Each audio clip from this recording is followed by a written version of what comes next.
Broadcast on. Fabulous. Thank you. Welcome. Welcome to the third hearing of the Committee's inquiry into the Workers' Compensation Legislation Amendment Bill 2025 and the provisions of the Workers' Compensation Legislation Amendment Reform and Modernisation Bill 2025. I acknowledge the Gadigal people of the Eora Nation, the traditional custodians of the lands on which we're meeting today, and I pay my respects to elders past and present, and celebrate the diversity of Aboriginal peoples and their ongoing cultures and connections to the lands and waters of New South Wales. I also acknowledge and pay my respects to any Aboriginal and Torres Strait Islander people joining us today, who may be watching us online. My name is Abigail Boyd, and I am the chair of this committee. I ask everyone in the room to please turn their mobile phones to silent. Parliamentary privilege applies to witnesses appearing from New South Wales in relation to the evidence they give today. However, it does not apply to what witnesses say outside of the hearing. I urge witnesses to be careful about making comments to the media or to others after completing their evidence. For witnesses appearing from overseas, parliamentary privilege does not apply to the evidence that they give, and protections for witnesses appearing from interstate are also more limited. I urge witnesses to be careful about the comments they make during their evidence and to avoid making adverse reflections about others. In addition, the Legislative Council has adopted rules to provide procedural fairness for inquiry participants, and I encourage committee members and witnesses to be mindful of these procedures. So I now welcome our first set of witnesses. Thank you so much for making yourselves available and making the time to give evidence. If I could ask you to please start on my left, if you could state your name, position, title if you have one, and then swear either the oath or the affirmation. Mr. Richard Hoskins, injured worker. I will take the oath. I swear that the evidence now about to be given by me shall be the truth, the whole truth, and nothing but the truth. So help me God. Thank you. Mr. Glenn Gantz, injured worker. I'll also take the oath. I swear that the evidence now about to be given by me shall be the truth, the whole truth, and nothing but the truth, so help me God. Thank you. My name is Beth McMullen. I'm a psychologically injured worker. I solemnly, sincerely and truly declare and affirm that the evidence now about to be given by me shall be the truth, the whole truth, and nothing but the truth. Thank you very much. I'm going to commence by asking each of you... I'll just check. No, there's no one online. No, it's a good thing to check because I do tend to forget. If I could ask, let's start with you, Mr. Hoskins, if you'd like to make an opening statement. I would just like to read the first two paragraphs of my opening statement. I have tabled it. Sure, thank you. To the chair and members of the Public Accountabilities and Work Committee, I would like to begin by acknowledging the important work of this committee and the voices of injured workers who are no longer here to tell their stories. Their absence is a reminder of what is at stake in these reforms. Furthermore, the thousands of injured workers who had the cost of claims leaked by eye care employers to the employers, brokers, and others, as Treasurer Mookie stated in opposition at the time, far and wide, and it warranted a parliamentary inquiry.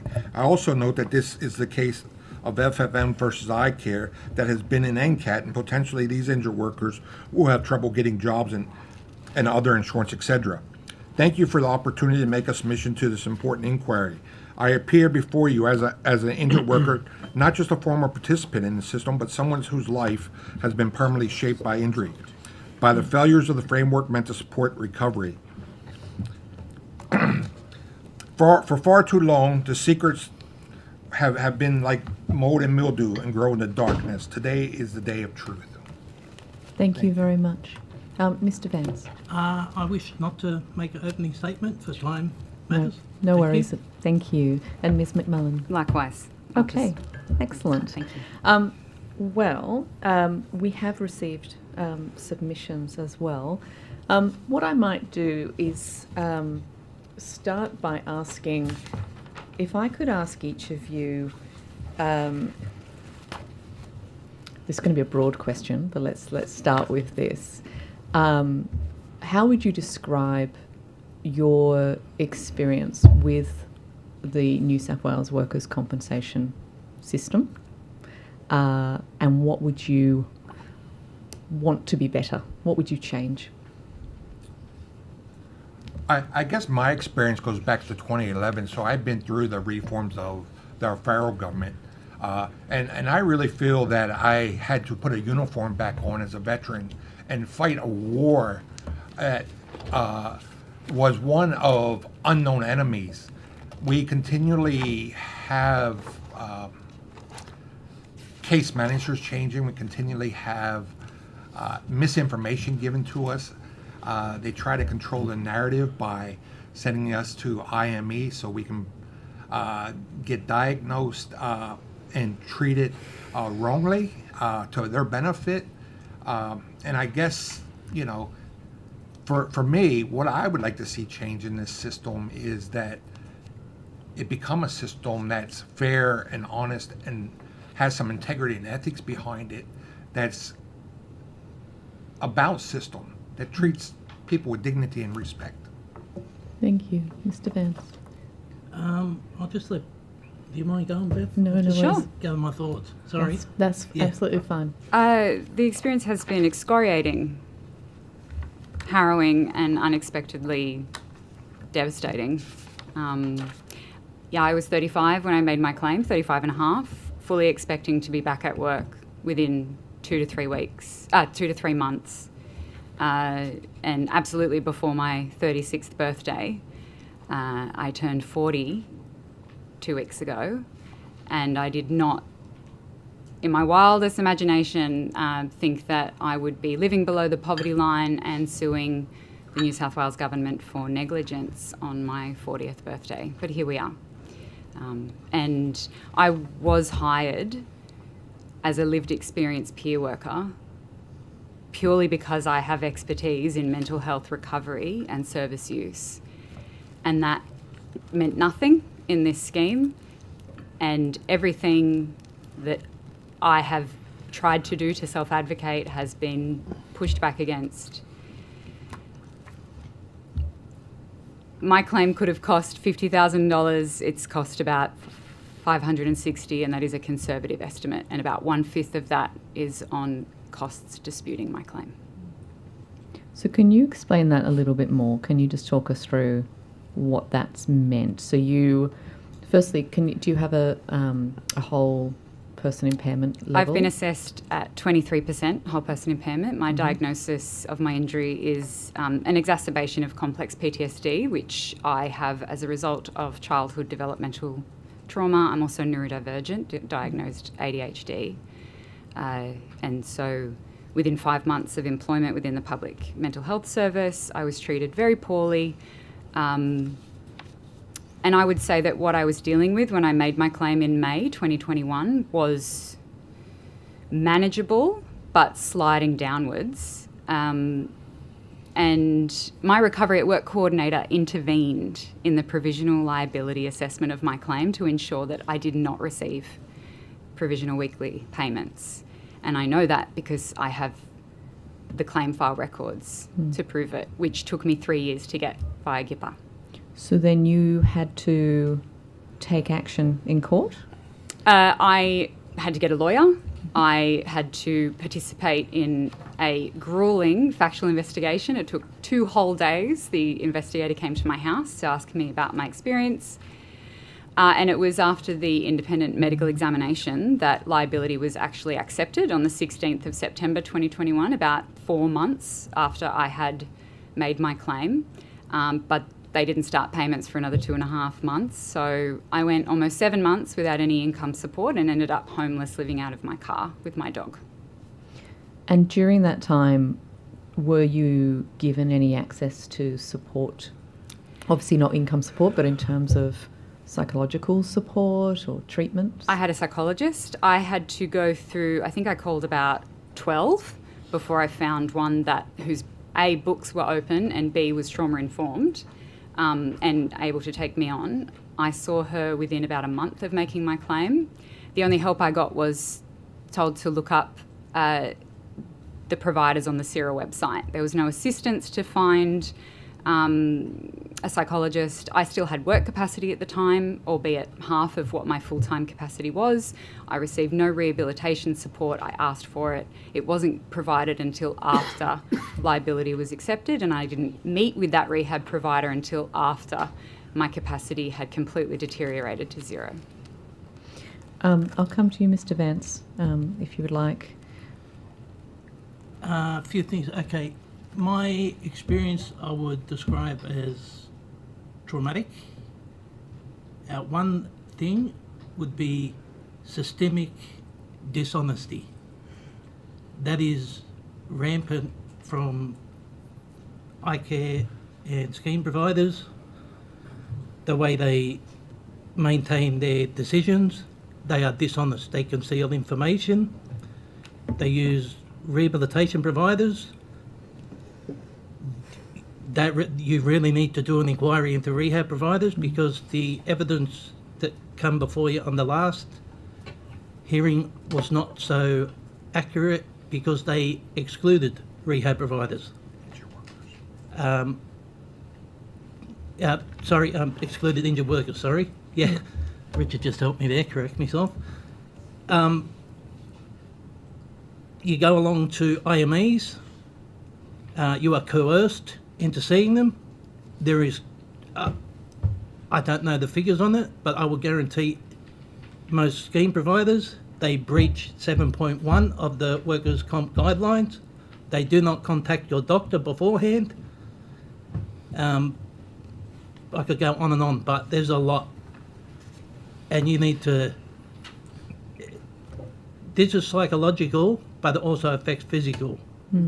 And if you do not change this going forward, when you got the opportunity, you'll be back here in 5, 10, 20 years' time about the same things. Have you got a WPI at this point, a whole person? Okay, let me tell you about my WPI. 15. The insurers was 17. I was deliberately denied my psych claim. They used a physical certificate as a reference. They did not. They were paying a psychiatrist. They paid 2 appointments. A psychologist, I had 4 or 5 appointments. They were paying for them. So how can they deny them? And then they didn't reference them. 1 year later, a second denial, they didn't reference their own IME in it. Denied it. And he refused to change his opinion. So, yeah. Thank you. Yeah. Could I ask you, Mr. Hoskins, have you got a whole person impairment rating? My psychological injury was secondary from the system. I made a global resolution, which they agreed that my whole person impairment from my first physical injury would have been 20%. Thank you. Just to let you know that we do have Ms. Saval online. The rest of the members are in the room. I will just ask Mr. Thank you. Thank you very much for being here. I accept that this is reasonably traumatic in terms of potentially reliving this experience in this environment is not easy, but bear with me in relation to some of the things I want to put to you. Mr. Hoskins, you've been very helpful in terms of the submission you made in terms of recommendations which you have made to this committee. And the first is that you made a recommendation to remove corporate representatives from governance roles on public boards, and their advocacy may result in financial or political gain. Would you like to elaborate on why you've come to that conclusion? Yeah.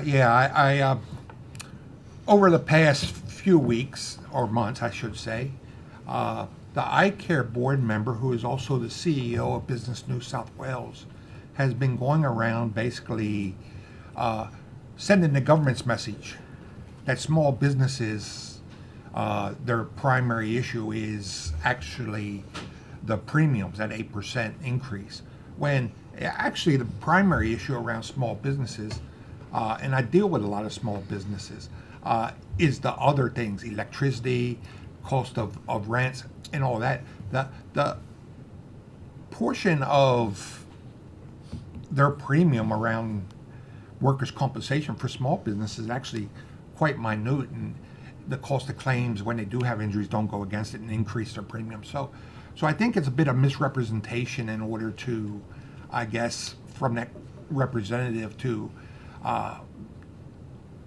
maybe drum up some business for his own organization, because as you know, there's also Oscar, or whatever it's called, the other small business representative that's not on that board who doesn't support his opinion. Yeah. One of the other recommendations that you have made is in relation to the 30% whole of person incapacity, and you want that withdrawn. Would you again like to elaborate on that recommendation? Yeah, I'm an allied health professional by trade. However, been in various management positions, and I'm not a psychologist. I'm not a psychiatrist, but in all my workings as a clinician or as a manager, people don't get to 30%. It's almost impossible to see anybody at 30. I've been here for almost 20 years, and I've never seen anybody at that rate. Most of them's lucky to get to 20%, and I think you're going to hear later on testimony from the whistleblower about his own ratings. How bad do you got to be? You almost got to be ready to go into a care home at that percentage. I mean, I followed this committee quite throughout, and you just, under the PER scale, you can't get to 30%. It's almost impossible. And the consequences for not reaching a 30% whole of person incapacity, do you have any observations in relation to what those consequences are for injured workers? I do. Probably the worst consequence is suicide. And they can't say it's not going to happen because we've seen it after the last 2012. And I think Sierra all but admits it under their new tender they put out under Business New South Wales, when they're just not looking at the prevention end, they're looking at what happens after the suicides. But I think what you're going to see is that people's going to end up in poverty because they are going to get kicked off of income, and they are going to be on the Centrelink, and they're going to rely on Medicare and the New South Wales health system that's already underburdened, and you can't get services. And under GP management plans, you get 4 services under a psychologist that used to be 15. Their survival is going to be tough. It's going to be a matter of them trying to survive and live each day to day. For myself, I'm glad I got out the system, because if I had to rely on the system, it would have killed me or somebody. Ms. McMullen, if I could turn to you, in terms of your assessment of whole of person incapacity, I think you said it was at 25%? 23. I was originally assessed at 17%. Yes. And the second IME that I saw also assessed me at 17%, but then reduced it for apparent pre-injury impairment, even though I had been working full-time. Irregardless, I made my claim in July 2022. It was assessed by the insurer's IME in October. Like I said, it was accepted, but then they requested a supplementary report, which is something that I had no idea happened. But they do it without the worker's involvement, and so they get the IME to ask questions or consider evidence that they hadn't asked the IME to consider the first time, meaning that it would never actually be discussed with the worker, which is what happened in my case. And as a result, he reduced his assessment, and I waited 2.5 years to get that dispute resolved, partly because of ILA's funded lawyer who took 9 months to make an appointment with another independent medical examiner, IME, because you don't have agency as a worker in this scheme. You are not allowed to make an appointment yourself. They will not see you unless you have instructions from a lawyer. And then that lawyer, after 12 months of signing on, ceased my representation. And I had to wait another 10 months to see the IME. And in that time period, they cut my payments under Section 38 using an injury management consultant's report. And that would be one of the professionals that I would say needs a very close look. The injury management consultants is very problematic. You told us earlier that you in fact were suing the New South Wales government for negligence. I am. That arising out of your workplace injury? Yes, work injury damages claim. So do you understand and have you received advice that in relation to that claim, that in the event that this legislation is passed, unless your whole of person impairment is 30%, that you won't have such a claim? Yes, I am aware. It was very terrifying having gone through this process and having to wait so long. I don't know what I would do because I have not been able to regain or maintain a durable or tolerable work capacity. I've tried. But my capacity, my window of tolerance for stress now, as a result, my nervous system has been wrung dry. So if this bill were to go through, it blows my mind that this government would see it fit to deem certain disabilities unworthy or undeserving of making a common law claim in breach of the International Covenant of the Rights of Persons with a Disability. And along the same vein, your entitlements to continued medical treatment would also be withdrawn? I wasn't aware of that. I thought I had it. For one additional year? I don't know. Yeah. Well, no, I accept that you don't know. As far as I know, I've got another 2.5 years because my WPI was settled in April. So, Mr. Vance, can I ask you the same question? What is the? I think you told us that your WPI was 15%. Was that correct? 17. 17. 17 by the insurance. It was actually 19, but I was deducted for my disabilities of autism and ADHD. Yep. So that's an automatic deduction from 19 down to 17. I have no risk in saying this, that at some points I was well over 21 at certain times, but it's when you get assessed on that day.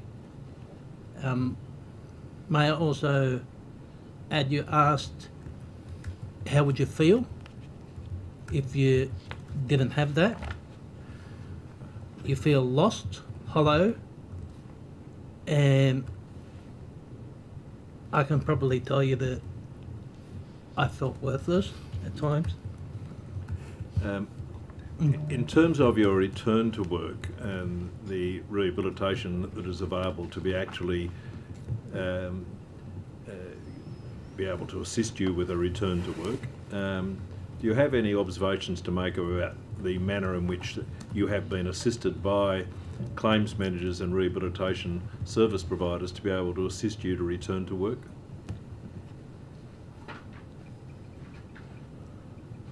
They made no adjustments for my psych or disability. July 2020, it's written in the rehab, Mr. Vance is depressed. From that moment there, they should stop you. 300 jobs I went for. You actually applied? I applied for 300 jobs. So if the Treasurer was to suggest that you had capacity for work, notwithstanding that assessment, would that be right or wrong? I'd laugh at him. Mr. Hoskins, do you have a view in relation to the Treasurer's assertion that the people between 20 and 30% do have capacity for work? I would ask him what is work. Yeah. Maybe he doesn't know what work is, because capacity is individualized, and you can't categorize somebody at 20 or 30%. I think somebody probably at 15 to 16% don't have capacity, like Mr. Vance. Myself, I didn't have a whole person impairment, but I can tell you that some days the depression, I didn't want to get out of bed. I couldn't get out of bed. Sure. And so to make such a bold statement as a politician and not a clinician is shameful. Ms. McMillan, did you hear the Treasurer's observations in relation to that? Yeah, I believe it was 4 or 5 times in 4 or 5 different ways he said that by definition somebody between under 30 WPI has work capacity. The Treasurer has clearly misunderstood the Pierce, or is intentionally misleading the public to believe that, because it's just wrong. It's patently wrong. And it's a disgrace. You've just made an observation in relation to understanding the PIRS, or PIRS, the permanent. When you say that to understand the PIRS assessments, when you say that they, or do you have a view as to whether it is an accurate system for assessing people's capacity to return to work? I mean, one of the biggest criticisms, my understanding, is that the Pierce doesn't assess impairment, it assesses disability. It is a category, it's one of the scales, employability, and I think that, well, I mean, in order to get above, in order to get 15, you are impaired for work, meaning you can't actually do what you could have done previously, and so already there someone's lost income and they're losing out because of their injury. I'm not sure if it's accurate. I think it definitely could use a review. It's like 20 years old or something. But look, yeah. Perhaps I could ask you, Mr. Hoskins, have you formed a view in relation to the suitability of the PIRS test for assessing permanent incapacity?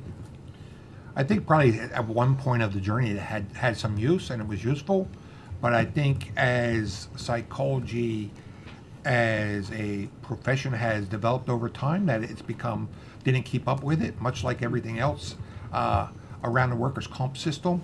You know, we've advanced so far, even around physical injuries, you know, and you look at, we're 10 years now into the tripartite, and you look at the tripartite of work, SEER,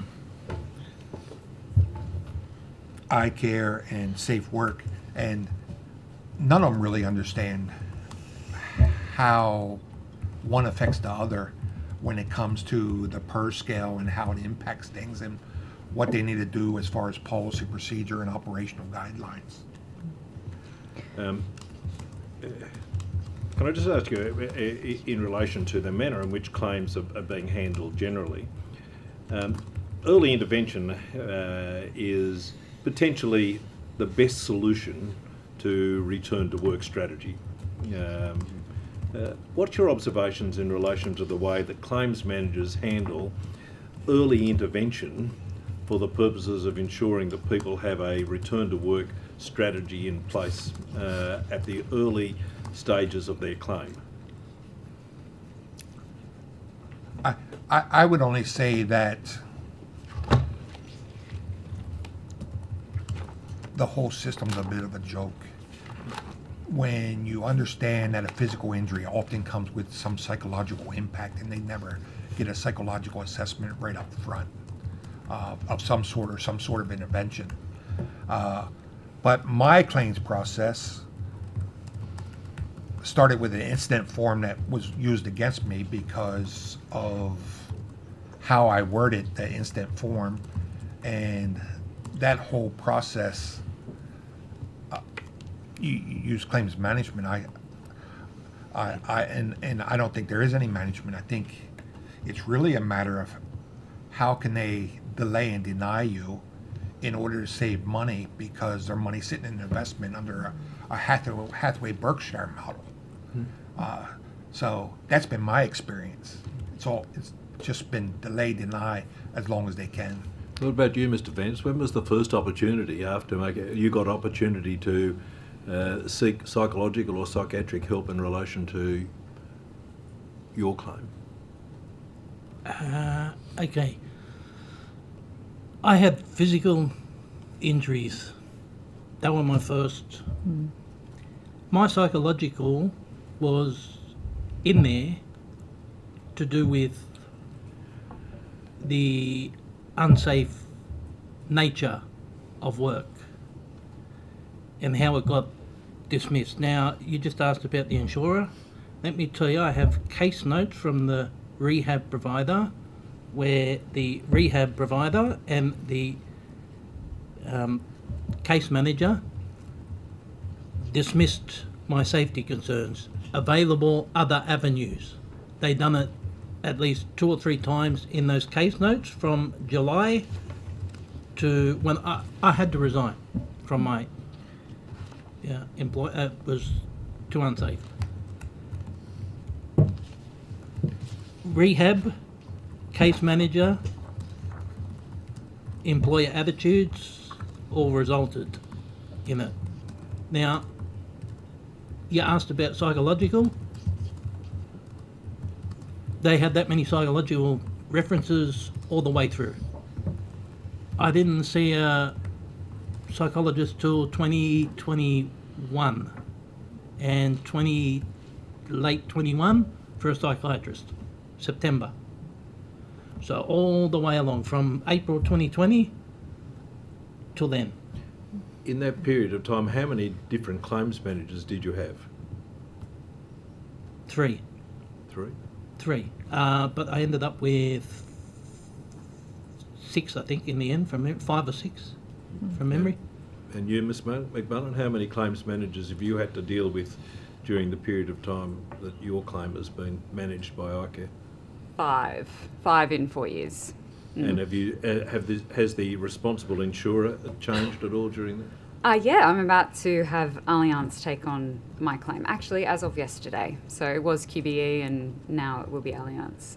If I may just quickly make a comment about the injury management planning, because that is an obligation that within 7 days of receiving a claim of what's called a significant injury, meaning that someone is incapacitated, either completely or partially, they must establish, not within 7 days, but they must establish an injury management plan.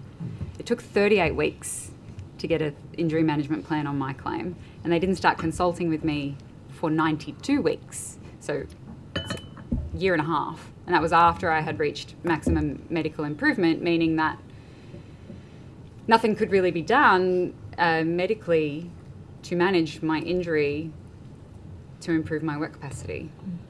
And they don't even consult. Well, if I go back to Mr. Hoskins, of course, is that his view is, and I put it to him, that early intervention may have facilitated your early return or dealing with the claim if in fact there was some early intervention. Any support whatsoever. And I don't understand why I don't think that is economically viable to be disputing claims when if you just let someone get breathing space from work with a psychological injury, if it is caused by psychosocial hazards in the workplace, that workplace needs to be made safe for them to return to work, so that's support. But also you need to not be worrying about how am I going to pay for food.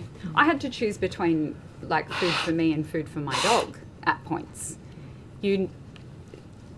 Income support is the most basic thing, and providing it up front is absolutely just going, my brain is shutting down. It boggles the mind as to why we are just not supported immediately. Yes, okay, you have an injury. We're treated like suspects.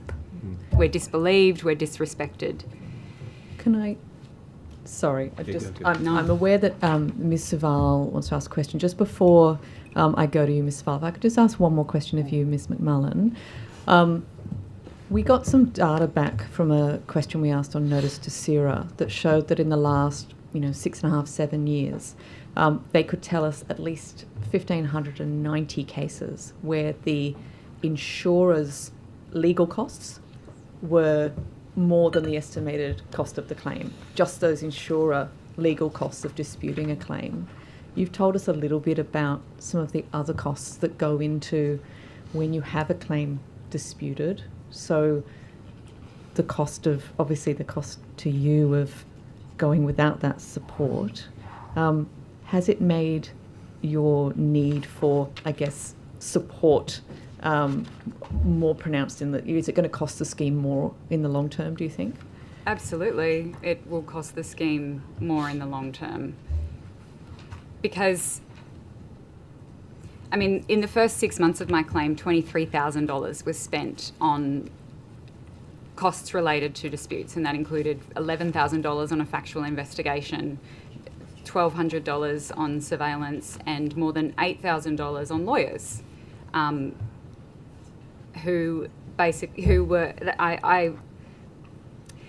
QBE effectively outsourced the assessment of my claim to their lawyers, who were representing my employer, and the cost of my claim has exponentially blown out. Again, I've done the maths because I have the claim payment, so I've done the maths on what it could have cost if I had just been supported. Within 3 months, I think it would have cost around $29,000, and if it had been 6 months, around $42,000 to return to work. And I would have regained my capacity because I had capacity and I was trying to work and I had no support. And now it's blown out to more than $560,000. And that's public money. It's devastating. Thank you. Ms. Saval. Thanks, Chair. I just wanted to follow on from a previous line of questioning from yourself, just at the outset, talking about the experience that you all have of being what sounds like it is stuck in a dispute-heavy, repetitive, ongoing claims process. Is that an accurate sort of, but very brief reflection of what I've sort of heard you describe? Yes. It's dispute heavy. It is, you have to repeat yourself multiple times to multiple people, and it is treated as if, you have to prove yourself, you have to jump through hoops, and all of your energy that goes into doing that and surviving that is taken away from your recovery, and it's just additionally hard. Unnecessarily legalised. I would agree with those comments, and I think part of that dispute heaviness is because when you design panels like iCare has, it's financially viable for those panels to enter it into a dispute heavy. We heard the chair talk about the legal cost. They don't get paid for nothing. IMEs don't get paid for nothing. And then they get supplemental reports. So it does become dispute heavy. Then you got to turn to IRO to get your lawyer and get an IME, and then you got to go back and forth. Then you got to get into PIC, and then you got to go through arbitration and everything else, and then it ends up into the work injury damage claim if you can't settle it and other things because they put you off of work for so long. And so, Mr. Hoskins, you've just sort of, I think, somewhat answered my next question, which was about the incentives that are in place for their employer, for insurers, and whether you think that they sort of encourage and facilitate this drawn out and really dispute heavy experience. I think for employers, the incentives aren't enough for employers to take injured workers back. Hence, they don't take you back. So, and a new employer, it's too risky for them because you've been injured, and the way they divide the claims. If you do get injured at a new employer, they take part of the share of the cost. And I think when you look at the incentives for these medical legal panels and the legal panels and all those panels, it's incentivized. I mean, I don't want to step on Mr. Vance's toes, but I uncovered a doctor that he had that was being paid as a specialist, but it's only not even a GP. It's only a medical practitioner registered with no real expertise, But yet these medical legal panels put him forth as an orthopedic doctor. We are not accepting this claim is a direct quote from day 7 of my claim file. And that was my recovery at work coordinator. We are not accepting this claim. The lawyer on my claim was engaged by my employer.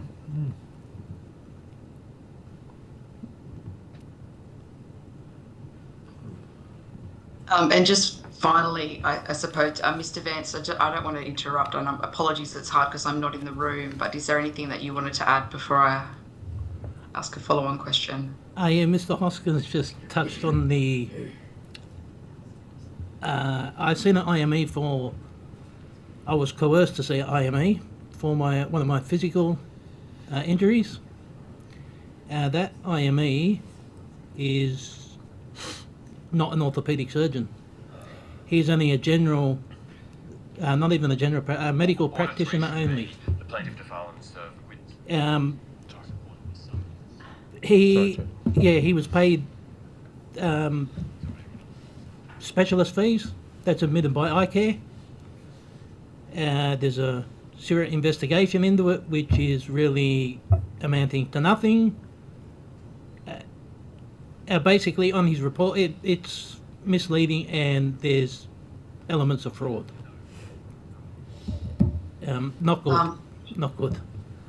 He denied my right shoulder injury, his report. I had my right elbow was my right shoulder all along. His report finished my right shoulder.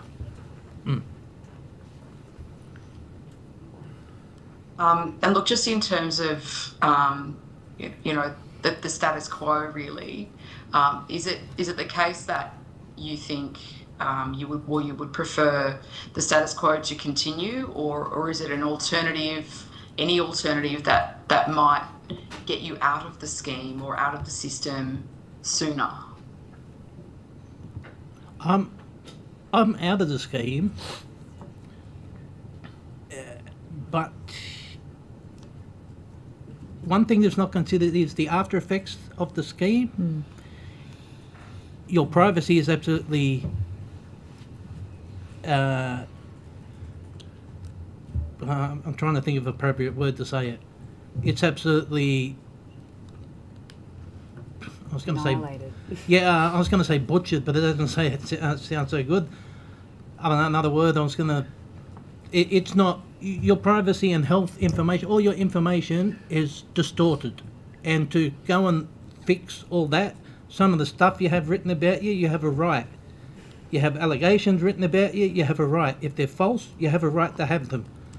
That is, not many people worry about it, but when it affects you, you have a right to have it fixed. And that doesn't get fixed. And then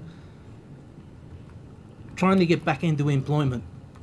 If you want to get back into employment, you will face difficult. You become Centrelink's friend after that.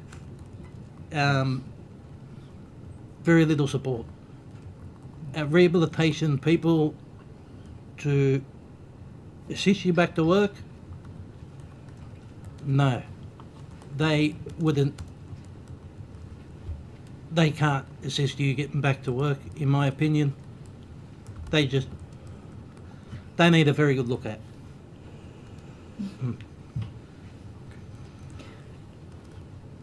Unless anyone wants to respond further to that. Sorry, Emily, were you done? If I may, just the question, should the status quo continue? Absolutely not. And it's not enough to just tinker with the legislation as it is. It is quite apparent, and there's much evidence before this committee that the entire scheme needs to be rewritten. It needs to be rebuilt from the ground up, and it needs to be focused on recovery and facilitating return to work with agency endowed into workers, because having to repeat yourself multiple times is re-traumatising, and it just makes it harder. It needs to be support. Perhaps I could ask a clarificatory question just off the back of that one then. I think there have been some arguments made that the workers' compensation system is making people sicker, which I think is very clear from your evidence and from the evidence we've received from others. But can you just clarify, it's not the receipt of weekly payments or ongoing support that has caused an exacerbation to your injury. It's the adversarial nature of the system that has exacerbated your injury. So isn't the answer, or is the answer, not to just cut people off from support, as this bill would do, but instead to actually make the system fairer, less adversarial, and put injured workers back at its heart? It's unnecessarily adversarial and legalised. I don't even understand why. I mean, you could equate a workers' compensation claim to a Centrelink claim in parts. It's effectively an administrative decision about statutory entitlements. It's not a legal claim. And that should be an administrative process, and yet it is made into this legal process where lawyers get involved and all of the information is hidden under legal privilege. And then if you have a government employer, the government is paying lawyers to dispute other lawyers. It's paying itself to dispute itself. It's adversarial. It shouldn't be. It doesn't make any sense. Thank you. I would agree that the system, if it became less adversarial, probably would be less damaging to workers. However, I also think that it's just not about an adversarial system. I think it's about a lack of a professional system and lack of knowledge that our case managers have that work for claim service provider. Give them whatever title you want. They're a claims manager. They're not a case manager. Most of them don't come from a health background and lack the knowledge that's needed to be able to care manage a individual through the process. And I think the GP is the best person placed to do that. And I think we've seen in the DVA system, when they moved to a CVC, a person-centered system, that allowed for those individuals to get better care, have better outcomes at a cheaper price. Thank you, Mr. Vance. I've been listening to both of them. I was going to make a point. So on the left-hand side, you got the employer, okay? Case managers, legal. Then on the right side, you got the injured worker, their GP, often not trusted, often disputed, and then you got, it might be a physio or whatever, psychiatrist, and then probably because they got legal become involved. You know the biggest problem? Think about what's in the middle. Draw a circle. What's in the middle? The worker's injury.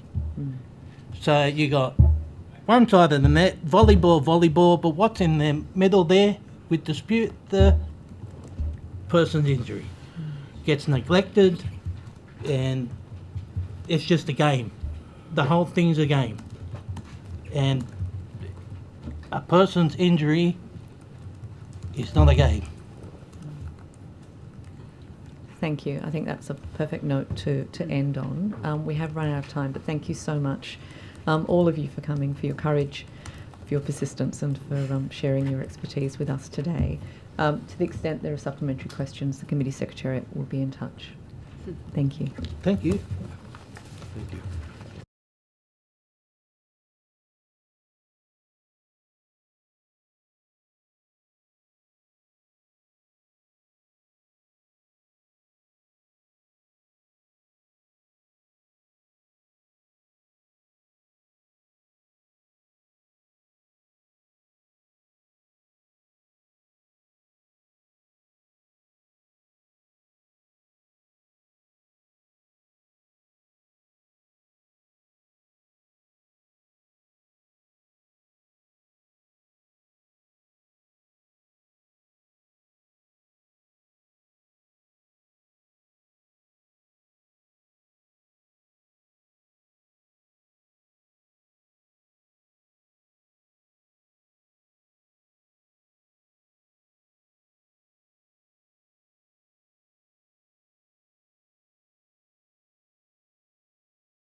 Two.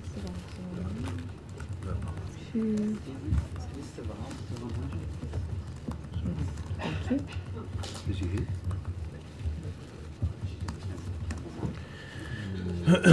Okay, I think we'll get started. Everyone got a glass of water? Everyone great? Excellent. Okay, so I now welcome our next panel of witnesses. If I could start on my left with your name, position, title if you have one, and then state either the oath or the affirmation. My name is Catherine Shimiak and I'm an injured worker, and I'll take the oath. I swear that the evidence now about to be given by me shall be the truth, the whole truth and nothing but the truth. So help me God. Thank you. My name is Celeste Bryant. I'm a retired injured worker, medically retired now. I swear that the evidence now about to be given by me shall be the truth, the whole truth, nothing but the truth, so help me God. Thank you. My name's Annette Thorncraft. I was an injured worker. Well, I'm still injured. I'll swear the oath. I swear that the evidence now about to be given by me shall be the truth, the whole truth, and nothing but the truth. So help me God. Thank you very much. Thank you to all of you for coming and giving your evidence today. I will start and I offer you the opportunity to make an opening statement. Yes, I would like to. Please go ahead. My name is Catherine Shimiak. I'm an injured worker with 14 years of ongoing lived experience on the New South Wales Workers' Compensation System. A journey on a failed scheme with little to no support that has been a harrowing, distressing and demoralising experience. As an injured worker, I have been denied the right to access appropriate and timely treatments, denied the right to receive doctor-led care, bullied and harassed by insurers, received inaccurate and inconsistent case management, forced to make over 200 complaints to various governing bodies against my insurer. Imagine going to work, suffer an injury that completely overhauls your life, ruins your career, and leaves you with a permanent injury, only to be met with nothing but extensive inquisition, blame, criticism, shame, and vulnerability. My nightmare began whilst working as a registered nurse when a medication trolley bounced back off a door frame and struck the interior aspect of my kneecap, dislocating it instantly. A subsequent knee dislocation causing a fall, resulting in a lower back injury. A secondary psychological injury followed.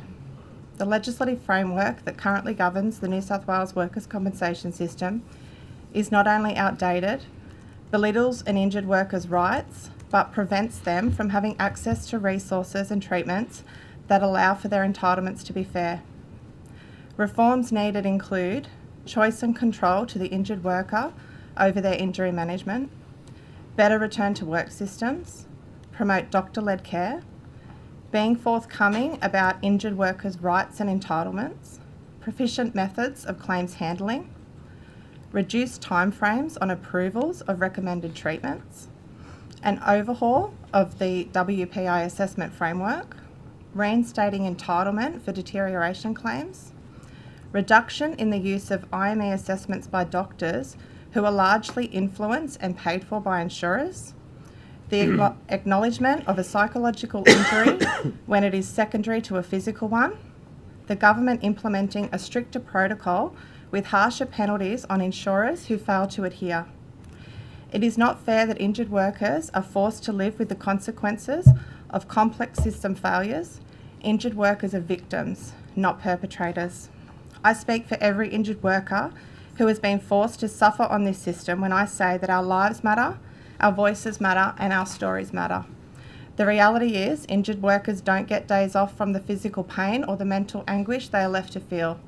They don't get annual leave from a life they didn't choose. They don't get superannuation to plan for a future that has been stripped from them. It's time that the government stands up, opens their eyes to the reality of how badly broken the system really is, and holds accountability for the impact the current legislation has ravaged injured workers with.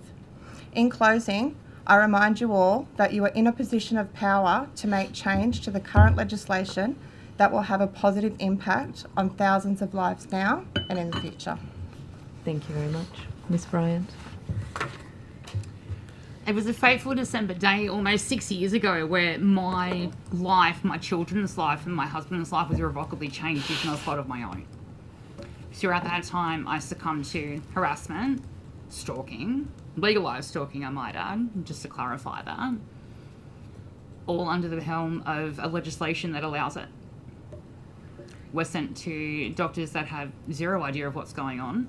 For an osteomyelitis issue, for example, for myself, I was sent to a reproductive endocrinologist. If one could explain what a bone infection has to do with endocrinology, reproductive endocrinology at that, I'd really appreciate it. Although I still struggle to understand the compos mentis of how that came about in the first place. My children are irrevocably changed. You are literally in a position of power to effect real change, to not only provide doctor-led care, to change a system that is an abundant abuse of waste of public money, and for what purpose? For an adversarial system that sees no good in anything, to then make an entire workforce lay waste because they were injured at work. I end this with stating I'm one of the lucky ones because I survived. Although to what extent that existence actually matters depends on day to day. And it's not just myself that feels that, it's every other injured worker in this state. We implore all of you to put forward measures that to see that this never happens again. Our doctors who have treated us for some years now need to be trusted that we're actually doing the right thing and actually going to them, not questioned at every mark. Nor should we be subjected to a Spanish Inquisition by a claims case manager who happened to stumble upon a job on an ad on Seek who has no dual qualifications against anything. Nor should they be sanctified by way to then go ahead and argue with a duly qualified medical practitioner. I don't see how the two are equated to each other. Please do something to fix this. Our doctors should be respected because they're qualified in what they do. ISPs, the ridiculous claims management process is just ridiculous. The abundant waste of money needs to change. These are the things that need to happen. You're in a position to do this. Please do. Thank you very much. Ms Thorncroft. Okay, my name's Annette Thorncroft. In 2014, working as a teacher, I fell from a ladder, setting up a display, seriously smashing my left tibia and my knee. The injury I received should never have been a career-ending injury, destroying my health, future, and my ability to work. If I'd had timely and effective treatment, I would not have been traumatised to the point of suicide or developed complex regional pain syndrome. I believe further injury was denied me because it would have raised my WPI, allowing ongoing help. I was cut off at 5 years. All workers need their employer to actively support their return to work at their capacity. And without that, there is no rehabilitation.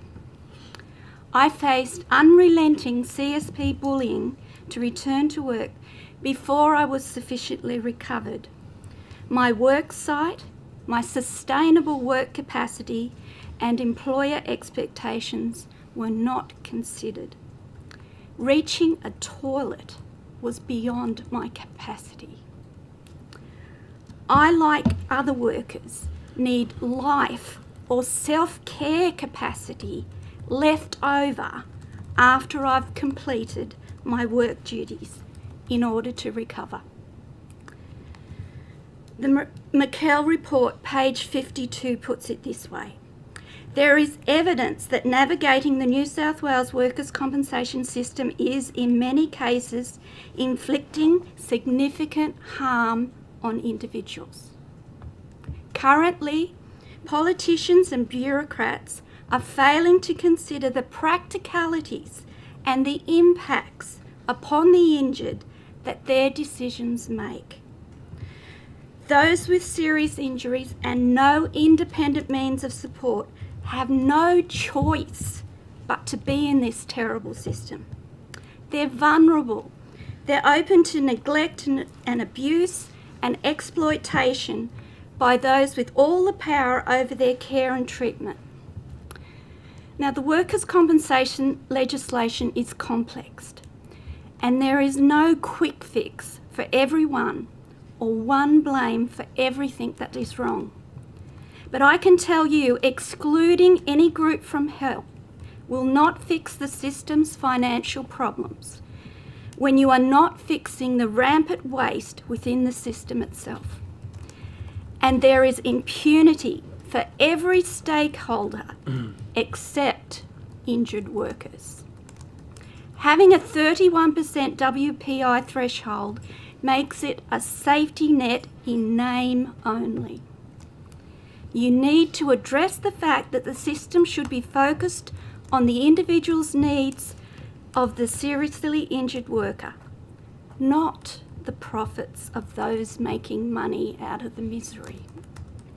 A whole culture change is going to take strong regulation, because those used to feeling entitled to mistreat those in their care won't want to change voluntarily. My experiences are not an anomaly.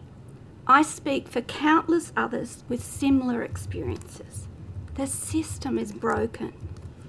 Some horrendous statistics reflecting real experiences from Mikel include 78% did not return to work, 73% considered suicide, 72% had their employment terminated or contract withdrawn, 86% had delays in treatment or surgery. Clearly, New South Wales deserves something better. Thank you for giving me this opportunity to be a witness at this inquiry today. Thank you very much. Thank you to all of you for coming and yeah, for everything, for your courage. If I could just start with some questions about, I guess, the absence of doctor-led care. I think we've spoken a little bit about the whole sort of IME and the issues around one's own doctors not being believed, but on a kind of daily level, I've heard from a lot of people that they ask for medication to be approved, for instance, even as something as simple as a painkiller, and the claims manager, who has no medical experience, will question it or ask them to sort of justify. Do you have experiences around that that you could share with us? Would you like to go first? Yes, I definitely have. So over the 14 years that I have been on the system, that has happened countless times. And when you are seeing your doctor, which, by the legislation which states an injured worker should see their normal treating specialist every month, they're going to know you the best. And I just find that countless times their recommendations are not followed. So you might have something sent through for an approval. I've in the past also had the dosage questioned. So this is what you've been given, but this script says it's 20 mil, not 10. You're like, well, it's the same, it's because it's gone up. Well, I need to have that approved, which is ridiculous. Specialists, when they refer you on to specialists, that's what we're talking about with doctor-led care. I've seen one particular pain specialist for 10 years. I have ongoing treatments with him as well. But on numerous occasions, they want to send me to, my most recent experience is they would send me to an IME doctor who's not qualified in pain treatments or hasn't got any real knowledge of the history of my entire claim, makes an assessment, completely counteracts what the treating specialist that I've seen for 10 years says, which is pretty demoralising for that treating specialist who, he's had his professionalism pretty much, doubted. For it to then be, well, we're going to believe this one over your treating specialist because this one says that you actually have a capacity to work full-time hours. When for 14 years, I've never been offered any sort of return to work or any rehabilitation. 12 months after my injury, I was sacked from my position that I held with no real follow-up with any sort of support.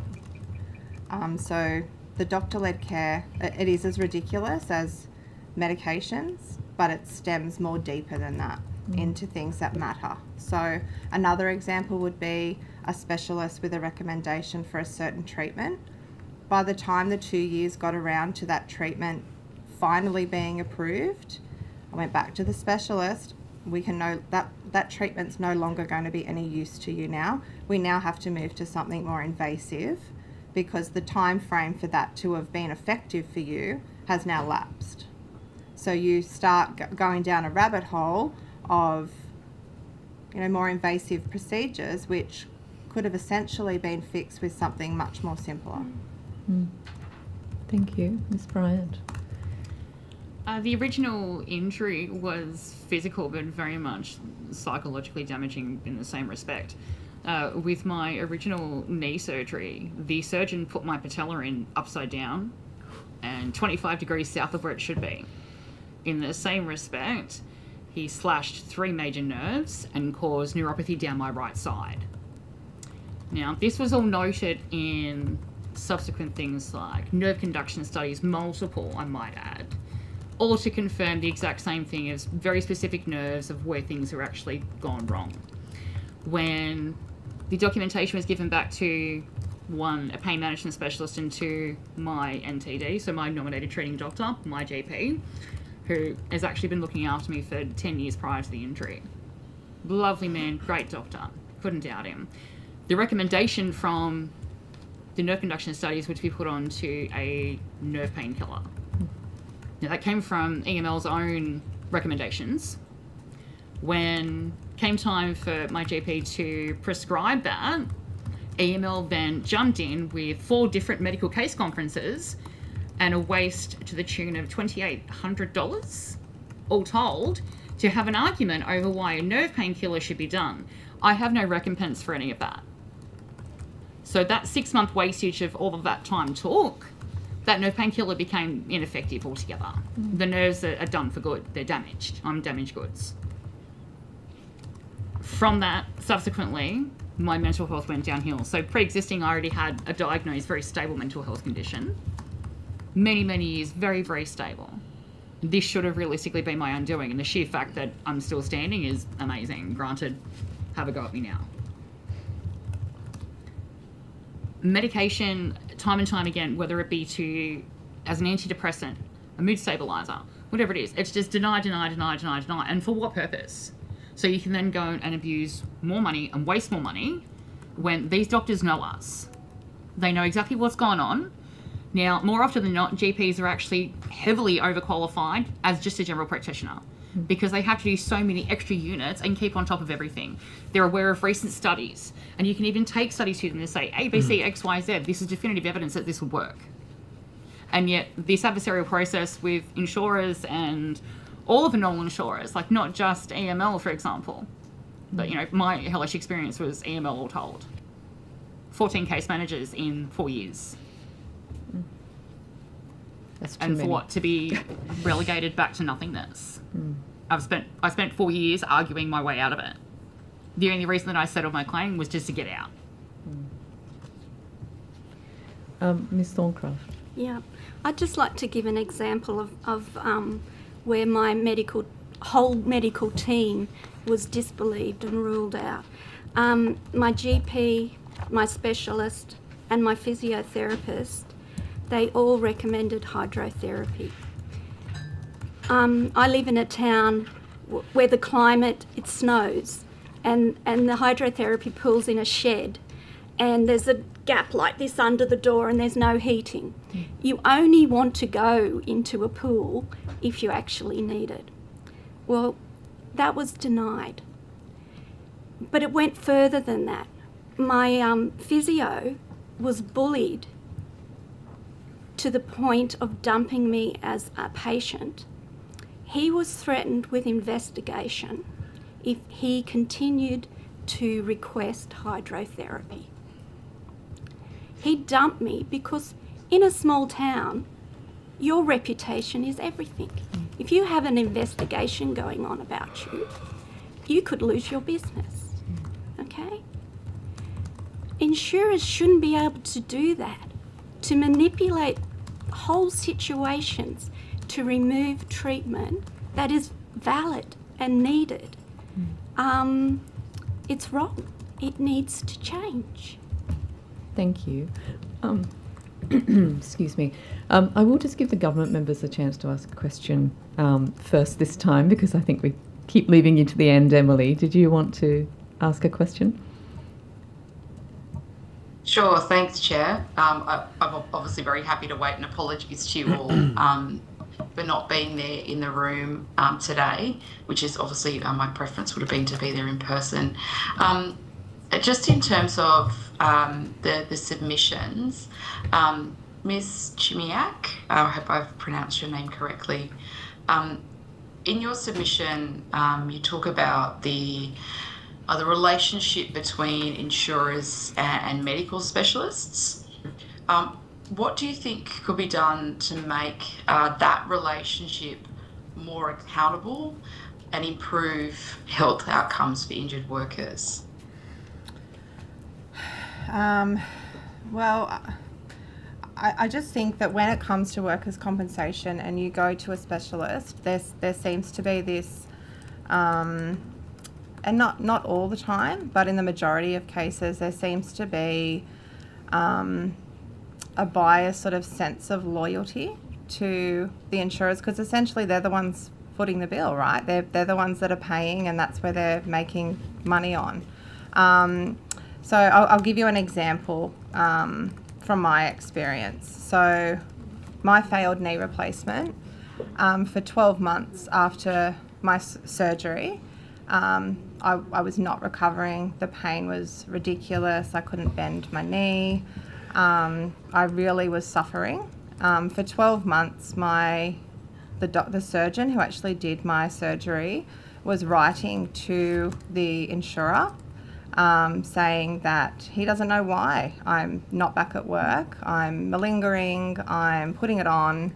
I'm pretty much just trying to get what I can and get as much time off work as I can. And I was going to him in pain, with no sort of accountability for what he was telling my insurer. My insurer was then saying, well, as far as your specialist, he would know best. You are good to go. So it wasn't until I actually engaged an independent, well-known professor in Sydney, which I paid for a completely independent assessment of my whole knee. It wasn't until I engaged in that process that it was actually discovered the surgeon oversized my kneecap, which is, very reasonable for why I was experiencing the symptoms that I was experiencing. And it wasn't until that professor confronted that surgeon that the truth about it all came out. But when I had that report, because that wasn't approved by the insurer, it didn't matter. The actual surgeon's report took precedent, whereas I had a completely independent assessment and different reports from a whole panel, actually, where they had all agreed that that is the reason why I had a failed knee replacement. But not once did that surgeon take accountability for that.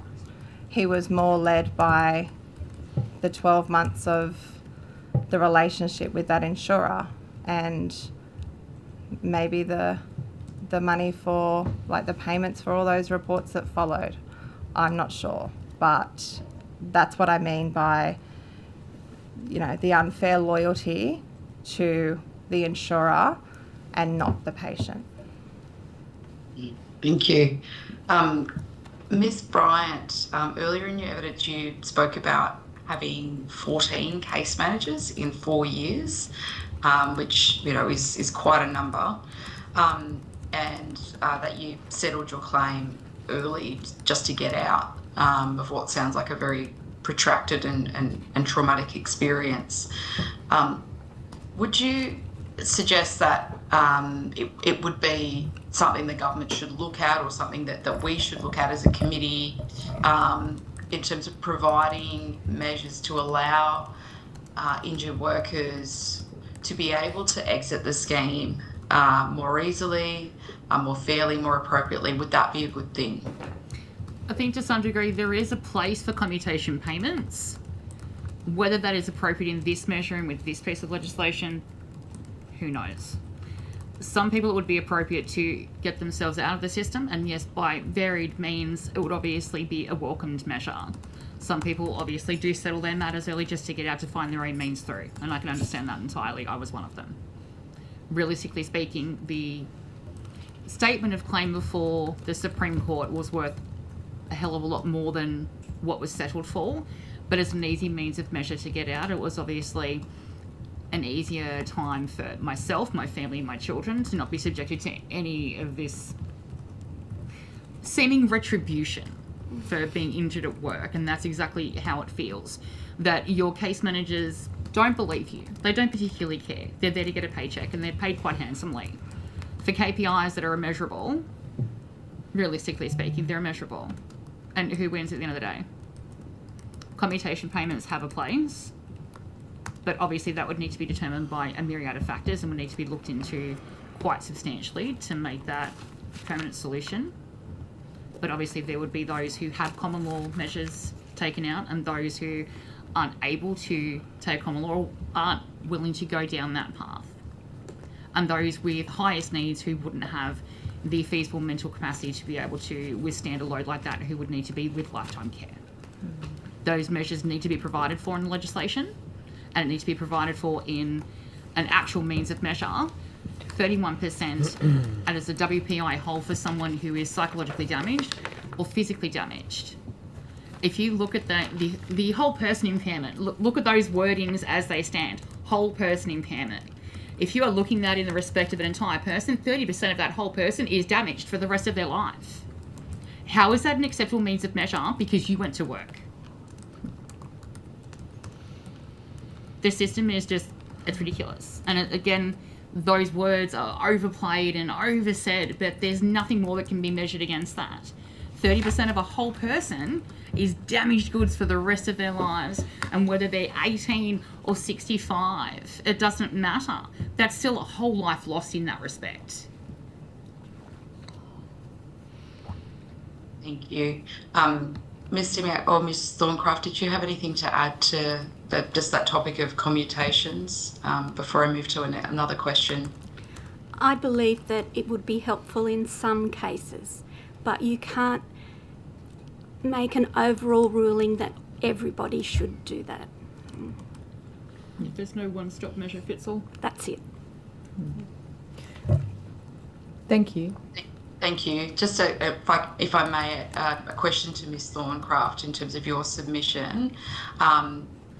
Your submission talks about using the GIPA process, and I just wondered whether in your experience you have had to personally use that GIPA process to access your own medical reports, and if that was the case, did the insurer provide any reason for not providing you with copies of your reports? The insurers keep hold of reports because they own them, and it's up to their discretion whether they release them to the actual person the report's about. You have no right as an injured worker to have your own reports unless they are released to you by the insurer, and they only do that when legally it's at their advantage. They don't give a worker access to reports that might give the worker legal advantage to have them. Can I just ask this? The Injured Workers Campaign Network, when did you first see this bill? We saw this bill, Yeah. Would you like to go ahead? No, in March. We saw When- this bill in So you were March. never consulted in relation Never. to the provisions contained in this bill, Absolutely not. notwithstanding that there was a significant campaign before the election in relation to no changes to this legislation? No consultation? No. Um, Which is quite disappointing, granted that there's a myriad of MPs and members of the Labor government still standing who signed our pledge. You made an observation in relation to the 30% hold of person incapacity, and you'll agree with me, I think, that this legislation is mainly targeted at psychosocial injuries. Yes. Yeah. So a 30% hold of person incapacity in terms of the injured workers that you deal with, are there many that fit into that category? There are a few, yes. A few? And how badly injured are those workers? Immeasurable. How do Immeasurable. you explain to someone that their entire working life has been destroyed for the simple fact of harassment, sexual harassment? You've got things like rape that's been proven. None of this is prosecutable. To prosecute anyone in these sorts of positions is just beyond anyone's capacity. You've then got targeted harassment. You've got legalised stalking. It's beyond a joke. All of these things are allowed to go on in the workplace. So, just in terms of the psychosocial, one of the positions which was just put is that early commutation is potentially one of the ways to get to exit the system more quickly. But do you understand that commutation is commutation of benefits which you are entitled to receive? Yes. So if in fact those benefits that you are entitled to receive is reduced, then of course the commutations are significantly lower, are they not? You then have to look at the psychological respect with that. With all due respect, you need to look at that from a psychological standpoint. Having that money up front then means then you then can find an appropriate source to be able to rehabilitate yourself. You're then not subjected to endless harassment by a non-insurer or the TMF or anyone else who's looking after your claim. So a commutation then buys you that freedom. Yes. Yeah, no, I understand that, but the amount of the commutation is reduced, of course, by virtue of the fact that the entitlements that you would receive long term, if in fact your claim is cut off at 5 years, you have no continuing. It is therefore an abuse to have and receive a commutation. In those circumstances. Yes. Yeah. For some people it may be beneficial, and that's exactly what we stated and what we believe. For some people it would be beneficial. But obviously there are pros and cons to every piece of this legislation, to every piece of the current legislation standing as well. There are varied measures and ways to do things, and what that looks like would obviously need to have several different consultations across the board. Commutations have a place, I thoroughly agree, and I thoroughly abide by that. But obviously that depends on the person's personal circumstance. Whether it means that 5 years you get kicked off the system and you're no longer entitled for someone else to pay for your care, what if that care was getting you nowhere? Yep. It's the same respect of if you found someone that you got along with, so you've been through, say, 10 psychologists that are all on the CERA approved list, and none of them were able to get you where you needed to be to return to work. And I accept that that's a really valid point. Could I just ask this, Jimmy, one addition? You made reference to the fact that you thought that potentially the PERS scale needed review. Was that your evidence? I didn't or make did you reference to make that. the observation that the 30% hold of person impairment? I made reference to the fact that the entire framework that is used to assess a person's whole person impairment needs to be reviewed, and that includes physical impairment. So, for example, if you have a physical impairment, especially for someone who, for me, in my experience, 14 years on the system, have my entire career ripped from under me, a psychological injury follows. However, in a whole person impairment framework, your psychological injury is not counted. It's just your initial injury. And you have to go through a lot of hoops to even have your secondary physical injury included in that. So, for example, with me, my initial injury was a knee injury. I had a subsequent back injury and then a subsequent psychological injury. When it came to the assessment of my impairment, my knee was what is reflected in my 22%. Then, in terms of in fact, the misunderstanding I had, of course, is that there is a framework for assessing psychological injury. It would be my understanding that there is a framework for a psychological injury and then a framework for a physical injury. However, I do believe there needs to be, like under the legislation, whether they use a different framework for each, there needs to be some sort of combination of both of those, because they're completely disregarding the fact that someone has a psychological injury solely from the fact of their physical injury, as well as the constant abuse that they cop from insurers. No. That's what I'm saying. There needs to be some sort of correlation between you have a physical injury, a psychological injury follows. You should be able to have the right to claim for that as well, especially if that is preventing you from returning to work or a contributing factor. And I take it if the Treasurer had the ability or had in fact consulted the Injured Workers Campaign Network prior to bringing this legislation, a lot of these points would have been made, would they not? Definitely. Can I make a statement? Because I thought about this in advance. As one of the team that formulated the plan to advocate for reform using a signed pledge, I was actively involved in gaining signatures and meeting personally with candidates for the 2023 election from all parties before and after the election. My local member, Phil Donata, was the first MP to sign the pledge in New South Wales, and he's still advocating for reform. Speaking globally, though, when promises are made to your face, you believe them. So I can say personally, I do feel betrayed by the lack of consultation that has taken place, and also for the bully-like methods for trying to force through an agenda that is different from the pledge reform that resulted afterwards. I am, as a result, very cynical of the spoken word of any parliamentarian, no matter their party affiliation. And I only trust actions, not rhetoric, as a result. In saying this, I'm aware that the only way that there has ever been to seek this reform is to work within parliamentary process with all of those elected to Parliament, and to seek the support from a majority in both houses in order to make beneficial reform a reality. That's my focus. Could I just ask quickly, how many candidates did you approach and they signed your pledge for you? I think we got 155 across New South Wales. Well, how many of those were from the now serve in the Labor government?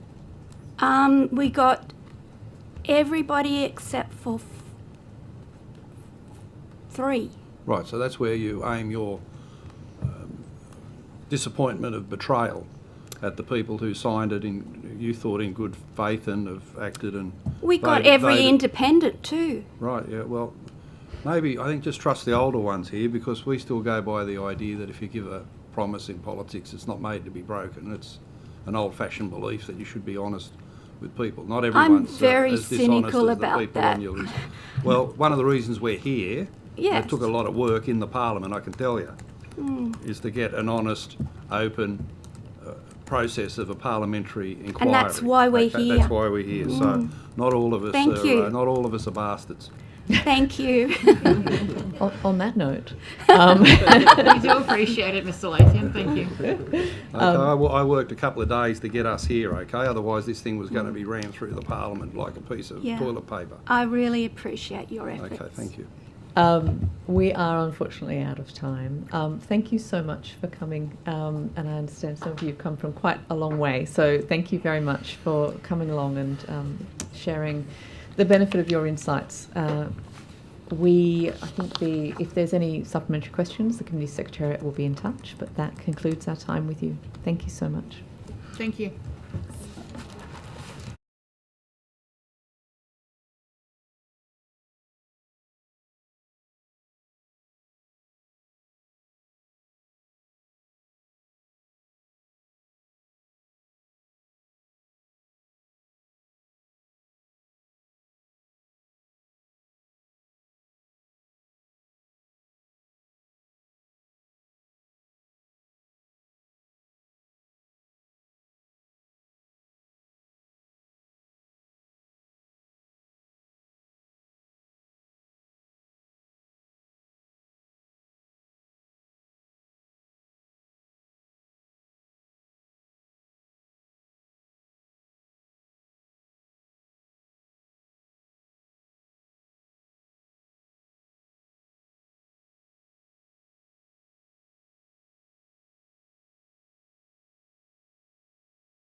I think we're ready to start with our next witness.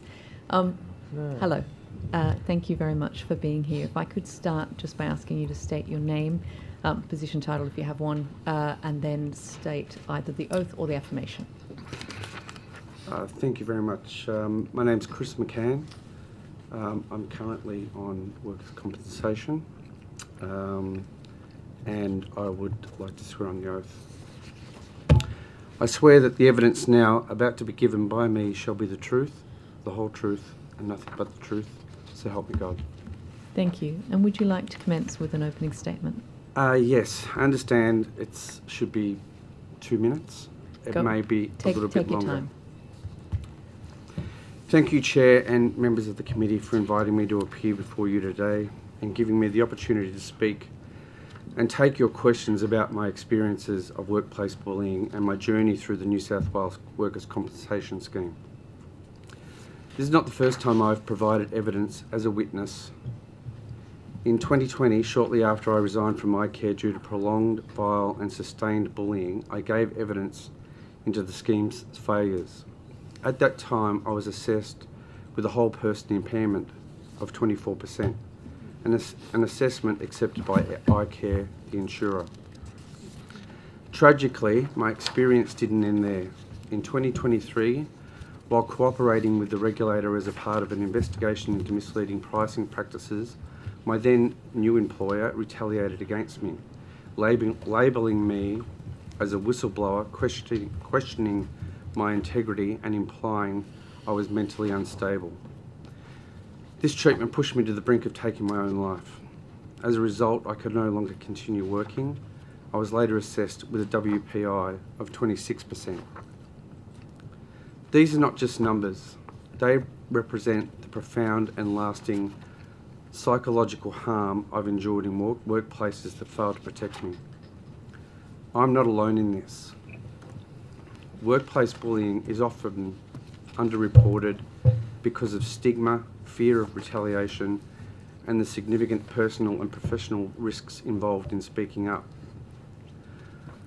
Those who do come forward often only do when the damage is already severe. That's why I'm deeply concerned by proposals to raise the WPI threshold from 15% to 31% for injuries associated with bullying, which are primarily psychological in nature. Psychological injuries are already more difficult to assess than physical ones. raising the threshold would unfairly and disproportionately affect workers with mental health conditions, creating a two-tiered system where psychological harm is treated as less serious, less deserving of recognition, support and compensation. To be clear, the threshold for physical injuries remains at 15%. Raising it to 31% for bullying-related psychological injuries sends a harmful message that mental health injuries don't matter as much, or are somehow less real. Very few people will ever meet that 31% threshold. In effect, this would silence valid claims, deny workers support, and push more people out of the workforce, often permanently. I have fears suicide in this group will also increase. The proposal is not only unjust and discriminatory, but also counterproductive. It will not reduce costs in the long term. Instead, it risks worsening worker outcomes, increasing legal disputes, and enabling unsafe workplaces to continue without accountability. If the goal is to improve the system, the focus should be on improving assessment tools, providing early support, and ensuring psychological injuries are treated with the same seriousness and urgency as physical injuries. I thank the committee for listening and for recognising the importance of protecting all workers from harm, no matter what form that takes. Thank you very much. I could just start the 2020 inquiry that you attended, where you provided some really valuable evidence in relation to what was going on with excesses at iCare. Yes. The Law and Justice report made a finding that iCare had failed to provide you with a safe workplace, that they'd inappropriately required you to enter into an NDA after you raised concerns with iCare's governance, and then made a recommendation that the iCare board publicly apologise to you. Yes. I think it's fair to say that the evidence you provided during that inquiry was incredibly useful for the members of that committee. Given that everything you went through in blowing the whistle at iCare had been so valuable to those who were, I guess, trying to criticise iCare at the time, how surprised were you when you saw this current bill being proposed, and did you think it was consistent with the people that you had spoken to during that committee inquiry? I only learned about this in May 2025. I wasn't aware that this was occurring earlier than that. I was never contacted. And the one person that I thought that would contact me during that period would have been Daniel Mookie, because I was seeing then at that stage Daniel Mookie on television and in the newspapers talking about increasing psychological whole person impairment to 31%. And at that stage I actually reached out to him because during the inquiry that was going on back in 2020, I had contact with Daniel Mookie almost on a daily basis. He was ringing me, he was calling me, he was messaging me throughout that period when the iCare inquiry was going on. And I felt at that time, even then, that he was using me as an opportunity for him to at least have a go at what the Liberal Party was doing or had done, and in particular his focus was on Dominic Perrottet, who had started iCare. And I remained in contact with him up until I gave evidence in November 2020. When I learned about the changes occurring in 2025, I contacted him on the 16th of May. I sent him a text message, which he didn't respond to. And if I could, I would like to just speak about that and relay that message that I sent to him. That was the 22nd of May, was it, you said? That was on the 15th or 16th of May. Right.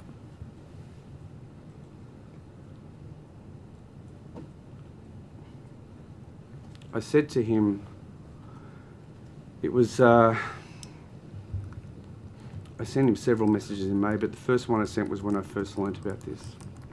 Friday the 16th of May at 17:42. Hi Daniel, this is Chris McCann. We had some contact a few years ago about iCare and the corruption going on there. The purpose of this message is to raise my personal concerns about the changes to psychological injuries. What is being proposed is unfair and unjust and goes against what you told me about protecting people like me who are prepared to stand up and say something in the workplace, despite being bullied and harassed. If you change the law, it will be the cause of people suiciding. I didn't receive my injury from an act of violence, criminal conduct or a disaster in the workplace, but I am unable to work due to what iCare has done to me. My whole person impairment injury is due to being bullied, victimised and targeted in iCare, and I attempted suicide. It destroyed my career and I have never been the same since.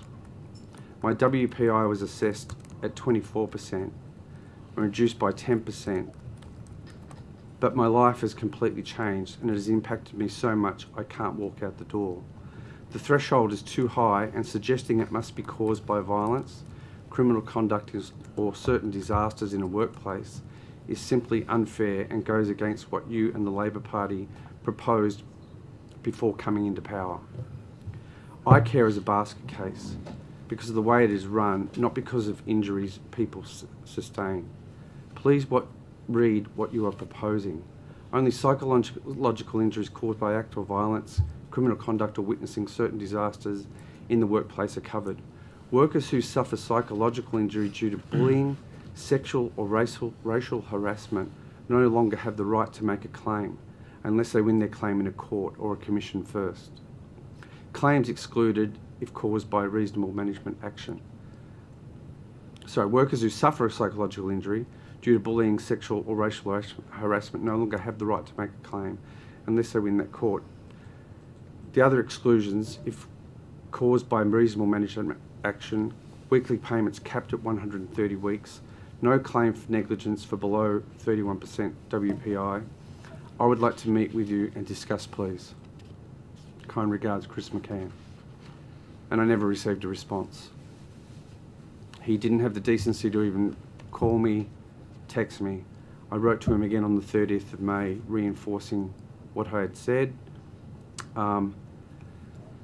And finally, late on 30th of May, he did respond, and he said, "I'm sorry to hear that you're feeling this way. Please call Lifeline if you have any problems." Wow. Not him call you, you call Lifeline. Yes. Unbelievable. And that was the end of your contact with him? I know. I then wrote back to him saying that I was just disgusted in what he had to say. Right. And if he had any decency, he would call me to discuss what he's proposing. And then that was it? No more contact? No more contact ever again. Okay. Would you be able to give us that final set of exchanges yes. that you had? Thank you. Thank you so much. I'm sorry to, I'm sorry that you've had to read that out to us, and I'm sorry at the response that you've got. Before I hand over to my colleagues, I did want to give you a chance to also just talk about, now that you've experienced, I guess you've been on both sides of iCare, you've been both sides of this workers' compensation scheme. What is your, if you were Daniel Mookie, or if you were us and you were trying to reform the system, what would be your priority? What would you change? I think the priority is to get all the right people in the room to be discussing these issues. There are people on both sides that are defending injured workers, and there are people acting on behalf of insurers who are defending the position of iCare because of the current circumstances, their financial circumstances. You need other people that have been responsible for undertaking reviews, including the McDougall review and others. There's been several reviews since 2020 into iCare, and I don't think it's improved. I remember working there in 2016 where they were looking at how they reduce the number of police and other emergency services personnel from being compensated, how they got them off the system, and they were looking at doctor shopping for psychiatrists that would bring the WPI under 15% so that they could get out of actually paying police. Now, I was party to those conversations, and given that I spent 20 years in the police myself, I had been shot, I'm a victim of institutional abuse. I witnessed what happened at Port Arthur. I've been through and witnessed numerous incidents as a policeman, both accidents, homicide scenes. I've seen everything. And to sit there and hear people in a room work out how they can go about reducing the amount of money that are paid to people that see this on a daily basis, that are confronted with this and are expected to deal with it, but try and get them out of the system is appalling. And so all the right people need to be brought to the table to understand what real psychological injury means to people. This will turn, if the 31% goes through, there will be blood on the hands of the Labor government. This point about doctor shopping, when you said that, it sort of made me react, because there's been some talk by those putting forward this bill that it's injured workers who are sort of playing the system, or who are trying to, that there's people sort of out there trying to get people's WPIs above 15% under the current system, and putting this kind of idea of there being fraud on the worker side. But what you're saying is that there's practices and cultures within iCare that are also, or not also, because I don't think we've seen evidence of that happening on the other side, but your evidence is that this does happen within iCare. 100%. I was sitting there with the Deputy Commissioner who was responsible for human resources in the police. They were discussing it with iCare. I was in the room. As the head of compliance, I was in the room listening to the discussions go on. So I've been party to it. And as recently as June this year, when I was diagnosed by my own psychiatrist, directly relating to the bullying in the workplace, I was assessed at 26% whole person impairment. He took 10% off this assessment to allow for past psychological trauma. Now, this is despite me doing my best to get back to work. I don't want to rely on workers' compensation payments. I can make more money if I'm well in the private world. This doctor turned around to me and said, "You're 63. It's unlikely that you're going to get a job." And not my doctor, but this is the doctor that had been appointed by the insurer through Hickson's lawyers. In August 25, the insurer, through their legal representatives, arranged for their psychiatrist to examine me. The doctor representing the insurer was aggressive and dismissive and appeared to take no notice of responses to questions that related to the pair's domains, which include self-care and personal hygiene, social and recreational functioning, travel, social functioning, concentration, persistence and pace, and employability. These are legislated, medically accepted benchmarks for psychiatric impairment, yet they were ignored, and he was dismissive of the report provided by the doctor who assessed me at 26%. So he totally ignored it. The doctor acting for the insurer asked questions that were irrelevant to my injury and ignored my attempts to explain the circumstances of the bullying, harassment and victimisation at work, which directly led to my psychological injury. He focused instead on personal matters. Then in September 2025, the lawyers acting for the insurer, at a cost of $7,000 to $10,000, had me undergo an assessment with a psychologist online, which lasted almost 6 hours. One part of the assessment was a 344 questionnaire assessment, which was focused on asking me questions to determine if I was a malingerer. This whole process has had me has made me suicidal, and I've been in and out of mental health institutions 3 times in the last 18 months. The purpose of claims managers, their lawyers and their doctors should be there to assist with making you healthier, not worse. Thank you. Mr. Tudhope. I was in the Liberal government, of course, and I didn't like you. Oh, thank you. But I have to say that I think the evidence you gave certainly did lead to substantial eye care reform at that time. Of course, no one likes to hear evidence which uncovers systematic abuse in the system which they're portraying. But can I ask you this? Is one of the things that that the Treasurer relies upon in justifying this scheme is that we can't afford it.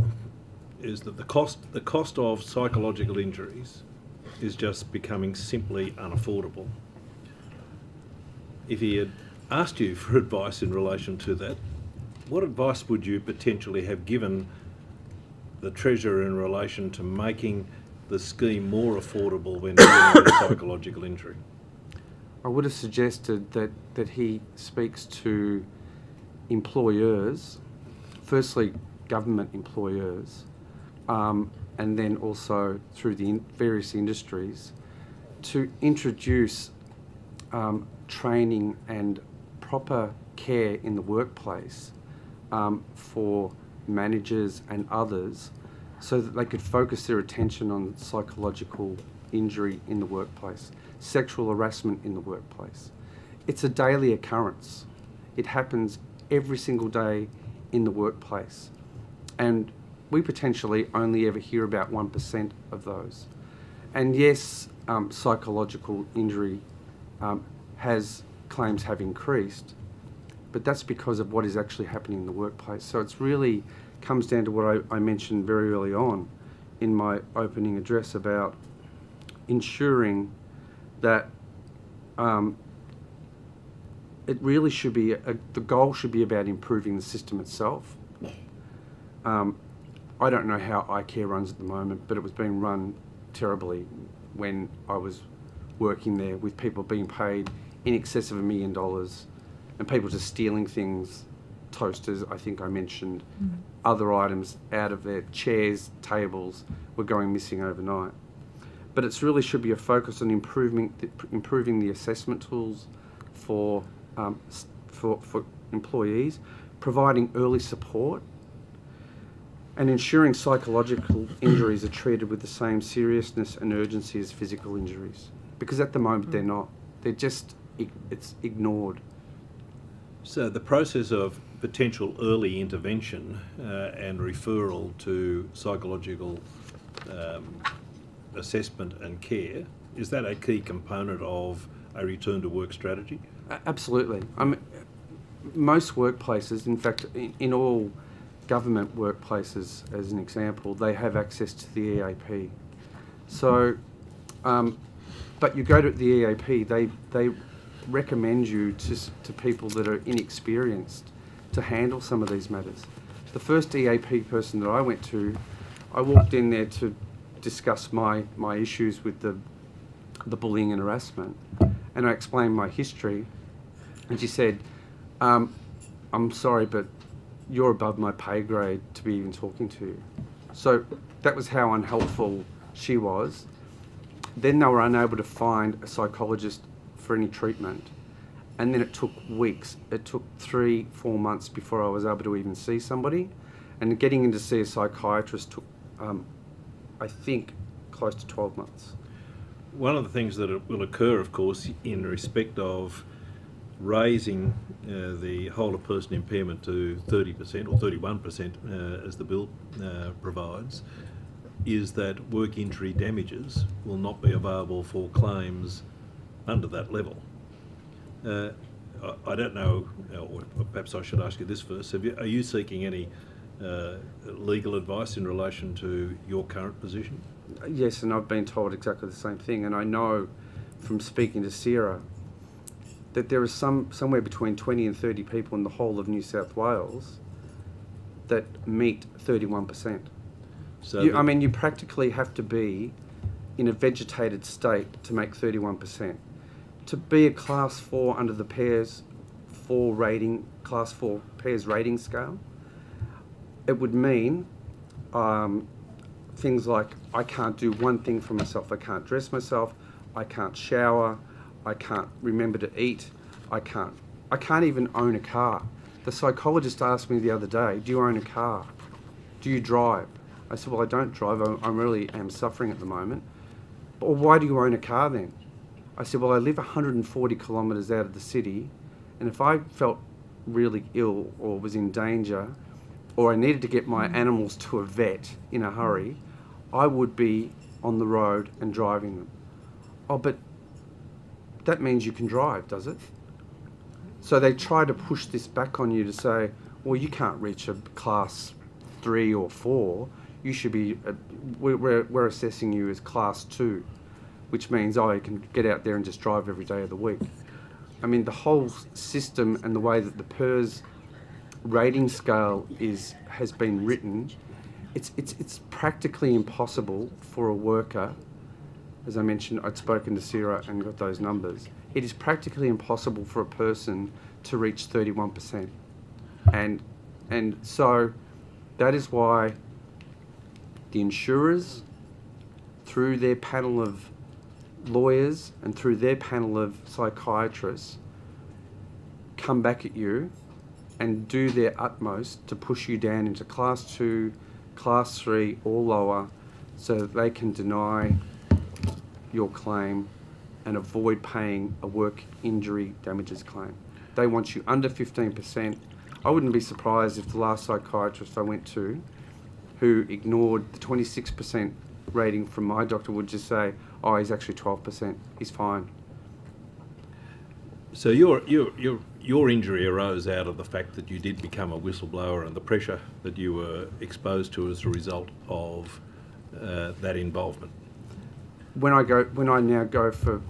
Afterwards, when I tried to go back to work, people knew I was a whistleblower. Yep. The recruiting firms were saying, oh, they've read about you. They know what you're like. You tell the truth. They don't want you. So the support that you would have got from your employer as a result of you taking the action which you did was, in many respects, to diminish your role within eye care and potentially expose you to the psychological damage that you were exposed to. Yes, but it was also at the same time I felt like I was under pressure from Daniel Mulkey to provide information to him. He was constantly looking for information, so it was probably happening both in the workplace and also at a parliamentary level with the Labor government, looking for what I would sort of technically describe as dirt on the Liberal Party, and having Daniel Mulkey say, it won't happen if we're in power, we'll be protecting you guys, we'll be looking after you guys that are suffering psychological injuries. You've been through a hell of a period at eye care, and we're going to look after you. If we're in power, we'll make sure we look after you. That all changed in March when they introduced this bill. So to the extent that you may have had a claim against your employer for the psychological injury you have suffered, and that's a negligence claim in terms of being able to provide a safe system of work for you, the fact is that unless you get to 31%, that's gone. Essentially, yes. It means, sorry, Mr. Latham. It means after 130 weeks, I'm cut off from financially, and within a year after that, I would be cut off from getting any medical assistance. Mr. Latham. Thanks, Chair. And Mr. McCann, thank you for your service in the police force. Thank you. Firstly, and thank you for your courage and honesty at many levels. And it's a terrible thing in New South Wales. We haven't got whistleblower protection laws cover cases like yours. And I'm sure many MPs, unfortunately a minority though, would lament that fact. But you've given us a critique of, well, I suppose politics aside, the ethical deficiencies of Daniel Mookie. Have you had a similar experience with Sophie Costas? No, I haven't had the same experience, but I read what she said in Parliament, which has been recorded in Hansard, and I hadn't seen that before. And when I read it, I felt like, is this the same person that is introducing this bill? When she, you've got this in front of you in the papers, sure. but Right. But have you contacted her? I wrote to her. Right, and what happened then? Oh, nothing. Nothing. She completely ignored me. You wrote to her recently on the basis she introduced this bill in the lower house and it said these things about you, and you thought you could get a response from her given the accurate and very praiseworthy comments that she'd made recorded in the Hansard. Yes, I wrote to her. I wrote to Daniel Mookie. I wrote to Abigail Boyd. And I also wrote to Wendy Tuckerman, who's a local member down in the Goulburn area. And I actually heard from Wendy Tuckerman on the very day that I wrote from her secretary, who said she was going to raise it immediately with the Leader of the Opposition. Mm-hmm. On page 2 of your submission, you say, during 2020 I was contacted by Daniel Mookie. So that was your first contact with him. He reached out to get to know you, did he? That was the process? You didn't contact him initially as a whistleblower?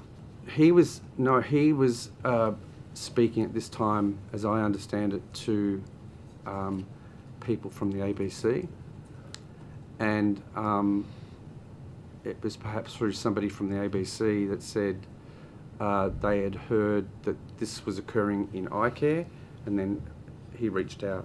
Right, and he convinced you to provide documents over a period of time and effectively become his whistleblower. Yes, and then he handed those documents out that were confidential and leaked them to the media.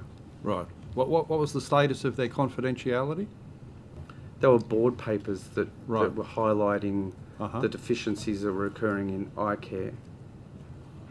Yeah, no, it's interesting because we hear a lot from the government, the current government, how you shouldn't breach any form of confidentiality. But, I always say they're like Ronald Biggs. They turned up in South America with no history. Nobody knows who they are. They just arrived here in March of 2023. So that confirms that point. And you say that Mr. Mookie was contacting you on a weekly basis, including on weekends. Was this sort of including face-to-face meetings where you'd hand over the documents? No, there was face-to-face meetings here, where I was handing over documents. In the Parliament? In Parliament. Right. But on weekends he would call me or message me. And then during the sitting of iCare in 2020, during the actual sittings, he was text messaging me during the sittings to get information. Right, so you had a very close and constant relationship with him as a whistleblower, and at that stage you found that he was respecting your boundaries and doing the right thing. So at that stage you had confidence in him and kept on providing the documents. I thought so. You thought so, right. And it's now shattering to you, and I think shattering to us to hear that exchange, particularly a reference that instead of calling you, he's told you to call Lifeline. As I say, politics aside and this sort of subhuman lack of ethics and care, do you think he's suited to be the Treasurer of New South Wales? Not at all. Not at all. You'd rather he resigned and faced up to the shortcomings he's displayed to you recently? I think that I would expect him to honour what he said that he would honour back in 2020 and prior to 2023 when they were elected into power, to stick by what he said. And that is to stand up and back up workers. And he hasn't done that. You'd prefer they had a Treasurer in this government who fulfilled the election promises and was a man or woman of their word? Yes. Right. And furthermore, could you give us the dates of those letters that you wrote to Mookie and Kotsis? please? I'll need to. If you could on notice, Yes. I'll because it's send useful you a enough copy of the. us to have a full record of the contact and the lack of responsiveness that you've received, which, as I say, is quite shocking. And your recommendation to this committee then would be just to tear up the Mookie bill and start again and go back to something closer to their election promise. Yes. Because, as I said right from the outset, there is very few people that will ever make a whole person impairment injury when they're suffering from a psychological injury, a mental health injury, that will ever get close to 31%. Right. And you will take thousands out of the system that you won't have to pay any longer.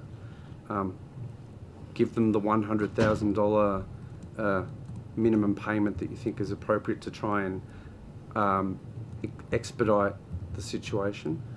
But that doesn't mean much for these people, because ultimately they will require, as one of the witnesses said earlier, it's whole person impairment. And that could last your entire lifetime, and you need help. You need assistance, you need professional help. And without it, I'm very concerned about what the outcome will be for individuals that are just scrapped from the system. And if you'd known what you now know about Mr Mookie and his legislation, would you have been as cooperative back in the day?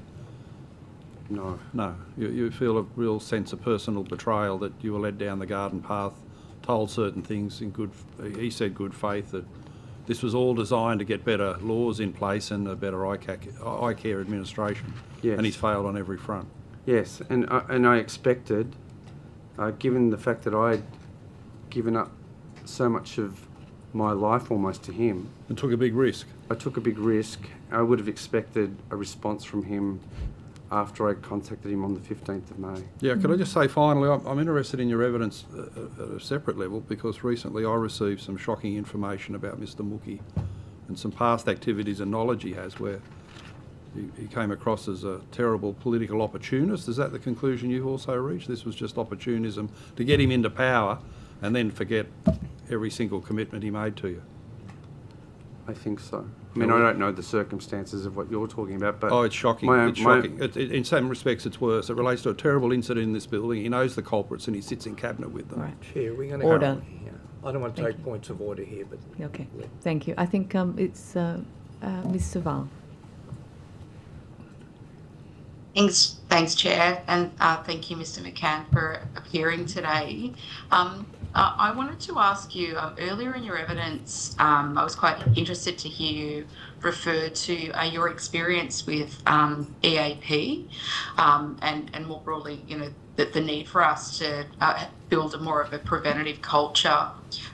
What do you think, or firstly, I suppose you sort of acknowledge that there is more that we ought to be doing to build a culture of prevention in workplaces so that fewer workplace injuries, in particular psychological injuries, are occurring in the first place.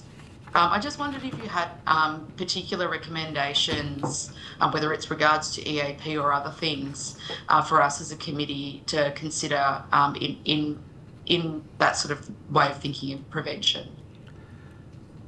I think one of the things I would say is that it needs to be horses for courses. You can't just go and choose a service provider based on the fact that they have psychologist written on the front door of their office.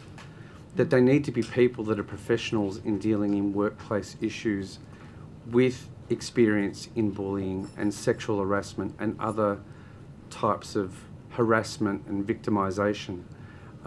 If they don't have that experience, it's almost pointless sending you to a psychologist or even GPs that don't have that experience. Not all GPs have an interest in psychological treatment. So I think there needs to be a group that you need to be associated with, the employer that is experienced enough to deal with these such serious matters. And pardon me, and those same people should also be the people that are in there working with the various HR and senior executive management in companies and in businesses to make sure that they're addressing this issue before it becomes a problem.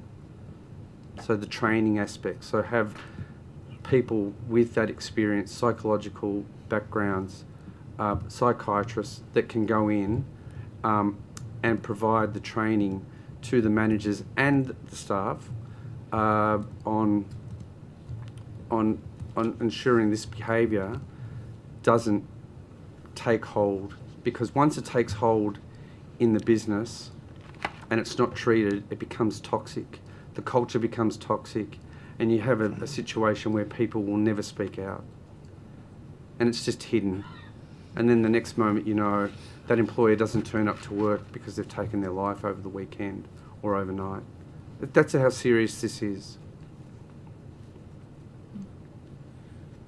And just generally in terms of the functionality or otherwise of the current system, would you agree that the system as it is currently is not working and requires major reform?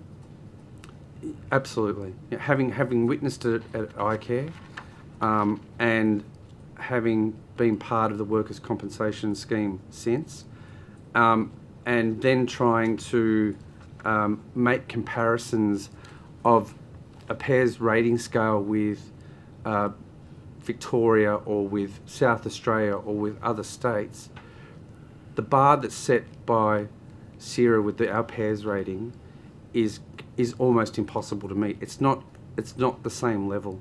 It's, you know, if you look at this more broadly across the states, so many people would reach the 30%. Many people would make that 30% barrier or criteria or benchmark of 31%. But here, it's not ever going to happen because people will not be classified as class 4. And so with that, the peers rating system that you've just mentioned, are there suggestions that you have for, you know, reforming? Would you support an overhaul of that system, the peer system? There's no doubt that it needs to be overhauled. If you're going to change, if you're already going to introduce a bill based on a system that's outdated with what the reality is, and not looking more broadly outside of your own state at what's happening in other states and how they're assessing people that are suffering from psychological injuries, you're going into it, changing a bill based on an old system of criteria, which is going to help their cause by saying, well, they've never reached the 31%, they're out of the system, that's it, bill's in, and goodbye to those people. Just finally, around the issue of commutations, and there's been some discussion around whether or not, or how much, I suppose, to an extent, the current system is harming people the longer that they stay in it. But with the view of commutations, is that something that you would support, having that opportunity to exit the scheme earlier and try and get on with your life?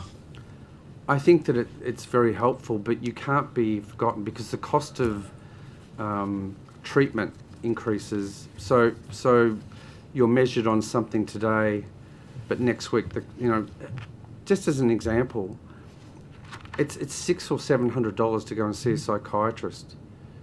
And then you've got to wait 12 months to get in to see somebody.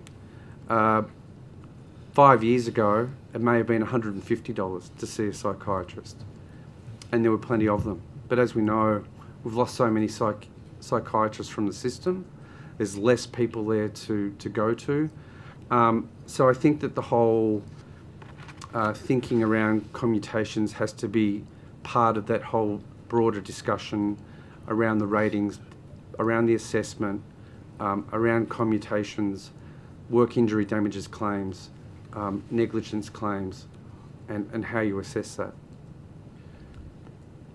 Could I just, I know my time is nearly up, but Could I just ask this? You made an observation in relation to comparing it with Victoria and South Australia. So that we've got that clear on the record, is the rating scale used in South Australia and Victoria different from the rating scale used in New South Wales? The PERS is different, say, from AMA 4, I think it is.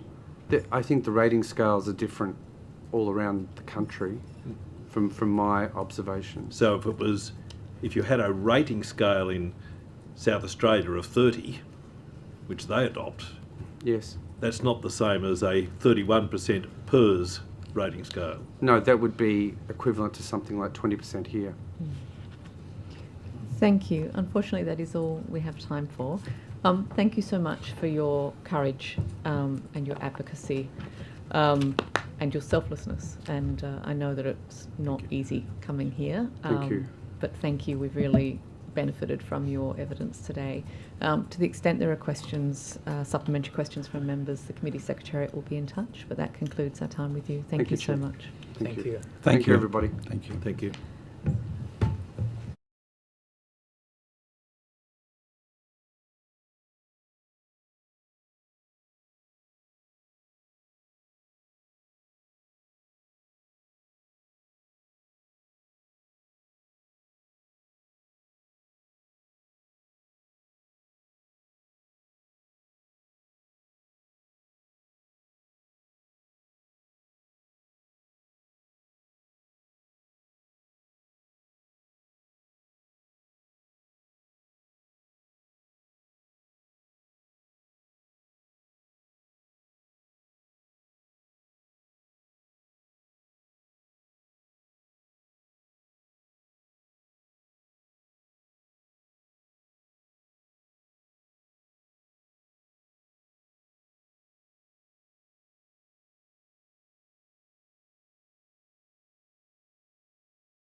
Just checking that everyone's ready. You've all got water. Yep, very good.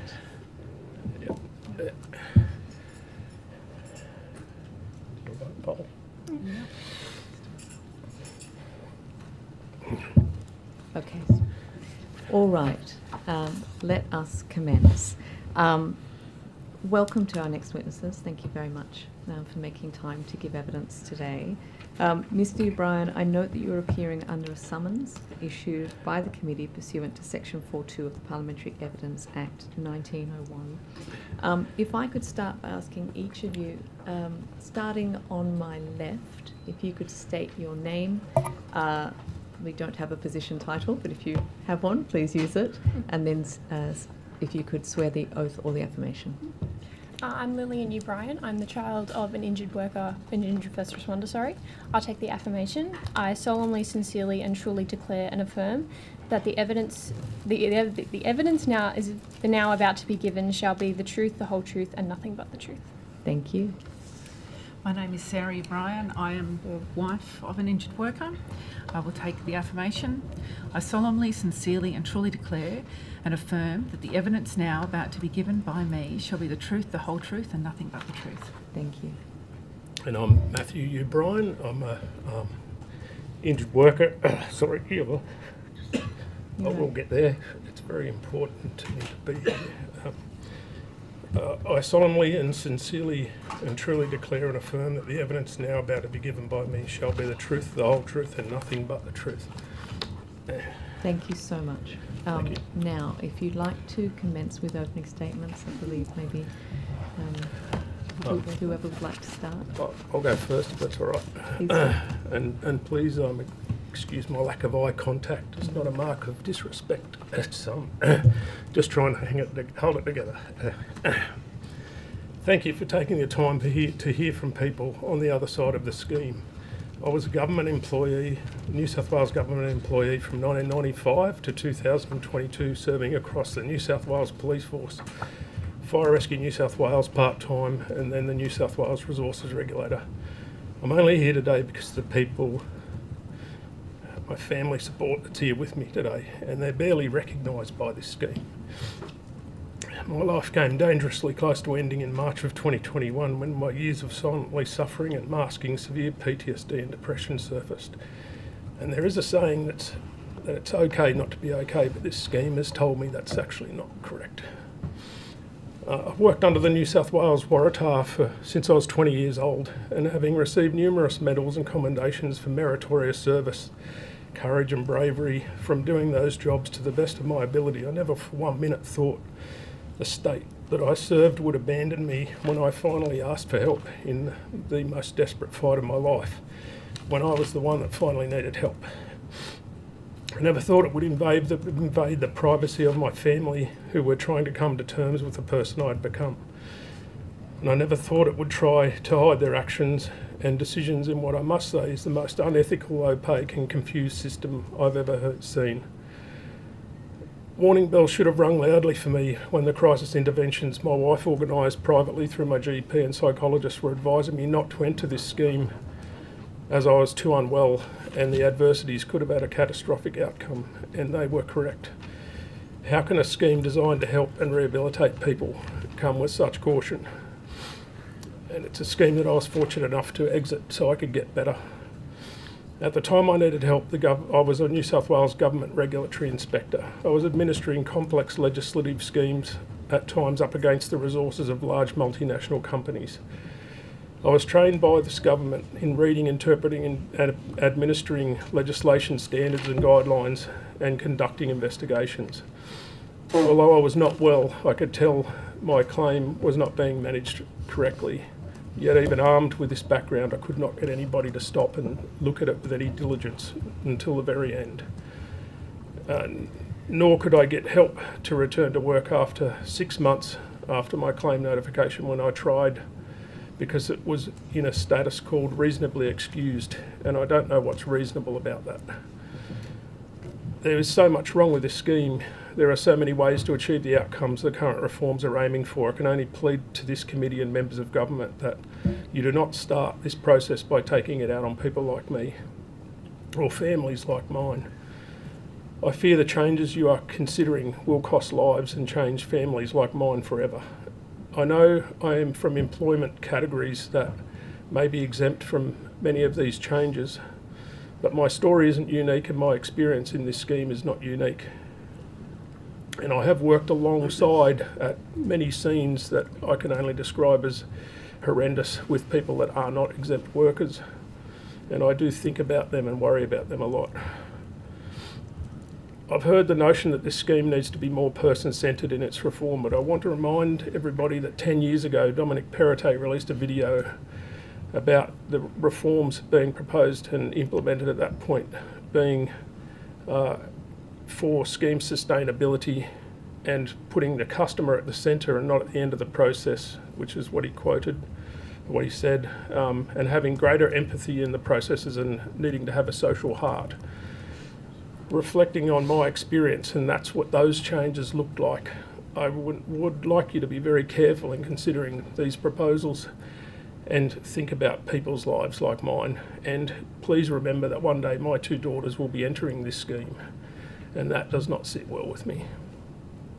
Thank you. I am here before you today to represent my younger self, my little sister, and all children who have had their childhoods impacted or stolen from them and been made to live in a home impacted by the abuse of this system. I never had a voice in this scheme when the trauma it caused was being inflicted on my family. So I am here today to represent her. I am here for my 16-year-old self who felt she lost her dad a second time when the negligence and abuse of this scheme broke him. The 17-year-old who realised her years as a child were gone and the one she could have were stolen and destroyed by this system. I am here to represent my little sister Georgina, who feels the heavy weight of the generational trauma that the negligence of this system leaves on not only the injured person but their children and families too. My family and I will forever carry the pain and impact that this system has caused, However, this is an opportunity to ensure no family or child will ever experience the weight and suffering of a scheme that systemically functions on coercion, negligence and abuse of the individuals and families they fail to support. I don't have a statement because I felt that my husband and my daughter would say enough. We do have some documents that we do want tabled. They are, after my husband exited the scheme, we were fortunate to secure an iCare customer advocate review. It shows terrifying systemic issues.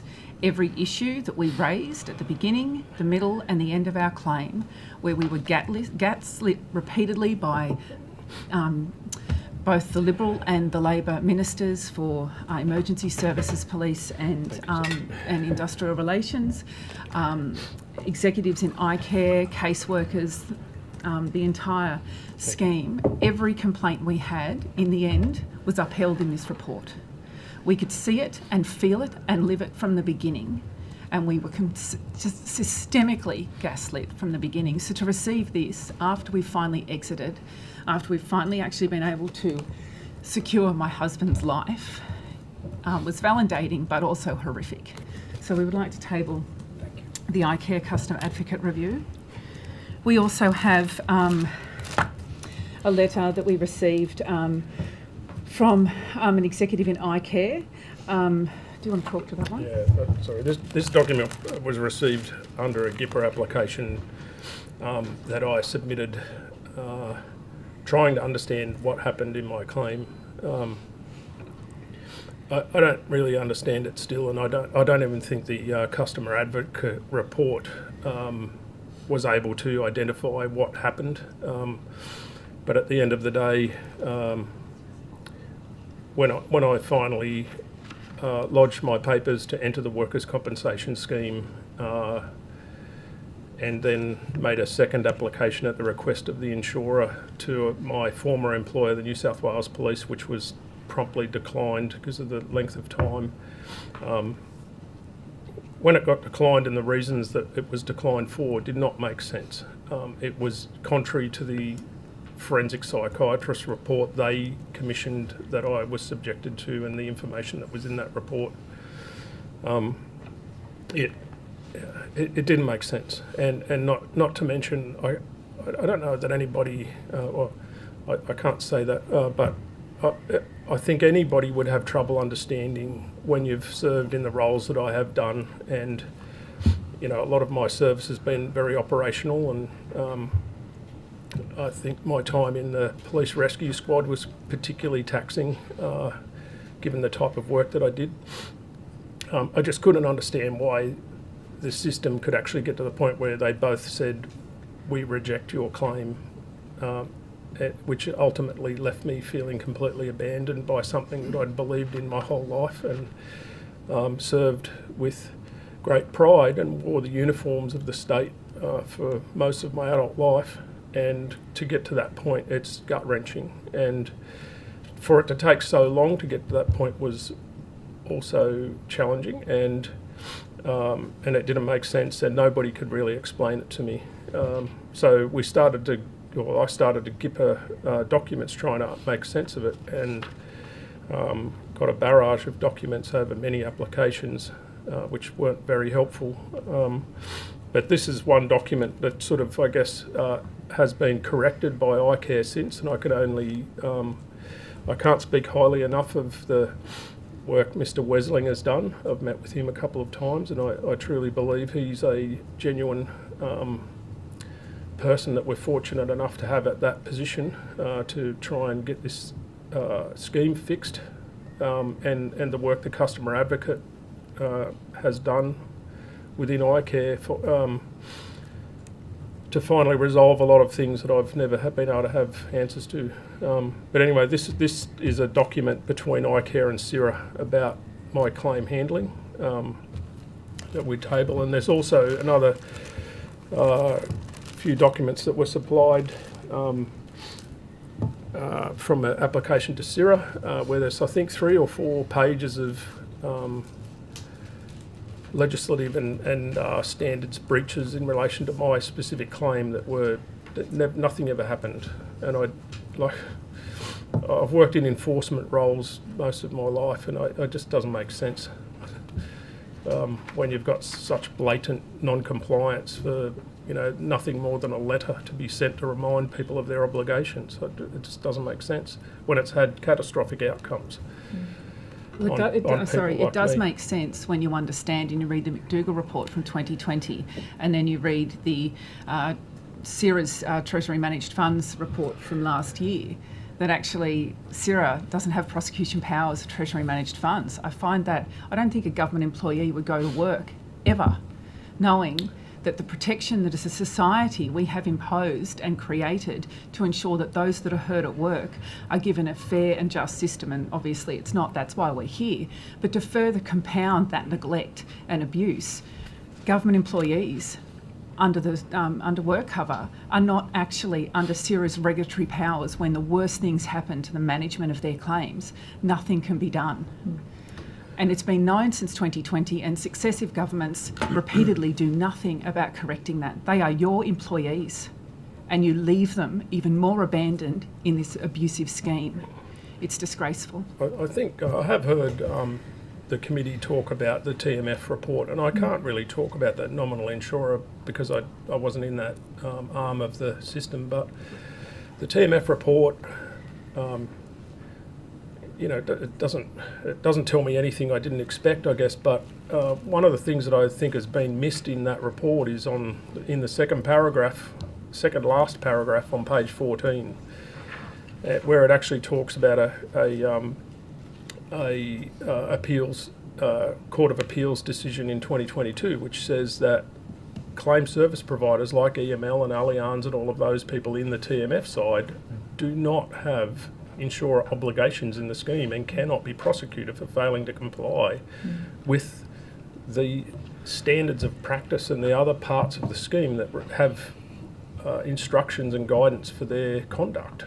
And that, to me, seems quite bizarre. But it made complete sense when I realised all of these investigations and identified breaches couldn't be actioned. Could I ask you, I think from your submissions and from what I've heard, you have quite a good understanding now of, I guess, the history of the issues in eye care. You talk about the reports, you talk about it sounds like you have investigated, you've taken it upon yourselves to sort of investigate the scheme as well as your own sort of circumstances. Do you view your experience as an anomaly or as something that is evidence of something much more systemic? And I guess, do you think that if the recommendations from previous reports had been made, that perhaps, if they'd been implemented, perhaps you wouldn't have had to go through what you've gone through? I don't know how different it would have been at the end of the day, but I can tell you it couldn't have gotten worse.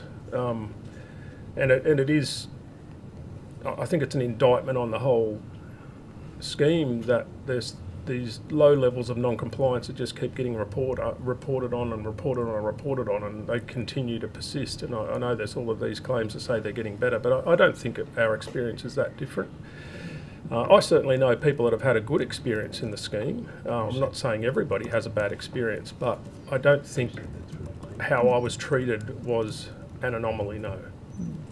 And when you look at the Customer Advocate Review, you will see that most of the major issues that had catastrophic impacts on our family. And I think one of the things, if I can just sidestep for a moment, one of the things that I've found absolutely ironic about this scheme is the Treasurer has spoken about it, most people speak about it. You need to return people to work as quickly as possible. The longer you stay out of employment, the less likely you are to return. We need to really focus and provide best possible care for psychological injury to help people recover and sustain their well-being. Yet the very scheme itself is paying for that if you actually have your claim accepted. Yet the scheme itself acts against all of the costs that they're putting in and the investment they're making in injured workers in their healing. The very scheme is eroding and corroding any possibility of their own healing. And you're paying for the destruction that you're paying to heal. And it just seems like it's an endless piece. And in the Customer Advocate Review, and I do take your point, Ms. Boyd, there's been countless recommendations made, and nothing virtually has ever been enacted. And I have often felt if any, some of those recommendations that the Law and Justice Committee and others have made over many, many years had actually, with any purpose or heart or intention, been implemented, we would have had a better system. We would have had a better scheme. We were fortunate. We got Matt out of EML's care. That took me 6 months of fighting because Matt was just becoming so unwell in their care. I can't call it care, in their management, in their abuse. I finally got Matt moved into iCare. And so he was his case was put into the psychological pilot division that they've set up within iCare to manage psychological injuries. That was a better experience. That was probably the best experience we had in the years we were in the system. By no means is it best practice. By no means is it where it should be. By no means is it trauma-informed.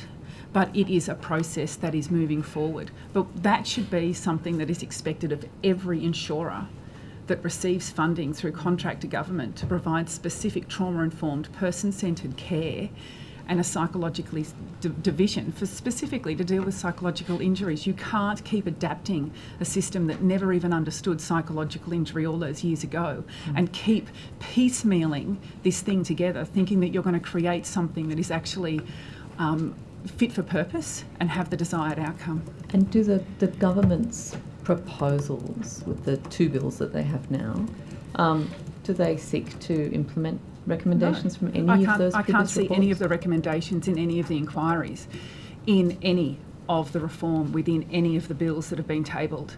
And I don't think, I meet with Sophie Kotsis, Lillian and I met with her just after the election.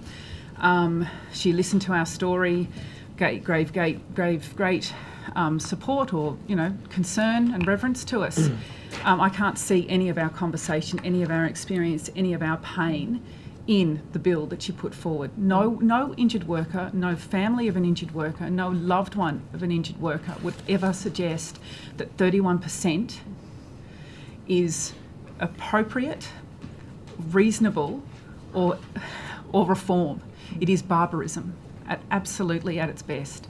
And it's disgraceful that the Treasurer keeps talking around a subject that clearly he is intentionally blind in educating himself around, to continue to propose that 31% is in any way, shape or form appropriate.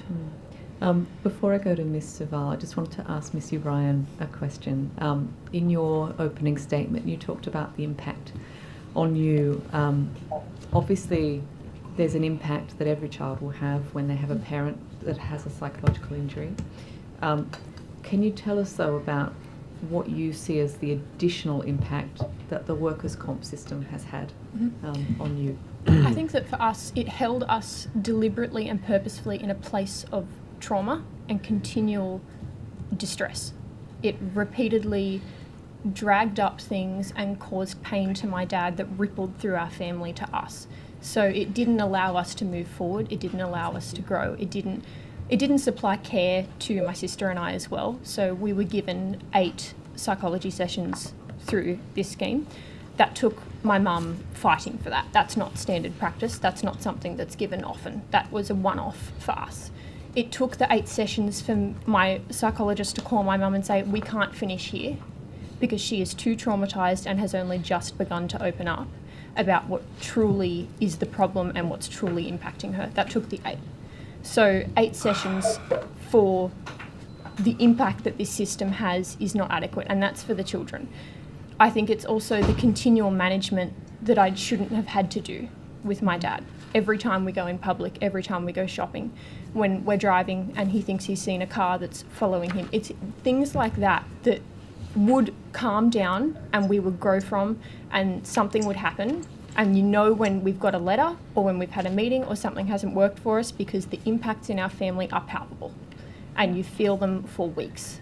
And it's the constant keeping us in a place of pain and holding us somewhere that we can't move on from. Is that surveillance? Is that the... Surveillance is the other thing, is that I was my personal accounts on social media were part of a, what would you call it, surveillance? It's a desktop it's surveillance in any other term, and I think this is one of the problems with surveillance, because we have multiple different titles for lots of different reports, but they're all the same thing. We had a surveillance company contracted by Fire Rescue New South Wales and EML, and they looked at a 15-year-old social media profiles to try and find out what capacity her father may have. I find that that's child abuse in any other language, except apparently not in workers' compensation. And I've read part of, and I've read part of that report that mentions a photo of Mr. O'Brien with his children, implying that he is actually able to do something, or he seems to be fit with his children. So pictures of me and my younger sister Georgina are used in that, and I think that's the most direct systemic abuse and failure that happened to my sister and I, is that our boundaries were crossed in that way. That's really, I'm not sure that's legal. Can I just add on that surveillance point? It sort of spells out how the scheme approaches you as an injured worker when they try and hide that sort of thing under legal privilege. And I literally only found that by chance in thousands of pages of documents that I was sent from the GIPPers that I'd put in. I found a redacted receipt with the footer on the page that had no other information of a company name, and I looked at it and I thought, I think I've heard of them. It was a private investigations company, so that's what my alarm bell just went off straight away, thinking, well, that could only be surveillance. And when I looked into the standards, that's clearly applies to even online information monitoring, social media monitoring. But the prerequisite for that is that you have to have had some sort of fraud or some question, I guess, put over your claim, which sent me in a deep spiral. Because I thought, I didn't actually know what I'd done that had given them the understanding that I'd embellished something. I didn't get it, but the one thing that it did do is set me off thinking they will be looking at every single thing that you guys touch, and it's a big ask to ask kids this age to say you need to stay off social media because I don't know what they're doing with it.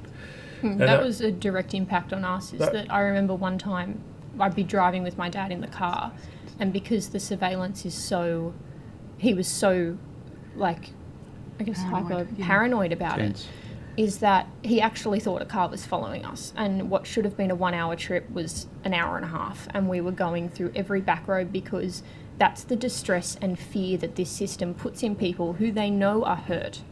And that's my problem, is that they know that the people that they are supposedly helping are already hypervigilant, already sensitive. To do this and not acknowledge that there are flow-ons from that. I was in that car, I carry that. I remember that. I remember that fear. He wouldn't tell me what was going on, I didn't know. And so it's things like that that are just not thought of. That you can hurt an injured worker and then under them we're not dependents as we're seen. We're children and we're people and we're directly impacted by. I'm not his dependent necessarily. I'm his child and I live in that home. Thank you. Sorry, Ms. Saval. Thanks, Chair. I just wanted to clarify that this sort of your experience of being stuck in the workers' compensation system. It sounds like the experience that you had, albeit Ms. O'Brien, it sounds like quite traumatic for yourself in particular, but this sort of dispute-heavy, repetitive, ongoing claims process. Is that an accurate reflection of the sort of system and your experience of it, or is there other parts that I've missed? No, I think that's quite accurate. I think, as Matt said in his opening statement, the medical advice to us was do not make a claim. Matt won't survive the adversarial nature of this process. Now, we were fortunate that we were in a financial position to be able to do that. There are many people that are not, and this scheme that is the pathway to healing and recovery is already so adversarial that the medical advice is don't enter it if you can't. So that's how it started. We then had 6 months. I used to describe Matt as the hot potato that EML Fire Brigade and EML Police don't want to touch. Matt served in both of those roles and sometimes concurrently, and he would turn up to every job and assess the job and work out what hat he needed to wear to best serve the people of New South Wales and the government, and he would go forward and do that work. When he got injured by that service, those agencies and EML decided that they would just banter between the two as to who hurt him most, who hurt him last. So that was our experience from the beginning. And then you finally get a moment of peace, and Matt's starting to get a little bit of stability, and then out of the blue you get a phone call or a letter requesting an IME. You get a notification that there's a query about something else. And I actually ended up ringing and saying, do not ring my family from November until mid-January. Can you please give us a Christmas where you do not blow it up so my children can actually have a Christmas? And without fail, November would roll around and there'd be another piece of paperwork that someone felt was absolutely imperative, and we would have our stability stolen again. And as I said, you're paying, iCare's paying, ultimately the taxpayer's paying for Matt's treatment, and you're destroying it and destroy every time you make a phone call. And I've heard many times from Dominello to Sophie Kotsis to the Treasurer, and everyone says, but we have to be really careful about reform. We have to be really careful this system can't operate. Well, the taxpayers paid for the illegal surveillance that was conducted on my family.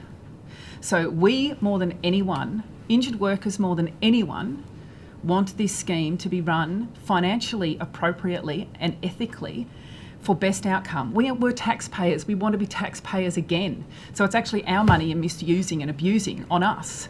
There's the irony of this entire scheme. And I think the injured workers, ultimately, there is enough, well, yes, we need an overhaul, but there is enough recommendations. In Matt's case, the 9, as you will see in that document that we submitted, the 9 breaches, we found them.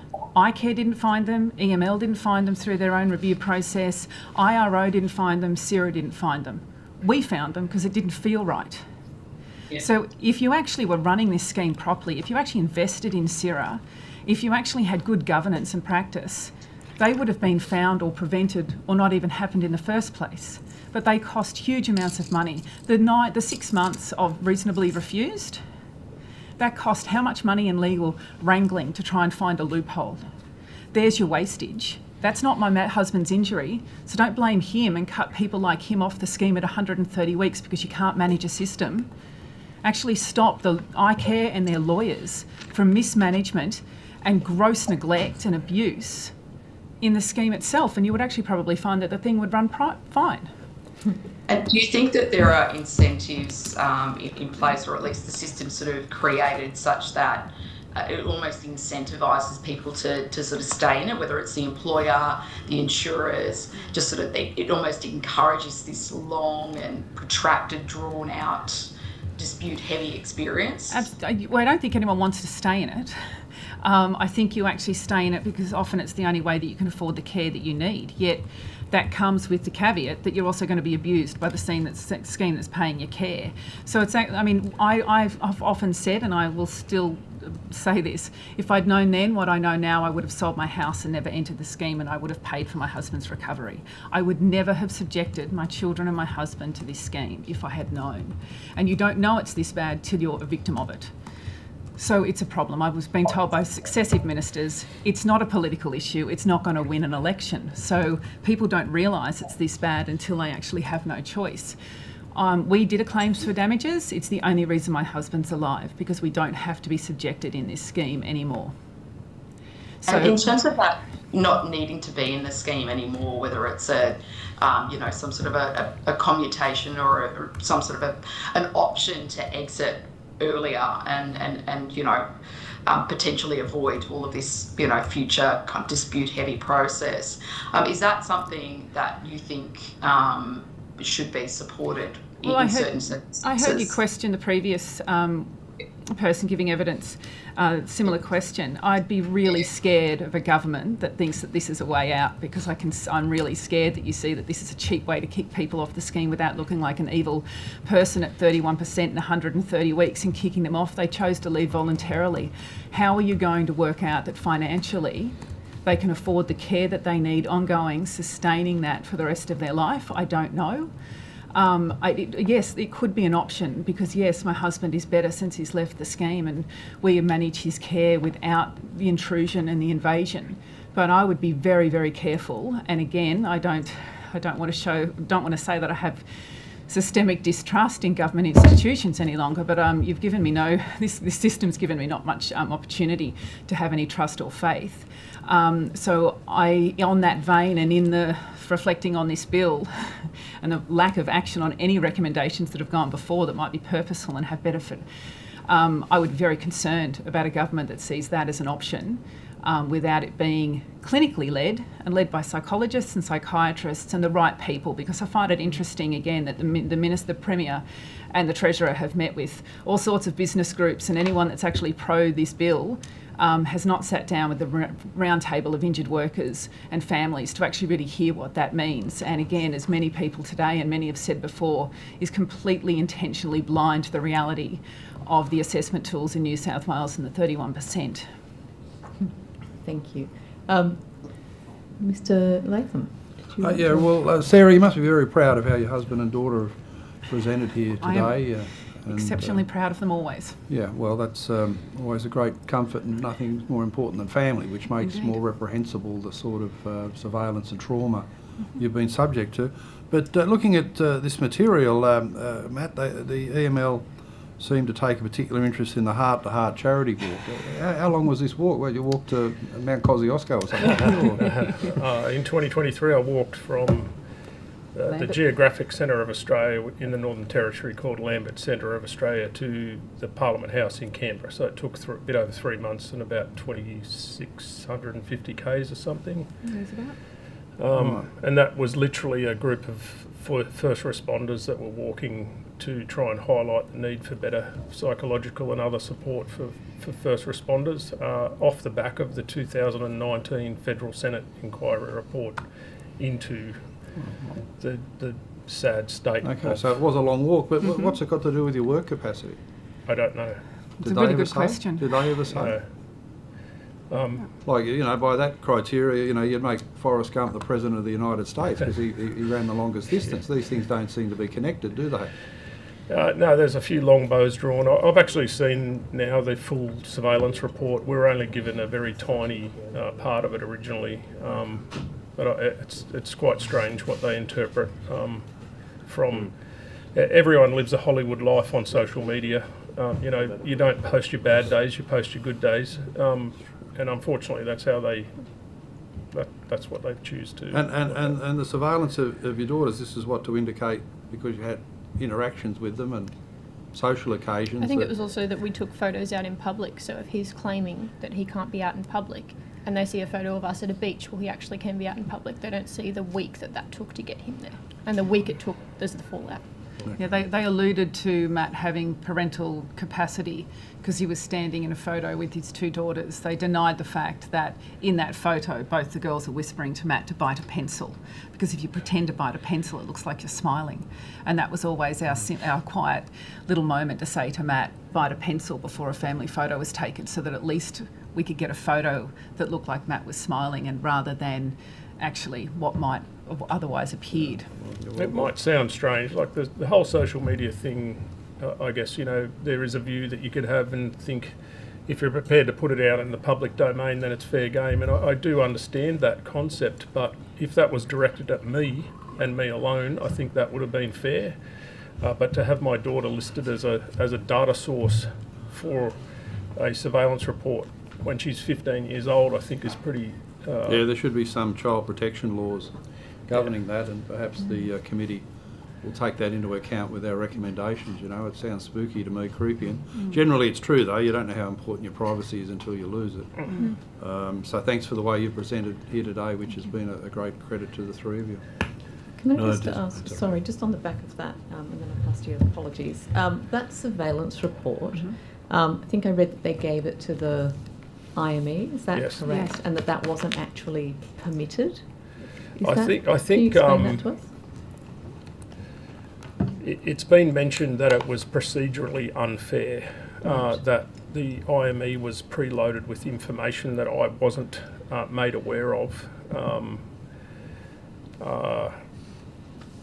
I guess judiciously, it's probably not the way you should do business. You know, at the end of the day, if it was to inform him to ask some questions, I understand why they might do that, but to cloak it under legal privilege and hide it and do the best that they could to never allow it to see the light of day, I think the reason why that is because of the scope of the actual surveillance, not necessarily the idea. But there has been criticisms of the way it's been used in the IME process, yes.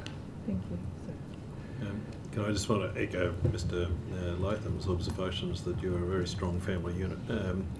That's a credit to you.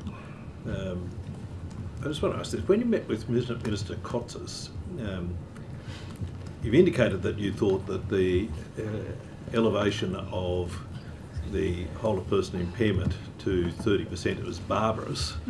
Did she ever foreshadow with you that this legislation was in the pipeline and that they were going to make changes to this legislation?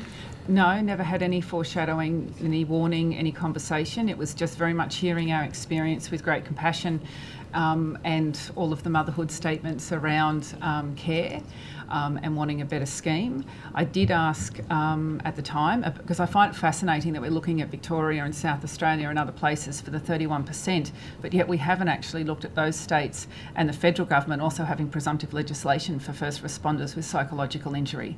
So I find it interesting that we pick and choose elements for our own best outcome, possibly not best outcome for those that serve the state.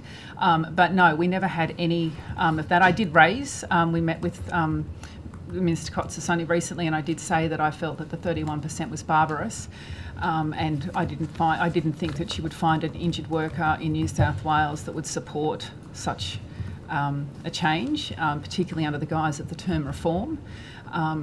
But that was as far as that went. In terms of actually exiting the scheme, tell me what the process was for actually exiting the scheme. That was one of the most strangest days of my life, and it was pretty much typical of a great representation of Matt's entire claim. I was contacted, I was contacted by Matt's caseworker at the time to say, we have spoken with our legal team and we think that Matt will remain unwell staying in the scheme, and it's in his best interests that he exits the scheme. We would like you to speak to your lawyers about making a submission to take a claim for damages. We were already considering that, so we did that. We had a meeting on the day with our minister and barrister on the phone to go through that process. I think they came in with we'd submitted our offer. They came in, their offer was $300,000 to walk away. And I just went, hang on, it's a year and a half of my husband's previous wage at the time that he was injured. You want him to live to 65 on that. That is just, that won't even cover his care for 2 years. You've got to be kidding me. So we rejected it. We subsequently put in another offer. I was told that I can't remember the language they used to describe me. I was disingenuous. Their barrister suggested that my offer was disingenuous, our second offer. I thought that was pretty disgraceful. I found that, and then Matt became so unwell in that meeting that he left, and our lawyer actually thought that Matt was potentially suiciding. He was that unwell in that process. That process is the final way that they can destroy you. It is utterly disgusting that we barter over such minute amount of money at the last moment you can to destroy your soul. That was what that day was. It was legal, barrister, lawyer-led destruction of my husband to barter such minute amounts of money as his worth to exit. So we called a halt and we left. We subsequently finalised later that day over the phone after I had rung executives of iCare to tell them of my absolute disgust. We were told that the lawyers had acted against the instructions in the way they conducted our exit process. I think iCare make that observation in their recommendations. Yeah, they do. I think it's important to have an exit option though. Yeah, absolutely. Because if you don't, you might lose hope. Just not done that way. But if in fact The exit option is based on a 30% whole of person impairment. Well, that's ridiculous. That might not be an exit Well, Matt, option. it's not. Matt was 24%, so that option would not be available to us. And as I said earlier, it is the only reason Matt is alive today. He could not have remained in that scheme. I don't know that the unfortunate reality is you probably won't actually ever see what these numbers of the PERS actually relate to or translate to in reality. You know, I've had two IMEs for this purpose. One was 19%, one was 24%. And I used to go to a PTSD group with other first responders and military people, and the New South Wales people in there were nowhere near 30%. And I can tell you now they lived lives of dysfunction, and the talk of this employability, and you know that's not a factor until you're at 31% is ridiculous. Well, as an external person seeing a person live in my home who was 24% whole person impairment, when my sister and I found out that it was 30 or 31? 31%, Georgina said to me, Dad wouldn't be alive at 31%. And we all agree. Like, at 31%, if you haven't seen someone at 20, even 19, 31% you are unable to have a person to treat if they are with you at all, or they will need full-time care for the rest of their lives. It's beyond fixing then. If you accept 31%, you accept a standard that will never recover, and you will still have a system that doesn't work because you cannot help people then. Oh, thank you. Thank you so much. I think we could talk to you for a very long time. Thank you. This has been such a powerful session. Thank you so much. I know it takes it out of all of you, but it's really, important and valuable, so thank you very much. Thanks for the opportunity. Thank you very To much. the extent there are questions, supplementary questions, the committee secretariat will be in touch, but that concludes our time with you. Thank you so much. Thank you. Can I go? You can have your next delivery. That's You fine. can go.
got any government?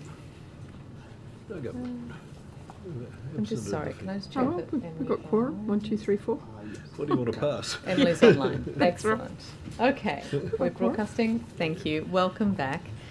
We're now going to welcome our next witness. If I could ask you to please state your name and position title and then swear either the oath or the affirmation. Craig Tanner, barrister. I take the affirmation. I solemnly, sincerely and truly declare and affirm that the evidence now about to be given by me shall be the truth, the whole truth, and nothing but the truth. Thank you very much. Mr. Tanner, we have had the benefit of submissions from you, and we have spent a lot of time talking about your submissions as well in this inquiry with the committee. So thank you very much. We found them very valuable. If I could ask if you wanted to make an opening statement. Well, perhaps I can attempt to add to your burden insofar as what I have to say by mentioning that I prepared some further submissions which I had intended to use as a point of reference in my discussion about these matters with the committee today. I have prepared hard copies which I would seek to tender, Chair. Please do.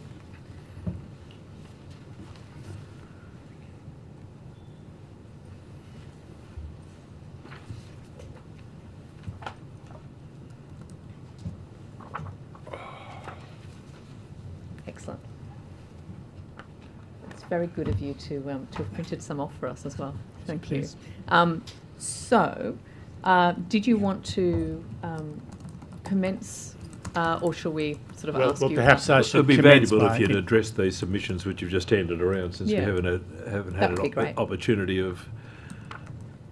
Yes.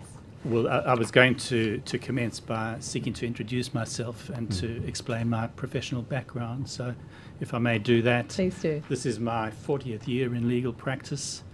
That practice has been predominantly dedicated to acting in matters involving the workplace. Initially, as a representative of trade unions and workers in matters pertaining to industrial law and employment law, and then from 2002, predominantly in the field of workplace injuries.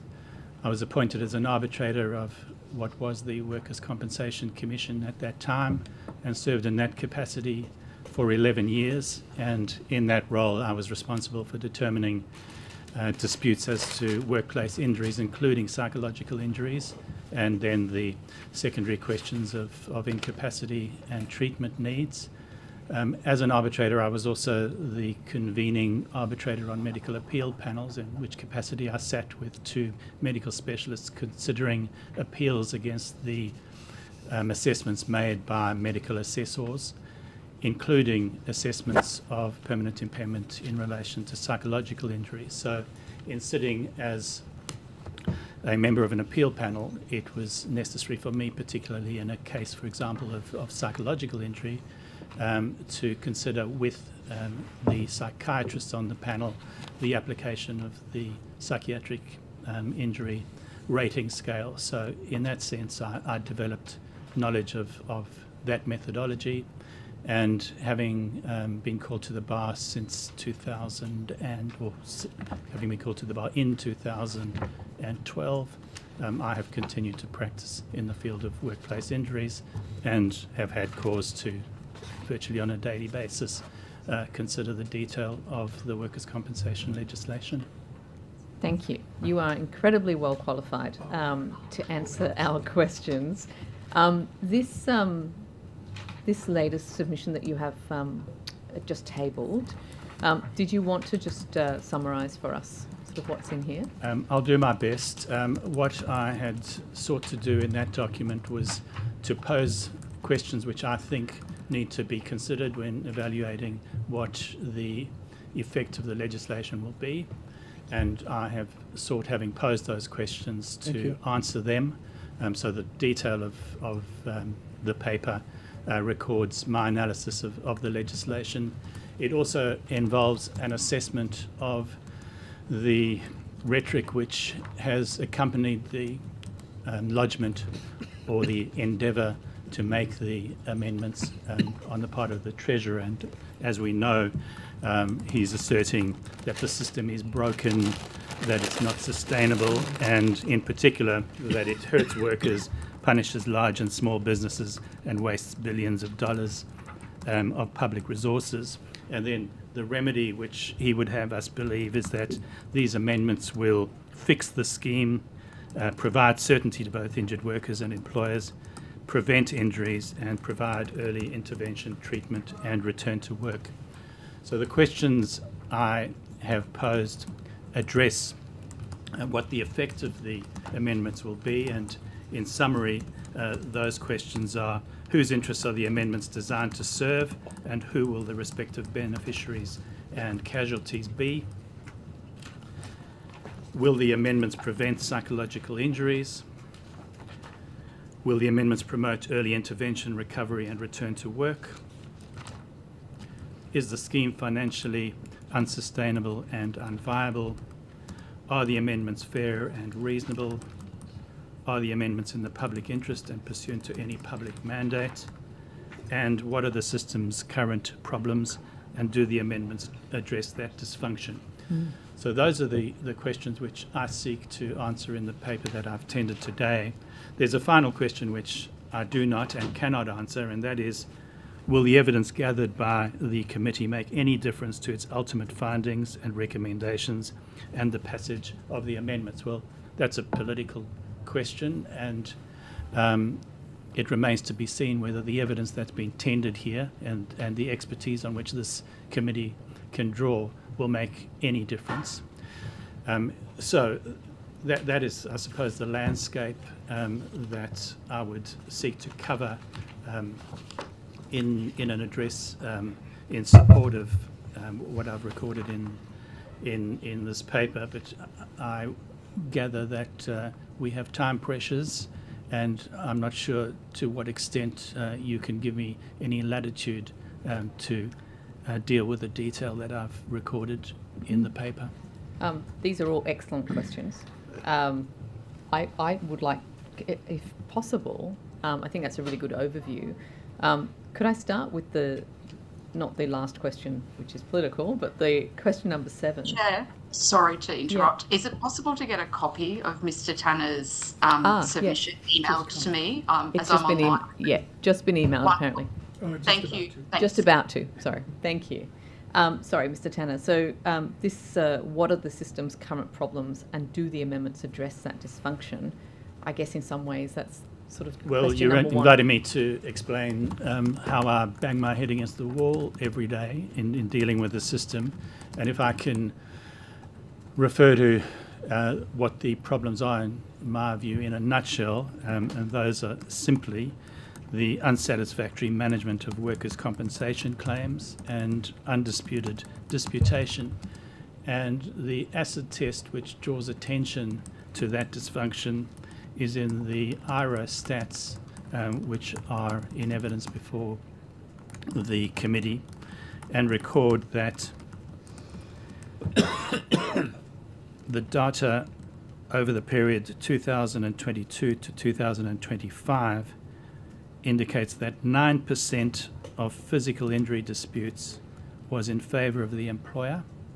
These are matters that proceeded to the that proceeded to the Personal Injury Commission. So the outcome of all of that disputation was a 9% success rate insofar as sustaining the employer's dispute in physical injuries, and a 16% success rate insofar as employers disputed claims for psychological injuries. That would indicate the extent to which resources were directed to disputes which were ultimately determined to be without any merit.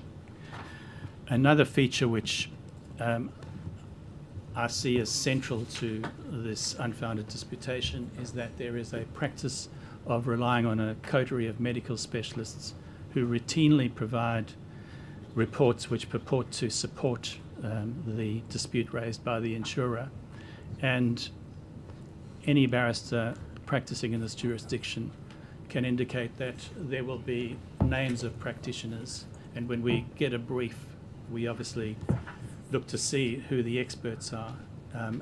It's possible to predict what the particular medical specialist will be saying insofar as his or her opinion is concerned, because they tend to provide the same kinds of explanations.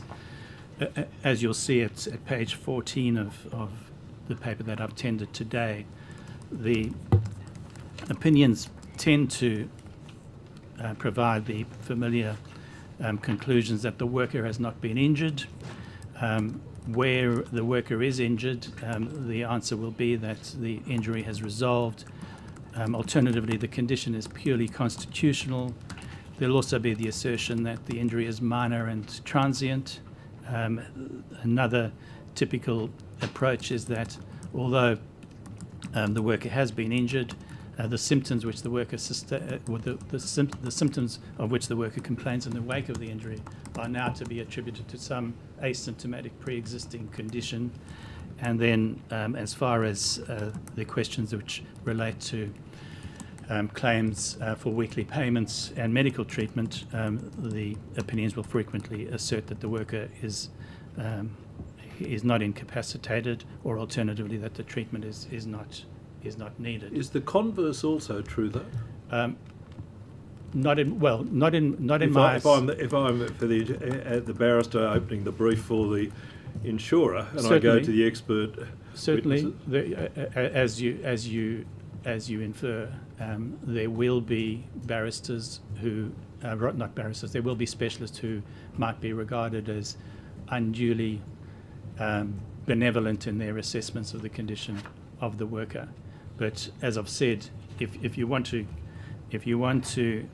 secure an evaluation of reliability, then when you look at the stats and see for the insurer a 9% success rate and a 16%, that's for physical injuries, and a 16% success rate for psychological injuries, I think that's going to give you some indication of the relative reliability and weight of the contending medical opinions.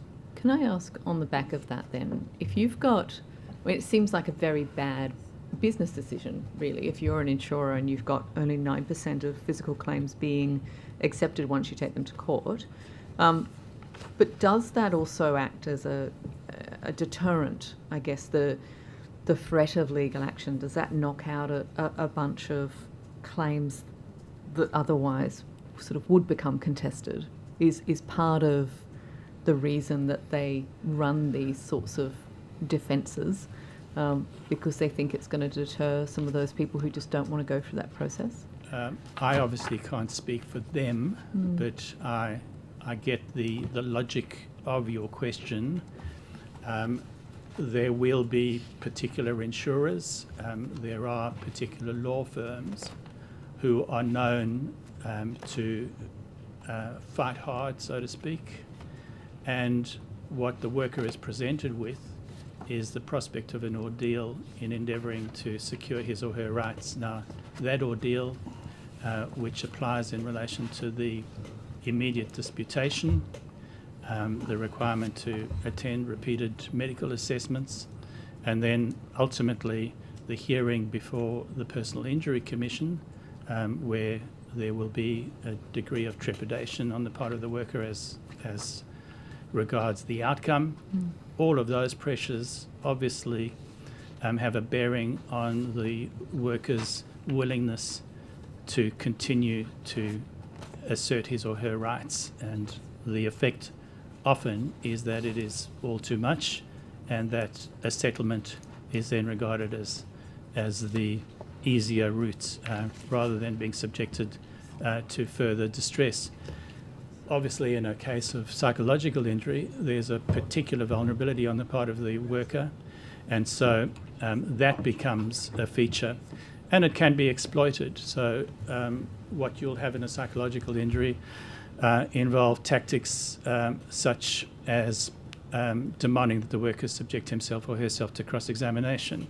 Now, that is obviously an ordeal which is likely to exacerbate the condition of the worker, and we frequently find ourselves in disputes where the Commission has to determine, with reference to contemporaneous evidence from the worker's treaters, that to subject the worker to that type of adversarial ordeal would be injurious in itself. But the mere prospect for the worker of being subjected to cross-examination is something which might prompt him or her to decide, well, it's just better to settle rather than to run the risk of having to undergo this ordeal. Another example is one which I experienced, I think, a week ago, where again we're dealing with a worker with a psychological injury. Counsel for the insurer, in the presence of the injured worker, the insurance officer who was there, the member, and the legal representatives, after the settlement offer, which was miserable, was rejected by the worker, counsel indicated that the worker needed to consider what he described as reputational damage. And what he meant by that is that if this matter proceeds to a hearing, it will be published, and the worker, who was a teacher, would have to grapple with the consequences of the contents of a decision which referred to his or her psychological condition. So that's an example of the kind of pressure that can be brought to bear. What I haven't mentioned is another feature which can be a source of pressure to settle a case, and that is that there is a right of appeal. And at this stage, it takes probably around a year for the appeal process to complete itself. So again, a worker with a psychological injury may well be inclined to compromise his or her rights to secure a settlement rather than persist with securing his or her proper entitlements. Thank you. That's a very comprehensive answer. Really sort of paints the picture. Do you mind if we sort of jump around in that paper? As you say, one of the main sort of threads of rationale for the bills that have been put forward is the idea that we need to focus on prevention. How do these bills fit into that prevention piece, in your view? Well, in my view, the suggestion that this legislation will effectively provide prevention is spurious. We need to distinguish between the different types of bills. There are what we can call the Workers' Compensation Amendment bills, in other words, the one that was initially introduced, and then the next one, which seemed to be introduced with a view to bypassing this commission. So those are the bills which contain amendments to the workers' compensation legislation, and in my assessment, they do not provide for any preventative measures. The preventative measures are in the Industrial Relations and Other Legislation Amendment Workplace Protection Bill 2025, which creates a jurisdiction for workers in limited cases which involve either bullying or sexual and racial harassment to seek effectively an injunction to stop the harassment and the bullying. So the formal provisions that might facilitate prevention of injuries are to be found in the industrial relations legislation, and as I say, they are limited to those three categories of injury. You'll see in my paper that one of the major concerns about the legislation is that, as distinct from the current law, which has no definition of injury and no definition, therefore, of psychological injury, what the government is seeking to do is to create a closed list of 8 compensable events, or what is defined as relevant events. If a worker cannot locate the circumstances of his or her injury within one of those 8 events, there is no basis to claim. So that is a development that is contrary to the way in which injuries have been determined for a century. There is only provision for this restricted matrix of psychological injuries, but not for physical injuries. So the argument of the government is that it's necessary to introduce definitions to create certainty. Well, it doesn't argue that it needs to introduce definitions to create certainty for injuries that are physical injuries. And if this need for certainty was so important, why is it that the exempt workers, in other words, the police officers, the paramedics, and the firefighters, why do they not, in the government's assessment, require a definition that the rest of the community has been subjected to? There's no need for the so-called certainty which the government uses as the rationale for introducing what is effectively a set of exclusionary definitions which will prevent thousands of workers from making claims. The law in relation to injury is settled. It involves evidence as to whether the worker has, in a psychological injury, a diagnosable psychological condition, with the relevant inquiry being as to the causation of that psychological condition. Every case turns on its own facts, and it's a matter for the worker bringing such a claim to establish a causal link between a workplace event or process and the relevant diagnosis. That is the inquiry which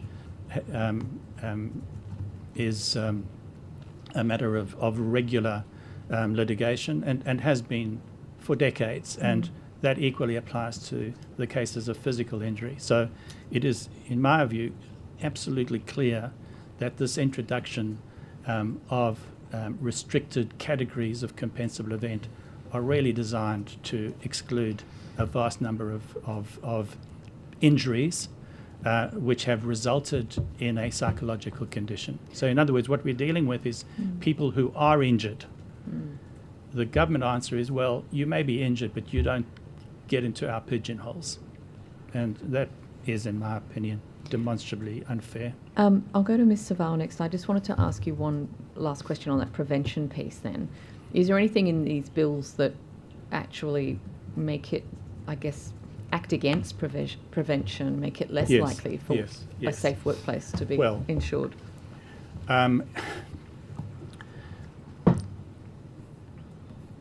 The limited list of relevant events does not include management action.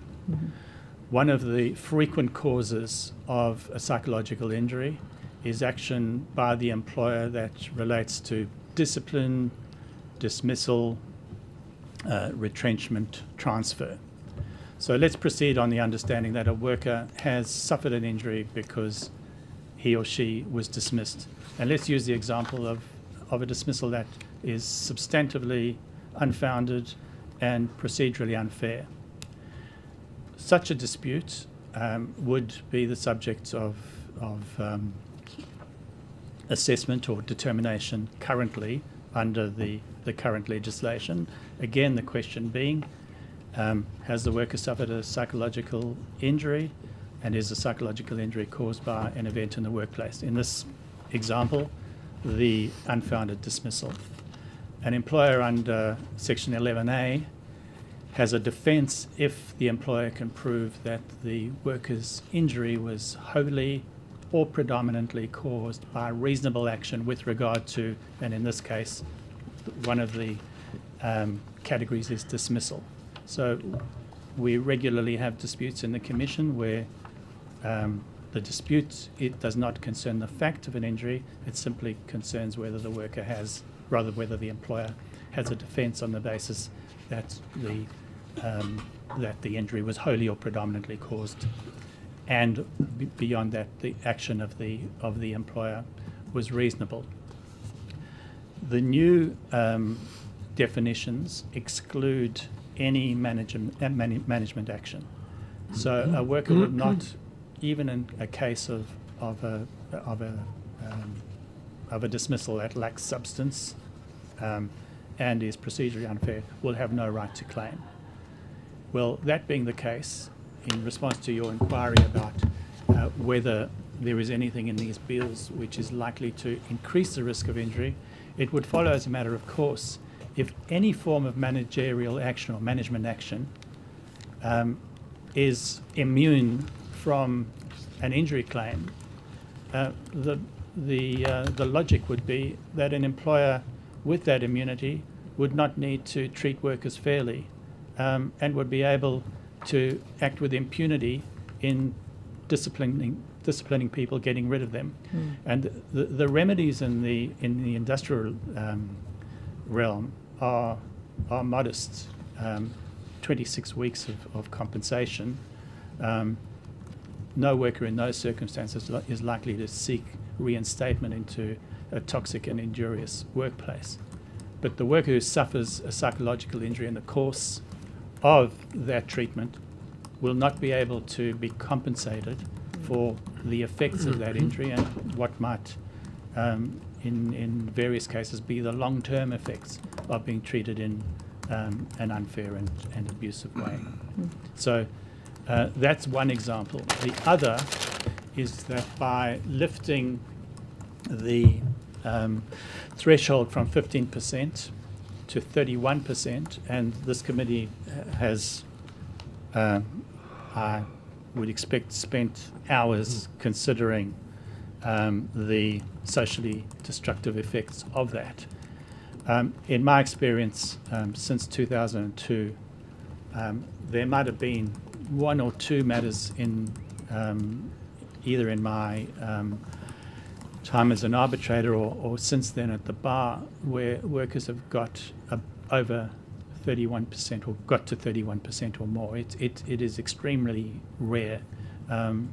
People in the early 20s are in a very bad way. To get to 31%, you'd either be in institutional care or require a round-the-clock carer. So, that said, the thrust of a damages claim is to address negligent behaviour by employers. Well, if employers know that it's only in cases where the effects of negligent conduct will receive an assessment of 31%, and that is, and you've got the figures in this committee, but it's certainly under 1%. That's just signalling that again, there's no need to observe their duty of care because it doesn't really matter, because there's nothing that a worker can do about it, because the prospect of the worker who is a casualty of that negligence or the failure of the employer to observe its duty of care, that worker simply will cease to have rights if this legislation is passed. Thank you. Ms. Saval. Thanks, Chair. Mr. Tanner, thank you for your additional submission. I just wondered, on page 10, you talk about, some of the issues with funding the scheme, and I wanted to ask you just on that.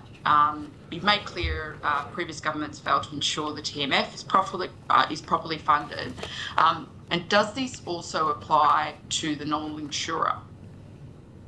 Yes, well, that's the evidence of Kim Garling, that there was a shortfall over a period of, I think, 3 or 4 years, which has resulted in the nominal insurer having or being at risk of not being able to discharge its obligations going forward. But as we all know, there was a suggestion of imminent catastrophe if this bill wasn't passed a few months ago. It seems that we're all here. And how high would, in your understanding, how high would premiums need to go It's not my field. It's not my field. I have in that passage deferred to Kim Garling's assessment. So I speak here as a barrister with knowledge of the detail of the workers' compensation legislation and the practical difficulties of managing disputes, but it is relevant, in my opinion, to note that the motivation for the changes is the Treasurer's view that there is a waste of money, and it's something that I believe needed to be addressed. But as I've said, I defer to Mr. Garling in terms of his analysis. And in terms of this analysis by Mr. Garling, have you also looked at any analysis by iCare or CIRA or Treasury? No, I haven't. Is there a reason for that? Again, I've said to you, my focus is on the detail of the legislation and the effects on workers. I mean, if the inference from you is, well, we don't have money, so somebody's got to be a casualty, the question is why workers with psychological injuries are the exclusive casualties of this. Look, I suppose it's just in your submission, you've given us some, put forward some opinions on how the impact on the private sector or otherwise. And so I guess, do you have any expertise on how many businesses would go under? You know I don't. Look, in terms of the current system that, we've heard from multiple witnesses this morning, injured workers, about how the current dispute focus in the system and how the system is almost self-serving in that sort of adversarial and dispute-focused way. Is it your view that the current system is working? No. If you read my paper, the seventh question I ask addresses the dysfunction of the system, and I proceed to provide my own experience of the respects in which it is dysfunctional, and the respects in which the manner in which disputes are managed is destructive to the process of dispute resolution.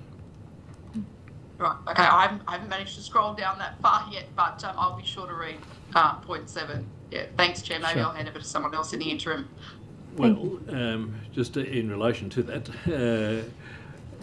if in fact some of the dysfunctional issues regarding to the current manner in which the scheme operates were addressed, would you anticipate that there would be then savings in the system? Not, and again, I don't put it on the basis you've got expertise in the actuarial analysis of insurance premiums and the like, but if in fact there was a cleaner scheme for the purposes of administering the way workers' compensation is currently administering, would there be savings in the scheme? I would expect so, and I'll take you back to what I'd said in response to the earlier questioning from the chair, where the data records that 9% of physical injury disputes are determined in favour of the worker and 16% of psychological injury disputes are determined in favour of 9% of physical disputes are determined in favour of the employer, and 16% of psychological injury disputes are determined in favour of the employer. It would follow that if there was a proper recognition of liability, and that would, in my submission, start with obtaining reliable medical opinions, money wouldn't be wasted with disputes, and then all of the expenditure which goes into contesting a claim involving a variety of experts, and then beyond that, the legal costs.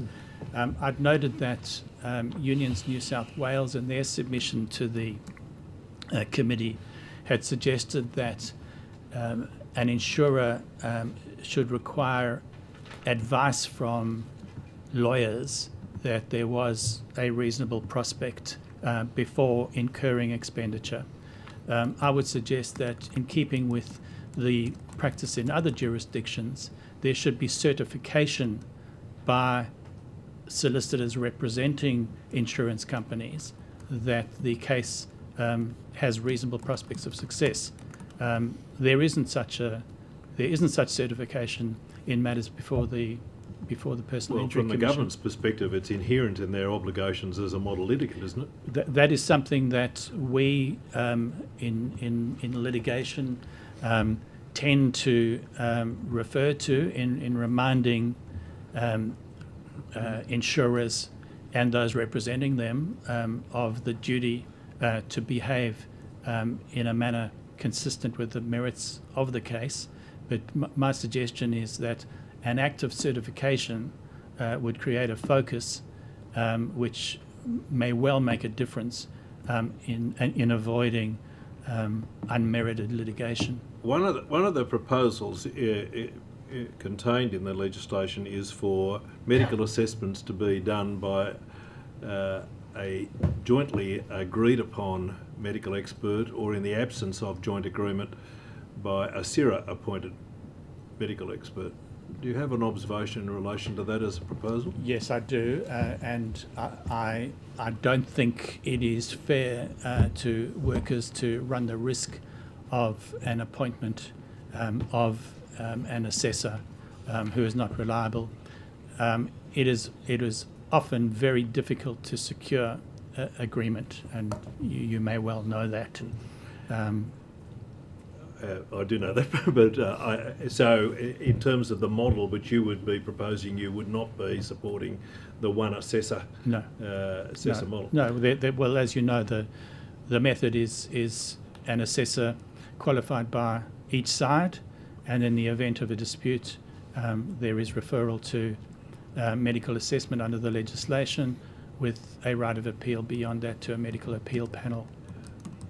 Some of the witnesses who have given evidence this morning have described the 31% whole of person impairment test for the purposes of ongoing entitlements as barbarous, and I think probably your analysis is, well, very few people would actually be caught by it.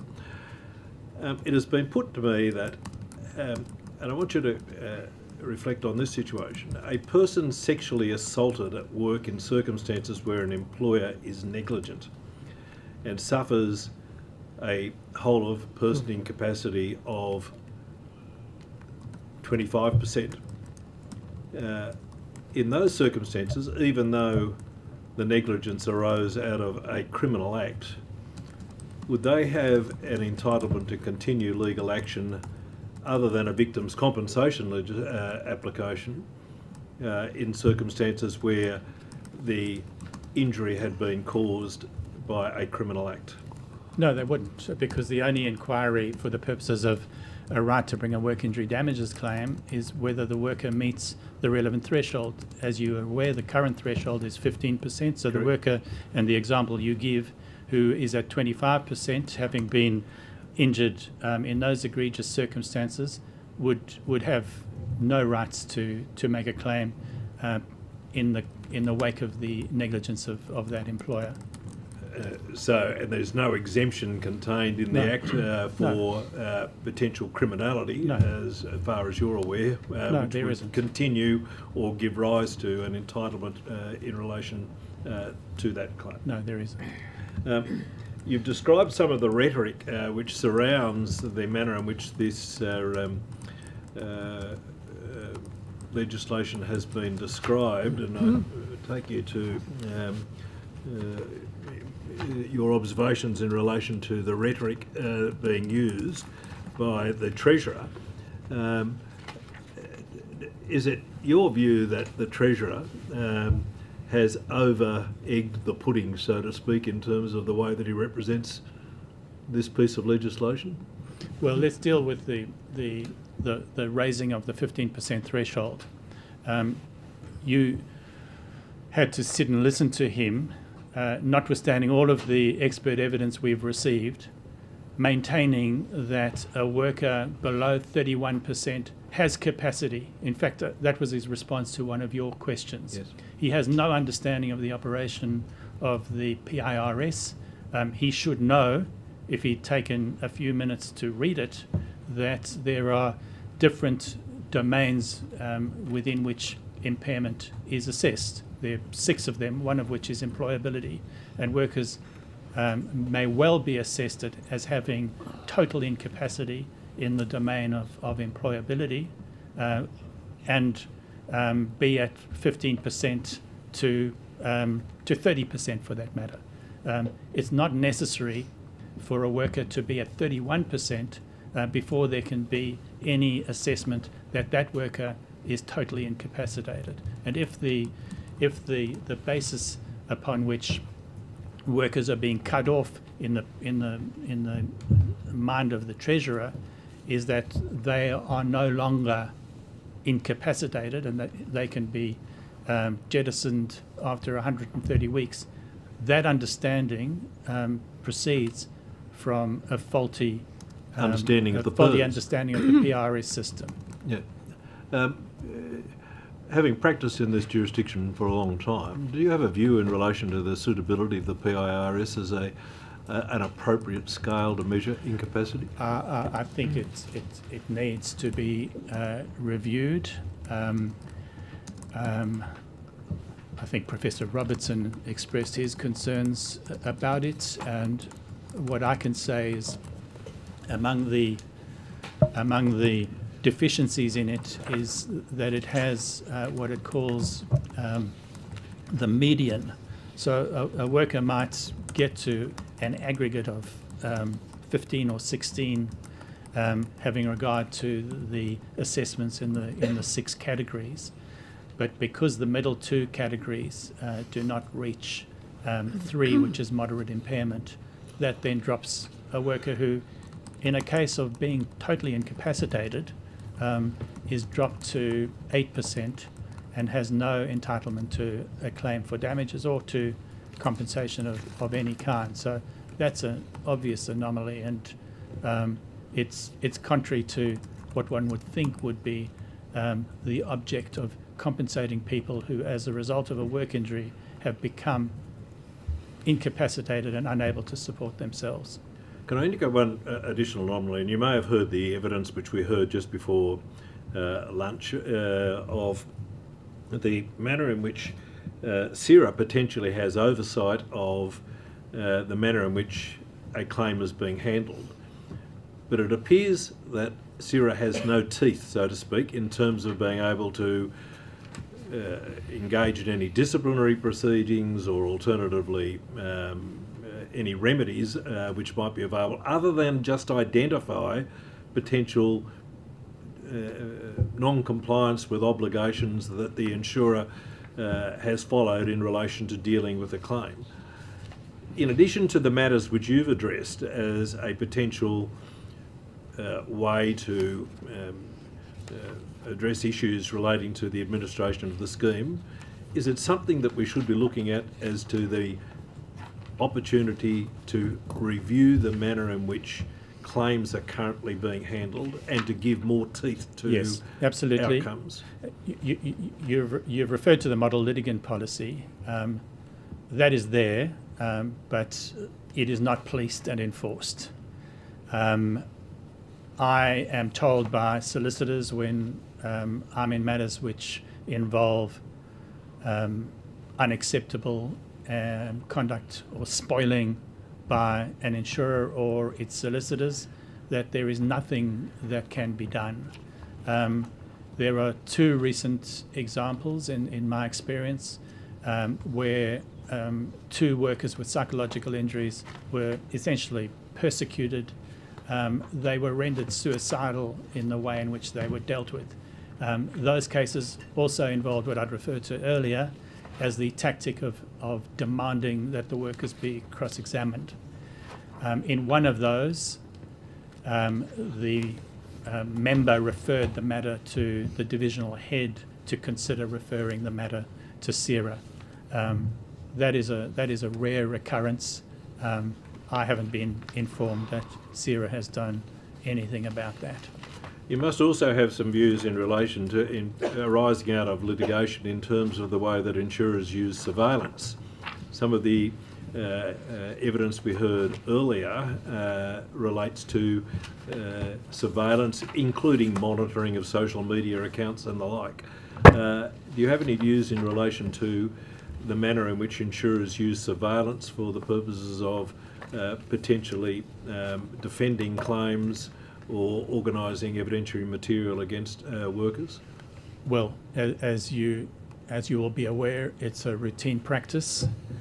In my experience, it seldom delivers anything for the insurer. There will be hours of video material of the worker going shopping. One of the occasions on which the worker is routinely videoed is when he or she is going to a medical appointment, because the insurer knows that the worker is going to leave home on a particular date to go to a particular destination. So we get video material of people in their cars, or alternatively being trailed around Coles while they shop, none of which introduces anything of material value to the ultimate determination, but there will be arguments. So in the case of the matter I referred to, where the worker, where the case was referred by the member to the divisional head to consider referral to SERA, that worker was filmed going shopping with her disabled daughter. There was an argument that she had capacity for work because she was looking after her daughter, and that was deemed to be commensurate with being a carer. In other words, treating a parent's responsibility to a disabled child as an indication of employment in the labour market.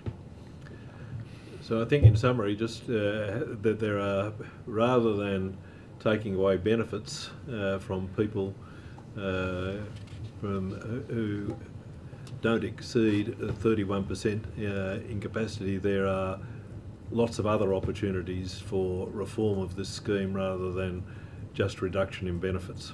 Well, the one question I have for the government is that if stripping workers of these benefits is such a good thing, why is it confined to workers who are not police officers, firefighters, and paramedics? So there's no explanation as to why, if this is, as they would have us believe, something constructive and beneficial, those workers should be treated with the respect they are, and should retain the rights that they have, but that nurses and teachers should simply be stripped of their entitlements. We are out of time, but I did see, Ms. Saval, you had your hand up. Did you want to ask a quick one? Yeah, just a quick one from me. Sorry, and thank you, Chair, for coming back to me. Mr. Tanner, in your submission, it talks about the funds that are held by the normal insurer, which, as you rightly point out, private funds. I'm just curious as to why you mention that the Treasurer might have a view that they be used on projects such as a new railway station in Wallara. That is in response to what he said in this to this committee, and let me find the particular assertion that he made here.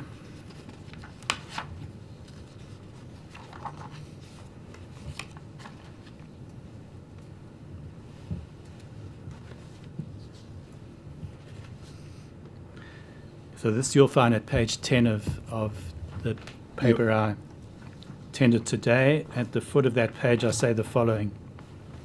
The Treasurer's prejudicial attitude to compensating injured workers is illustrated by his statement to this inquiry on the 17th of June 2025 that payment of compensation comes at a huge opportunity cost, is not a good use of public money, and that there are lots of better uses for public money. His claim that it has been necessary to bail out the TMF illustrates his erroneous understanding of government obligations to ensure that it meets its statutory responsibilities as an employer that is subject to the workers' compensation legislation. So if his reasoning is that there are better uses for public money, the question is why the needs of injured workers should be a diminished priority as distinct from the way in which prior to these amendments there was recognition that they should have entitlements to, as I've indicated, damages claims if they have met the 15% threshold. He's effectively, when he's talking about opportunity cost, decrying the fact that money has to be spent on injured workers as opposed to the opportunity for other projects. And he also said that this was, and let me just find what he said, it wastes billions of dollars of public resources.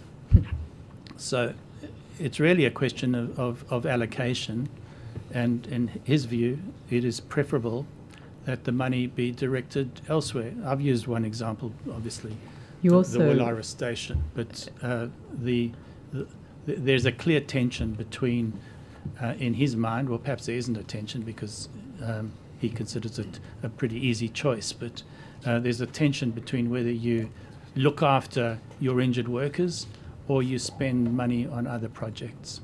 You also note there in that paragraph that's been quoted in relation to the normal insurer, obviously they're not public funds, that is private funds, so they couldn't be used for the railway station in Wallara, I think is the point you're making anyway.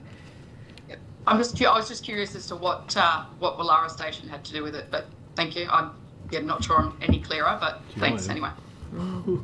Long way from Cessnock. Okay, I think it's just a recently announced project. Okay, that brings us to the end of that session, unfortunately. Mr. Tanner, I think we could speak to you for a very long time. To the extent there were questions taken on notice or there are supplementary questions from the committee secretariat will be in touch. But that does conclude our time with you. Thank you so much. Well, thank you for inviting me here. Thank you.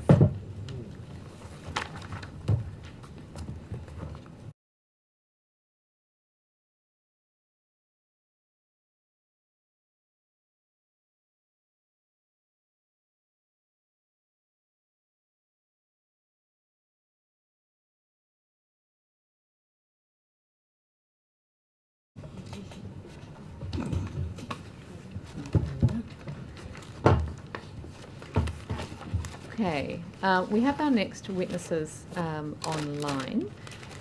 Hello to both of you. I understand that you are both outside of New South Wales at the moment. I will commence just by asking, I'll just get you sworn in. So if I could start with you, Mr. Butcher, you appeared at a previous hearing before this committee, so you don't need to be re-sworn. You were sworn for all time. Mr. Marcus, could you please state your name and position title and then swear either an oath or affirmation? Sean Marcus, former president of the Australian Lawyers Alliance, and happy to take an affirmation. Thank you. Do you have the words? No? No, I don't, sorry. No. That's okay. Anyway, you said affirmation? Yes. Okay, repeat after me. I solemnly, sincerely and truly declare and affirm. I solemnly, sincerely and truly declare and affirm. That the evidence now about to be given by me. That the evidence now about to be given by me. Shall be the truth, the whole truth and nothing but the truth. Shall be the truth, whole truth and nothing but the truth. Fabulous, thank you. So I note that you're both appearing from outside New South Wales. One of you is in a more exotic location than the other, shall we say. But I just need to note that because you're appearing, for witnesses appearing from overseas, parliamentary privilege does not apply to the evidence you give. And protections for witnesses appearing from interstate are also more limited than if you were giving your evidence in New South Wales. I urge witnesses to be careful about the comments they make during their evidence and to avoid making adverse reflections about others. Could I ask if either of you would like to start by making a short statement?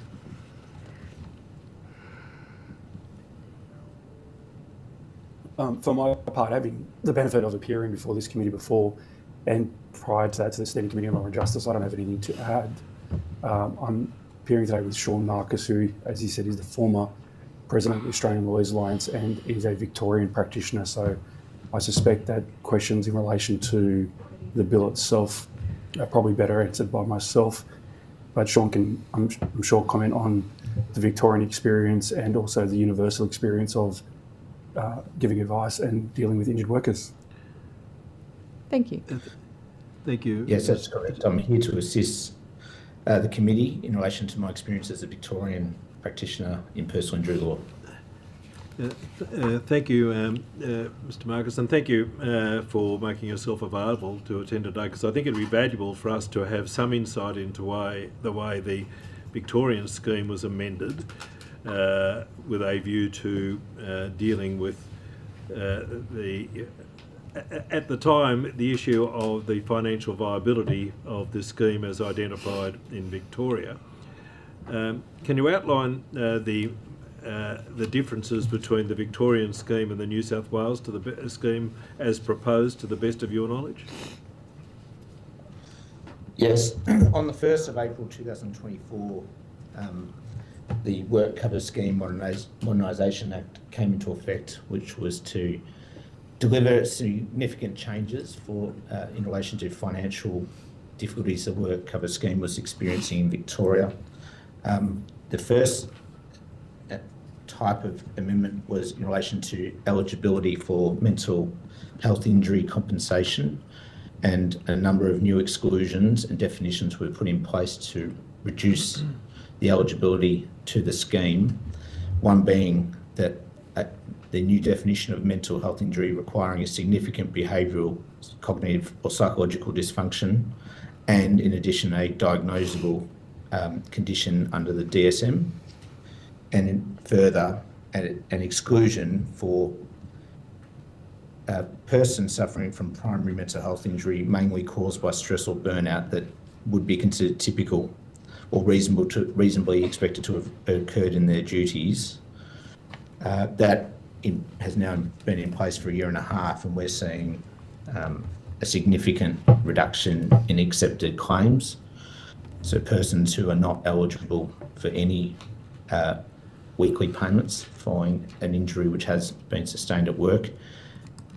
A person who has made a claim is automatically eligible for 13 weeks of mental health treatment by a psychologist, whether the claim's successful or not, but that's only for medical expenses. The next major change to the scheme was limiting the extent of long-term payments for both physical and mental injuries, and adding to our already in existence no current work capacity tests was a minimum 21% impairment threshold, either under the AMA Guides 4th edition or our psychiatric assessment guideline known as the GEPIC. The guideline used in New South Wales, of course, is a guideline called the PIRS, P-I-R-S.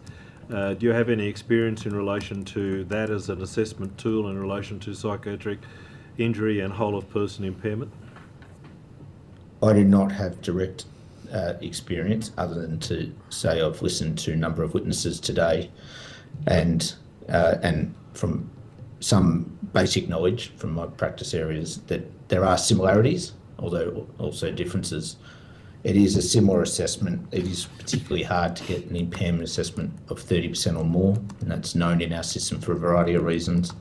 But it is a mental function assessment out of 6 different criteria, where the level of injury is rated from 1 to 5, and the mean figure is chosen to be the applicable impairment rating, which has some similarities to your guidelines, I understand. So if I was to compare the PIRS system to the AMA4 assessment tool, where would 20% on the AMA assessment tool rank potentially with an assessment on the PIRS system? The AMA Guides is only used for physical impairments in Victoria. It's the GEPIC, is used for the psychiatric assessment. That would be someone who is very substantially impaired, perhaps not working at all, and somebody who would have a significant psychiatric disorder at 20%, in my experience. So 20% on the GEPIC. Yes. And it equates, well, perhaps Mr. Butcher, I ought to put this to you, 20% on the GEPIC in Victoria, if you have some insight into that, would equate to what in relation to the PIRS? Well, I don't think I can answer that. I have experience in the PER scale and not the GEPIC, just as Mr. Marcus has experience in the GEPIC and not the PER scale. But I recall evidence being given by Associate Professor Robertson that the New South Wales system was much tougher to get a whole person impairment up around those levels. If I recall the evidence of one other witness, I think it was 30% was equivalent of 50 or so in South Australia, and they use the GEPIC as well, as I understand it. In respect of the Victorian system, Mr. Marcus, is work injury damages are the rights to sue for work injury damages preserved in relation to claims for whole of person impairment, or to what extent are they retained? So that is a clear differentiating feature of the two schemes, and under the Victorian scheme, a injured worker suffering from primary mental health injury would be entitled to an impairment benefit if they had a 30% whole person impairment. However, if they do not meet the test of 30% whole person impairment, there is a second pathway to pursue a damages action against an employer if an injured worker can establish that they have suffered a severe psychiatric impairment as defined under our legislation and well understood by our courts, under what we know as the narrative gateway. The impairment rating is not in any way directly relevant. It may have some influence in the decision, but it's not directly relevant. Is there such an interpretive basis available in Victoria, in New South Wales, Mr. Butcher? Is the narrative gateway? Our gateway to, there is no such alternative pathway. The gateway to a common law claim in New South Wales is strictly exceeding 15% whole person impairment. And there would be no opportunity. So if the bill, if the bill were to pass without amendment and the threshold raised to 30%, that would exclude virtually everyone from bringing their claim for common laws. Just everyone from a common law claim. Well, I think we've had evidence before this committee that there was about 7 people or 27 people a year who would exceed the 30% threshold, was the estimates as I understand it.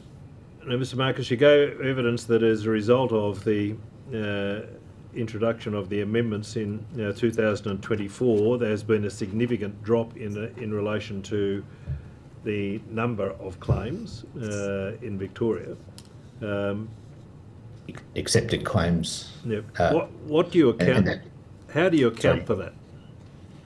That it is the eligibility criteria for mental injury compensation has a variety of new elements that are having a limiting factor. So there's no, I could have a personal opinion which one is driving decisions to reject claims in a greater number, but the outcome is that there are substantially more rejected claims going through our appeals process, or injured workers not able or not appealing and moving on with life. Could I ask you, Mr. Butcher, a question that I was discussing with Mr. Tanner previously, just in relation to these figures for disputed claims and the fact that 90% or whatever of physical claims, when they're contested by the insurer loses it, and I think it's 84% when it comes to psychological. Thinking about it from a financial perspective, that really only makes sense if there's some other benefit in there. And it made me think that it's really that threat of litigation is possibly, as long as you're taking enough court action against injured workers, then that's going to be enough of a threat to maybe secure some settlements from people who don't want to go to court. Is that? I'm sure there's a deterrent. I'm sure there's a deterrent element of the litigation itself, and also the compromise value of the settlement that the insurer is looking to achieve. Yeah, I was going to ask if you've got sort of experience of that, or if you've seen that sort of play out, particularly with people who have psychological injuries and perhaps less likely to want to go through that process. Yeah, look, I would say in the vast majority of claims, we would, commence proceedings in the Personal Injury Commission. There'd be conciliation, there'd be an arbitration. A lot of them we'll be able to resolve, and the insurance companies would hire solicitors. The discussions we have with them are able to reach some kind of compromise on many occasions. Sometimes it's simply a matter of the insurance company conceding, and as you can see, the results tend to favour the injured worker significantly out of those that bring claims forward. So, it increases the cost, I suppose, to the scheme because there's legal sides on both sides. Sometimes we're fighting about dollar values that comparable to the legal costs. Sometimes they far exceed it, and sometimes it's fairly modest. So when it comes, injured workers don't like dealing with the system, is my experience. And if they're offered an opportunity, I'll move into the common law aspects of the claims now. If they're offered an opportunity to get out of the system and stop dealing with the insurance company, they'll often take that, even if it's at a compromised value. So when it comes to the value of that settlement, and I guess this applies a little bit to commutations as well. We've heard some evidence that this means it really depends on sort of the tenacity, how much you're willing to put up with during that process, but also maybe the quality of your legal representation or whatever. What is the kind of the range of outcomes that you get in those sorts of situations, and what could we do to make it, less dependent on people's individual resources? Look, the range of outcomes will depend on the person's age, how long they've got left to retirement age. So you get different outcomes for different clients. One thing that is common amongst everyone, though, is they are looking to exit the scheme. They don't want to deal with the insurance company, they don't want to deal with the claim, and some people are willing to compromise further than others in order to achieve that outcome. That doesn't mean the outcome that they achieve is not something they're happy with or unhappy with. They've ultimately agreed to the settlement. They've given instructions to their solicitors to agree whether it's a commutation or a work injury damages claim. But I think we often underestimate how much sort of independence to run their life in the future means to people, how much the restorative value of getting compensation means to them. And it means different to different people, and we just guide our clients through that process. And for some people, it's about the principle, and they want to have their quote unquote day in court. And for others, they would want nothing further from that. They just want to get away and escape the system.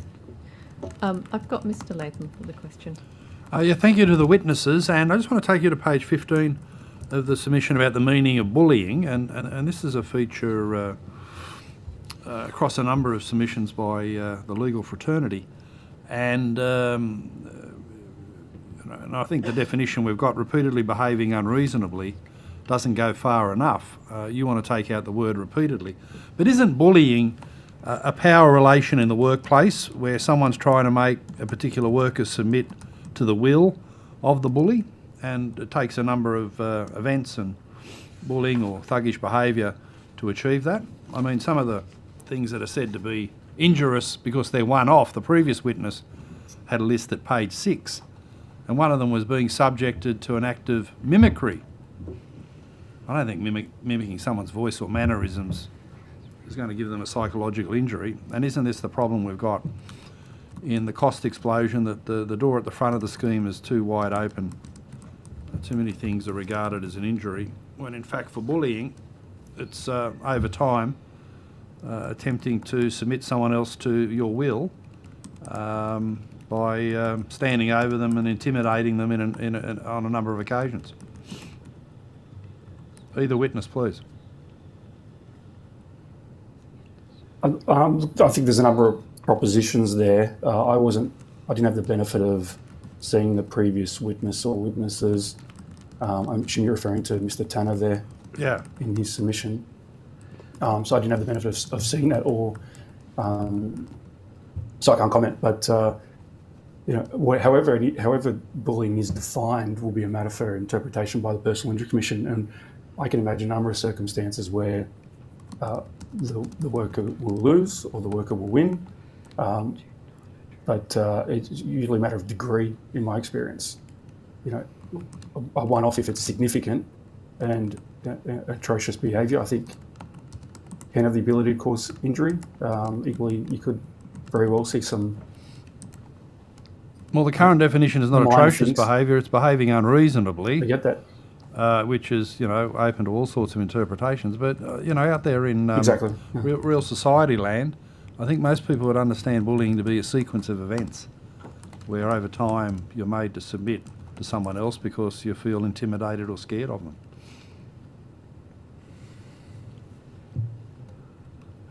What does the Bar Association say? What does the Bar Association think?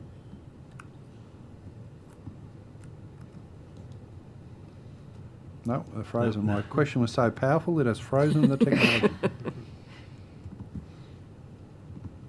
We've lost Mr. Butcher. Ah, he's bailed out. Too tough. Oh wait, he's come back. Hang on. You back? Mr. Butcher, can you hear us? He's frozen. I bullied him into submission. Sorry, is the connection better? It's still yeah, we can hear you. I can tell you some bullies at that racetrack. But I'll be back. If it's easier, maybe turn the the video off. And Look, the connection is seemed to be not as good as I would have hoped. That's right. We appreciate you attempting to join us. But perhaps if you turned the video off and we just had the audio, we'd get a better quality. Let's try that and see where we get to. Do you need Mr. Latham to repeat his question? Yes, please. Yeah, I think I put to you a proposition and I wanted to get your response that the commonplace understanding of bullying in society is a series of events where someone, the bully, is using intimidation, fear tactics, standing over someone to have them ultimately submit to their will. That bullies by the end have got the victims under lock and key. That the whole purpose of bullying is to get people to do what you want. So doesn't that take a series of events, and it needs to be a sequence rather than a one-off injury such as mimicry or graffiti or one text message or one little bit of criticism in the workplace? I wouldn't agree with that proposition. No? Have you ever had a life experience where one event made you feel like you've been totally bullied into submission? No, I haven't, but I would consider myself fortunate not to have had a life experience like that. Okay. Ms. Saval. Thank you. Thanks, Chair. I think my question is mostly to Mr. Butcher, but also happy, obviously, for other witnesses to also contribute. You mentioned earlier in your evidence about the fact that most people are looking sort of to exit the scheme, exit the workers' compensation scheme, and there's been a lot of evidence this morning that sort of has supported that in an element. You mentioned also the fact that some would compromise significantly to get out. Could you explain a bit more about what that means, or what your experience has been of that? Yes, surely. First of all, we have to remember we're talking. The question was about commutations and/or work injury damages. I'm going to focus on work injury damages, and you tell me if you want me to go back to the commutation aspect. The work injury damages scheme in New South Wales is already a compromise system. It's a common law claim for economic loss only, unlike other areas of personal injury where you might get your medical expenses, your domestic assistance, your pain and suffering. It's economic loss only. An employee makes a claim against their employer for negligence, and they will make an assertion as to the value of that claim by reference to what income loss they say they will lose in net present day value until retirement age. That's the starting proposition. The employer might provide evidence or assertions that, in fact, the medical evidence doesn't support that level of incapacity, and we have a disagreement. the only way to resolve that will be through the judicial process or by compromise. Now, how much vigour you want to put into the evidence, how much you want to fight to maximise that compensation will be up to the individual and what instructions they provide to their solicitors. So starting from an already compromised position, the employee then has to navigate through their lawyer, the judicial system, or they take the compromise early. Most people want that freedom. They want to get on with their life. They want to take some of the money that they can obtain to support them and their family moving forward. And as it applies to commutations, just if you could expand on as well. Well, the commutations is a similar approach, except for the fact that it's not just an agreement between the employer and the insurer. Sorry, the insurer and the employee. It also requires approval as well. So because it's not a process where you can enforce the right, the employee, if they've only got the commutation available to them, they basically have to come, some might say, come begging the insurer to agree to a commutation, because if the insurer doesn't agree, there's no way to enforce it. There's no application we can lodge in the Personal Injury Commission to request a commutation. There's no commutation we can seek. It has to be by agreement. The insurers will agree if the money is right and if the preconditions are met and all the other aspects around it. But it's not a right that the worker has that they can enforce, so they feel compelled to compromise. And has there been, in your view, is there a benefit, or has there been any benefit to having commutations, whether it's that restorative aspect that you spoke of earlier or otherwise? At the moment, the threshold for commutations and work injury damages is both 15%. Any worker who is at 15% or greater, and they have, there's negligence in the cause of their injury, they will take the common law path. They will avoid the commutation path. So what we're talking about is very, very few workers who exceed 15% who are managed to achieve a commutation. But for anyone who is able to achieve it, there is that restorative value, there is that independence, and they can not have to deal with the insurance company. With someone who's on the system for the rest of their working life could be facing 20, 30, 40 years of dealing with a new case officer every 6 months, 9 months, having to retell their story over and over again, re-explain their medicine, re-explain their treatment. If they can exit the scheme and take that money to provide for themselves, then my experience is they'll take it. Can I ask on the back of that then, so if you're the insurer and you're getting financially incentivised to reduce total payouts to injured workers, you've got a few different ways of doing that. You could either, do a really good job and get those people, recovered and back to work as quick as you can, or would you perhaps be incentivised to do a really bad job, because then the people, the injured workers, feel that they have no option but to take these kind of, whether it's the work injury damages route or the commutations route, under which they're going to get, a much worse deal? Is there some? Do you think there's just some sort of weird incentives? Whether they're doing a good job or a bad job, the worker still has to exceed the threshold. So we're still going to, as solicitors for plaintiffs, we're still going to arrange for them to be assessed and go through that process to exceed the threshold. Yeah. We're still going to bring the claim. That process is still the same whether they're doing a good job or a bad job. But those workers that are having a challenging experience with their case officer, with the insurer, might be more inclined to compromise further than those that are having a pleasant experience with the insurer, if that answers the question. Yeah, it sounds like win-win for the insurer and lose-lose for the injured worker. But it's a matter of incentive. From my perspective, it's a matter of what I see my client's incentive for trying to resolve their claim is. At the end of the day, I receive instructions. Those instructions might do accept or reject an offer. And there's a lot of things informing a worker in terms of making that decision. The experience they're having with the insurance company is but one of those. But there are other life experiences that are informing the decision. They might have other personal issues going on with their family or loved ones or life that might also encourage them to compromise or fight on, for that matter. But yes, the experience they're having with their case officers on a day-to-day basis is one of those factors that weighs on their thinking. And so if that if that experience with their case managers was better, then it might be a more rational choice, or perhaps a simpler choice, more rational choice, perhaps. It might remove one. It will remove that as a motive to compromise, and allow them to make an informed decision based on other relevant factors in their life. And the point that the Honourable Damien Tudorhope was making with witnesses earlier is that obviously if this bill or these bills go through and that WPI is increased to 31%, then you're going to presumably that makes everything sort of much harder on the WID anyway. Yeah, I think what I'll say is this. Injured workers, I think all people have an inherent sense of fairness. And what they understand is there's a bargain here.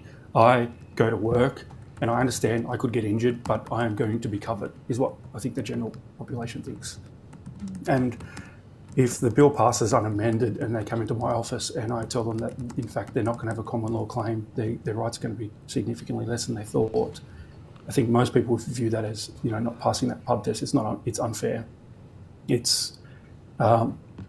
I think we underestimate how much that means to the injured workers, that they're being treated fairly. And if I'm giving advice to people who aren't injured, if this bill is to pass, I'd be saying you're going to have to go get your own income protection and TBD insurance. And what you end up having is, and this is my personal view, I suppose, a cost-shifting exercise from the employer, who has it within their power to reduce premiums by simply not causing injuries. The employees collectively, I'm referring to, having their premiums reduced at the sake of employees who, if they're being wise and want to cover themselves for the unforeseen circumstances, should either increase or go out and obtain income protection and or TPD insurance. And I don't know anywhere else where we would cost shift like that, but we seem to be doing it here. And we heard from a witness earlier that it's not even possible to get private insurance now for some of these, for psychological injury and some of these more risky professions. So, whether it's... I would imagine that's correct. All the premiums would be making it unobtainable in any event. But I don't have any personal experience with that. Can I just ask you? Sorry. No, go ahead. In relation to the appointment of a single assessor, Mr. Butcher, do you have a view in relation to whether that's a beneficial amendment which could be made in terms of cost cutting? So if you could just repeat that, it just cut for 1 second. I beg your pardon. The appointment of a single assessor. Do you have a view about whether that's a viable cost-cutting measure? I do. I think it's not going to save as much money as I think the government suspects. The single assessor is going to raise more disputes, I think, than is anticipated. It's only in relation to whole person impairment. Quite often, when we have a dispute with the insurance company, we have disputes about multiple issues. So what we're going to find is I'm going to have to get my clients assessed by a doctor in relation to comments about causation, weekly payments, medical expenses, and yet still go to the single assessor for the whole person impairment assessment, where there'll be disputes about what body parts are going to be referred. They're going to have to be determined before the assessment. There'll be disputes about which doctor to be assessed. I assume it's going to get appointed, but there'll be further disputes that are going to have to get resolved in order to make it work. I just think it's going to be unworkable. And lastly, there is the premise that the Treasurer seems to work on in relation to setting the whole of person incapacity threshold to 31% is that his belief that all workers below that threshold have capacity to work. Is that a correct or incorrect assessment of capacity to work? Incorrect in my opinion. The peer scale, employability is but one of those criteria that is assessed. But I think you'll find, in my experience, that anyone greater than 20% probably has significant incapacity to work. And I think that's consistent with the evidence of Doug Andrews. Did you recall hearing that evidence? I do. I think I do. Yes. Yeah. Thank you. Just what in relation to the issue of work capacity tests, the Act seems to, as it currently stands, requires a worker to participate in work capacity tests. Is that right? There are work capacity assessments within the legislation that work capacity assessments. Are they? It's a legislative requirement that employees or workers make themselves available to participate in work capacity assessments. Is that correct? Yeah, that's my recollection. Yeah. Are they regularly? Is the obligation of the insurer to conduct work capacity assessments adhered to? Look, in my experience, it's not as common as they once were. When the 2012 amendments were first passed, they were quite common, and they were used quite frequently by insurers to ultimately cut workers off.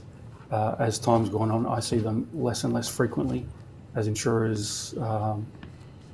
Perhaps they've had some overturned in commission or in judicial review, and they seem to have shied away from doing those as often as they used to. If they had, there's provisions that were introduced in 2012 to try and reduce the cost, and perhaps against the interests of some injured workers, if the insurers had complied and completed those assessments more frequently, we would see more people off benefits potentially. I believe there was some evidence at the last hearing that there was some 3,000, I could be mistaken on this and I'm happy to take it on notice, but there was some 3,000 injured workers in the TMF who currently had capacity who was still on work after 130 weeks. But if you look at Section 38 of the legislation, you'd be hard pressed to find how that could be if the assessments had been done properly. Yep. Could I just ask one final question to you, Mr. Marcus? I understand that in Victoria the government made sort of similar sky is falling claims about the financial sustainability of your system in order to justify putting through legislation which had some quite drastic cuts, although not nearly as drastic as the ones being proposed here. But then I read just this month, apparently WorkComfort confirmed a $389 million surplus for the last financial year before these reforms began, which sort of puts a lie to the assertion that somehow they were in dire financial straits. What has been the reaction to that information in Victoria? And certainly the next annual report's due any day now, where we would expect another surplus. Look, certainly the reduction, as WorkSafe would suggest, is for minor injuries, and some of the debates this committee is having is around severe injuries, and your experience in Victoria for the types of injuries that Shane has been speaking about, it would be completely different. I think it's important to note that a practitioner would regularly advise an injured worker to simply not undertake the impairment process at all.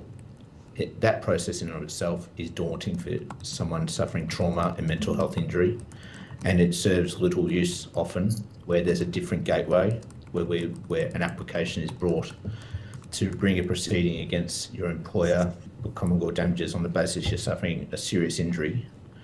The legislation designs a pre-litigation process that requires the worker and WorkSafe to work to endeavour to avoid court entirely, and in practice that happens a great deal of the time. So an injured worker has the restorative process of being able to resolve their common law damages without meeting an impairment process or commencing any form of legal proceeding. That limits costs, it limits further trauma, and when the work cover system Victoria it operates well for common law damages, it does so very, very efficiently and is a very strong part of our system. Yes, we are concerned as the Australian Lawyers Alliance about the number of injured workers with which these exclusions are going to affect, and we were very sceptical that the dire financial situation that was reported using the same actuaries as what your state is using were as bad as what that they argued. Thank you. Anything further? I think we are at time. We're out of time. Excellent. Thank you. That's been incredibly useful. Thank you again for... What time is it over there, Mr. Yes. Butcher? What time is it? It is now 6:40 a.m. There you oh, go. well, that's not too bad. I thought we'd got you over at midnight. We've set him off to a good start for his day. Where's Mr. Butcher? I don't know, somewhere overseas. Thank you. I'm in Rome at the moment. Well, yeah, we don't feel too sorry for you. Well, thank you very much for attending even when you're in Rome. Okay, To the extent that questions were taken on notice or there are supplementary questions, the committee secretariat will be in touch. But that does conclude our session with you. Thank you. We're going to take a quick afternoon tea break. We'll be back at 4 o'clock.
broadcast is coming back on.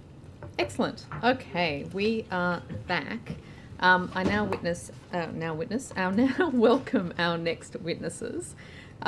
If I could ask you each to please state your name and position title, and they swear either the oath or the affirmation, and I'll start with you, Mr. Thompson. I'm Tyler Thompson. I'm an injured worker. I'll take the affirmation. I solely, sincerely and truly declare and affirm that the evidence now about to be given by me shall be the truth, the whole truth and nothing but the truth. Thank you very much. And Ms. Simpson. My name is Kylie Simpson. I'm an injured worker and I'll take the oath. I swear that the evidence now about to be given by me shall be the truth, the whole truth and nothing but the truth, so help me God. Thank you very much. And again, starting with you, Mr. Thompson, would you like to make a short opening statement? Oh, you're on mute. You're on mute. Yes, I would like to. Thank you. No worries. Thank you for giving me the chance to speak today. This bill isn't just about money or numbers, it's about lives. It's about whether people like me get the chance to survive. In 2019, I worked for Life Without Barriers, supporting people with profound disabilities, many of them non-verbal. For over 15 months, staff had been asking management for fans if they didn't want the air conditioner running overnight. That request was ignored. Over the Australia Day long weekend, in the middle of a heat wave, my regional manager screamed at me to turn the air conditioner off because of a neighbour complaint.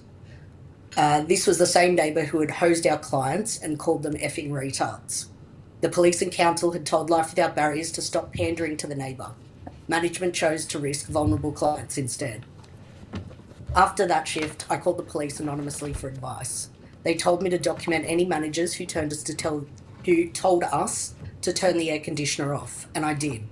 That simple act of protecting clients became the moment my life as I knew it ended. Life Without Barriers turned on me. I was bullied by everyone, from my team leader to the CEO and in-house lawyers. And why? Because I bruised an ego about going to the police after management refused for 15 months to provide fans, even during a heat wave. When I submitted a workers' compensation claim, Life Without Barriers asked the insurer to dispute it, which they did, claiming I had been performance managed. Their so-called evidence said the exact opposite, that I had not been performance managed. They used lies to block help when I was already falling apart.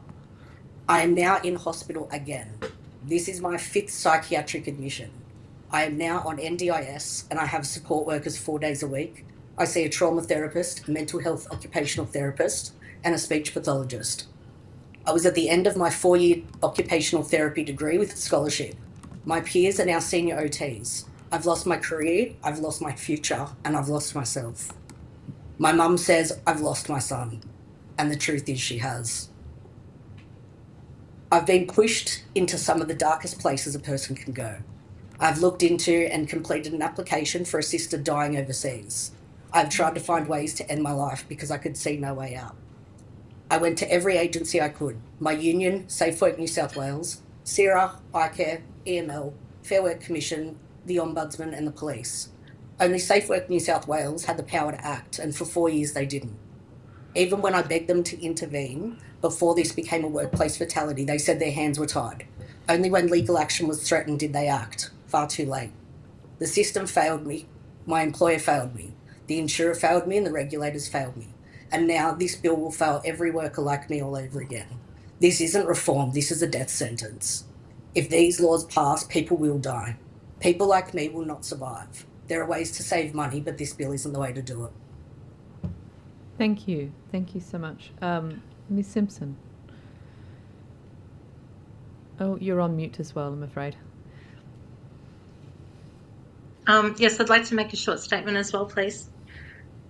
Chair, members of the committee, thank you for the opportunity to appear. My name is Kylie Renee Simpson. I'm an injured worker and a protected whistleblower.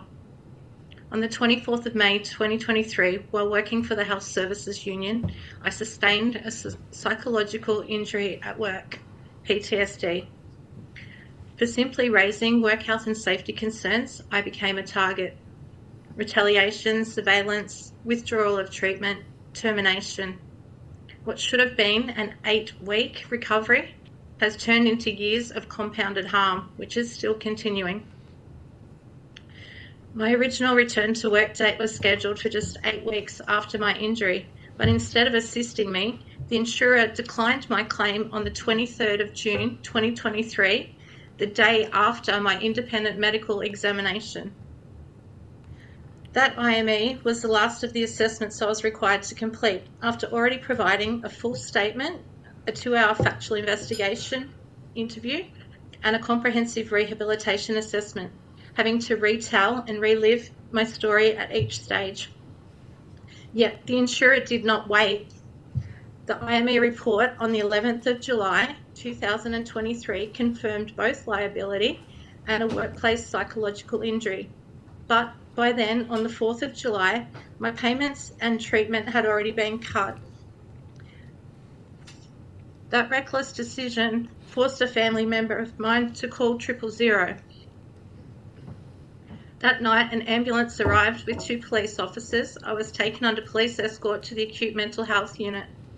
I was unable to be admitted due to a shortage of beds, but was discharged into the care of the acute mental health team.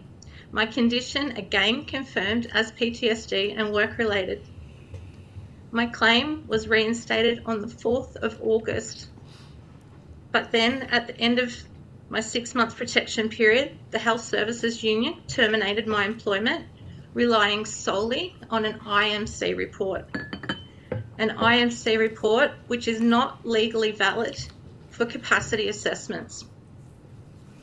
The case manager knew this, the consultant knew this, reported to the HCCC for misconduct, and worst of all, my employer knew this too, because they commissioned the report. That very same day, my employer had sat in a return to work conference where it was made clear by my treating team that my nil capacity was a safety measure, relying on them addressing the psychosocial hazards. The committee has before it the SLED complaint about unlawful surveillance, the surveillance reports, the Safe Work GIPA disclosures, further GIPA material, evidence of Safe Work failures since at least 2018, and the insurer's Section 78 discontinuance notice. In April this year, I was again taken by ambulance after calling the acute mental health line. It took 4 hours before that ambulance arrived. The acute team kept calling me back to make sure I was still alive. That was not because of my original injury, but because of the way this scheme treated me. Again, now, after speaking out as a protected whistleblower, my claim was declined again on the 9th of September 2025. The insurer will again cut my payments and my treatment in just 3 weeks. This is the reality for injured workers who dare to speak the truth. The scheme is weaponised as a tool of reprisal. The bill before you will not solve these problems. It will only deepen the harm, and it will cost lives. The issue is not the legislation. The problem is the scheme itself, a system that claims to protect workers, but instead operates without real oversight. A system of coercive control, where insurers and powerful organisations silence workers, strip them of their rights, and leave them unprotected. I urge you to reject this bill and establish independent oversight to finally give us a voice in a system that, like domestic violence, thrives on coercive control, silencing, and the abuse of power. This is systemic abuse, and enough is enough. Thank you. Thank you so much, both of you, for sharing those really powerful opening statements, and I know that that's not easy to do, and we're really grateful because we very much benefit from hearing your stories and gaining the benefit of your insights. I just wanted to kick off with one question about, we hear a lot about claims being disputed and the impact that has and the amount of disputed claims which go on to be found to be in favour of the injured workers. What we've heard less about is the involvement of people's employers in that process. This is a system that is supposed to be designed to get people back to work. given your experiences with your employers being involved in trying to deny you your workers' compensation, how has that impacted on whether or not you could ever go back to work for them? I might start. As I said, my original return to work date was 8 weeks. I'd completed a rehabilitation appointment. The employer was due to have a rehabilitation assessment of the workplace. They did not want this to occur. My claim was declined straight after all my assessments were completed. There has not been a workplace assessment. I had to self-represent myself and put evidence before the Commission to have my claim reinstated. I went that whole period without payments and without medical treatment. The insurer reinstated, so my Form 1 was submitted to the Commission on, I think it was the 3rd of August. My claim was reinstated the following day, the 4th of August. They didn't want to go to the Commission with the evidence that I had. They had the IME report there that confirmed liability. They did not give me a copy of the report. My employer did not want me back at work. They did not want somebody raising work health and safety issues in the workplace. They did not want to have an external body coming in and doing a workplace assessment. I'm one of many, possibly 15 that we know of. There's 800 pages of safe work reports of psychological injury at my workplace. Come the protection period, which was 6 months down the track, my treating team said my capacity was dependent on the workplace assessment and so there was no risk assessment done whatsoever from when I was injured. There was a return to work plan put in place that wasn't followed. What happened then is my case manager and I arranged a case conference to make sure that the return to work program, which was non-compliant at my workplace, was updated and an assessment was made for a rehabilitation provider to come back in. That very afternoon, HR and my HR, possibly under direction, contacted the banned case manager who'd been banned for declining my claim in the first place. And they completed a independent medical consultant report without my knowledge, without any medical documents, without anybody in my treating team knowing. I managed to get a copy of the referral when my previous case manager came back and gave it to me when I was facing termination. It clearly states on the referral that an independent medical consultation is not to be used for capacity. They know this, it's written on the form. There's also boxes that are ticked on what reports were provided. The only thing that was provided was my factual investigation statement, not my report, my personal private statement. From there, a report was written on the 21st with the instructions. The employer, it says, we are requesting redeployment. This person is not suitable to return to their pre-injury duties. That was then sent to the employer. The employer, without my knowledge, the first I knew about it after having this successful meeting on the 18th of December was when I received a show cause notice on the 22nd of December, 3 days before Christmas. I was given 7 days to respond to this show cause notice. I said, that's not possible. I suffered a secondary psychological injury because I had not seen this coming, that at the end of my protection period that I could actually be terminated when I was complying with everything the whole way through. I managed to, they were going to decline to start with. The other thing, working for a union, I was not allowed to gain union representation with another union. You had to remain a member of the Health Services Union, so you had no access to any representation. Plus, we were also in the shutdown period. I managed to push back and say, I need to have Christmas with my family and my grandson, and the earliest that I can possibly get that to you is on the 5th of January.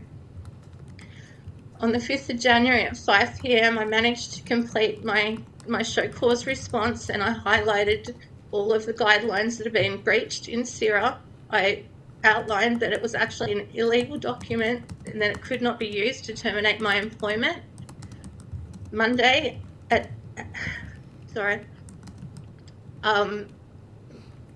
That following Monday by 11 p.m, I received my termination notice from my employer. Could I ask, please, why you couldn't join another union, Kylie? Because we were told that we were not allowed to. So there was a couple of people in my team that had actually started up. I think it was with the USU. One of the colleagues in my team was actually a delegate for another division upstairs.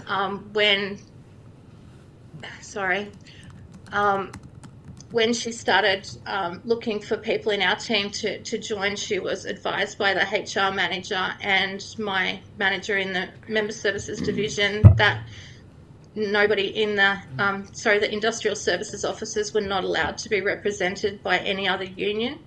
We had a team lunch that day. These two USU delegates or people that weren't members of our union were barred from going to that lunch.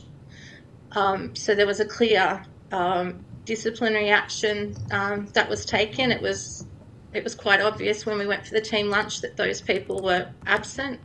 I actually had messages from my colleague that night saying, "Why weren't you at the lunch?" We sort of knew why. She messaged me the exact reasons why.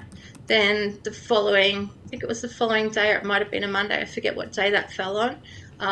There was membership forms for the Health Services Union that were put on everybody's desk, and there was a push for everybody to become a member of the Health Services Union. Now, I came from membership. I was a Health Services Union member. I was very proud of the Health Services Union. I was injured working at the forensic hospital. I was employed out of membership for the union. I did not think for one instance that I would suffer this at the hands of a union. I was so happy and so pleased to be working for what I thought was going to be a gold standard employer. My dad, 20 or so years ago, was actually a junior president of this very same union in Victoria. So to get this position after having my life threatened at the forensic hospital and gaining work 12 weeks later at the union, it was my plan to be there for the rest of my life. Mr. Thompson. So I haven't had capacity the whole time. That's not necessarily to do with Life Without Barriers blocking my return, rather due to the severity of my injury. However, they did, ironically, when I had an investigator coming over to take my statement, I received a call. I wasn't sure who it was, didn't recognise the number, and the investigator told me to answer the call. So I answered it. Was the return to work coordinator from work, and she said to me, just want to let you know, an investigator is going to be in touch to take your statement. I said, yeah, she's here now. So she then had a go at me and said, well, why are you answering your phone? Started yelling at me. And I said, I didn't know who it was. She's like, call me back as soon as it's finished. I said, okay, fine. So as soon as I got off the phone, the investigator, who was sitting a metre and a half away max, said, don't worry, Tyler, I'll call the return to work coordinator afterwards. The next day I called the return to work coordinator back. She basically said, why can't I come back to work? I said, I don't have capacity, I'm too unwell. She said, well, you sound fine to me. And I said, well, I'm not coping. So by the end of the phone call, I was trying to hold it together. She said, well, you need to give me the certificate of capacity, otherwise you won't get paid. I said, that's fine, I've got it, I just haven't emailed it through. By the time I got off the phone, I was trying to hold myself together. I called up the case manager, and as soon as he answered, I just broke down and said, I'm not even at work and I'm still getting bullied. So we went round in circles for about 7 minutes, and he just kept saying, I'm sorry, Tyler, you've got no capacity, especially when it's regards to bullying, they shouldn't be contacting you.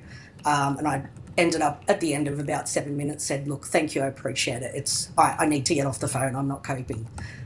It was a Friday afternoon, so I ended up needing to get an appointment approved by a doctor that the insurer didn't know, because I'd actually said to them, I'm not ending up in hospital over this. So Life Without Barriers themselves didn't block my return as such, other than not addressing my bullying complaints, but that was ongoing and for a while. But yeah, I wouldn't have had capacity to go back had they have provided support. I may not still be off work now if the harassment didn't continue. I did let them know that I'm a protected whistleblower now, and after 6 years of still being employed by them, which doesn't make sense to anyone except that, it's allowed the continued harassment to go. 13 days after I told them that I'm whistleblowing, I received a show cause for termination. So it's a shame that I didn't think to tell them I was whistleblowing 6 years earlier, and I might have got rid of them. But yeah. Just one more question, and then I might go to Ms. Saval if she's got a question. And I'll start with you this time, Mr. Thompson. Just both of you have talked about safe work within your stories. What was your experience with safe work? Did they help? What has changed at your employer to reflect the fact that you were injured there? Has anything changed? No, they've been nothing but incompetent. I can't tell you how many complaints I've made. I've escalated it. It's talking to a brick wall. After, I think it was about 4 years of getting harassed by Life Without Barriers, I was in actually hospital at the time, and I said, I need you to act. This is going to become a workplace fatality. I've told you for years I'm going to end up in hospital. I'm now in hospital. You need to do something. The person who did it was a manager of inspectors, so it's not like she wasn't high up either. And she said, oh, my hands are tied. I said, they're not tied. I said, you can do something. You're choosing not to. And she goes, that's right. So I just went, thanks. So it wasn't until I threatened legal action that if they didn't do something, I'd take legal action, and then all of a sudden the issue's sorted. I've found it. I'm basically hitting my head against a brick wall. They've caused more issues than what they've helped with. Well, they haven't helped with anything. Thank you. Ms. Simpson. So I contacted Safe Work prior to being terminated. I contacted them as soon as I received the show cause notice. I explained that I was, what was going on. I also had the police called on me by my employer. I had, they were told it was a civil matter and they weren't intervening, so I was escalating it through to Safe Work, continually contacting them. It was February before they contacted me and assigned me an investigator. By this stage, I'd already been terminated. So February, I think it was around February the 4th, I sent the GIPers through. They went out to, supposedly went out to the site. I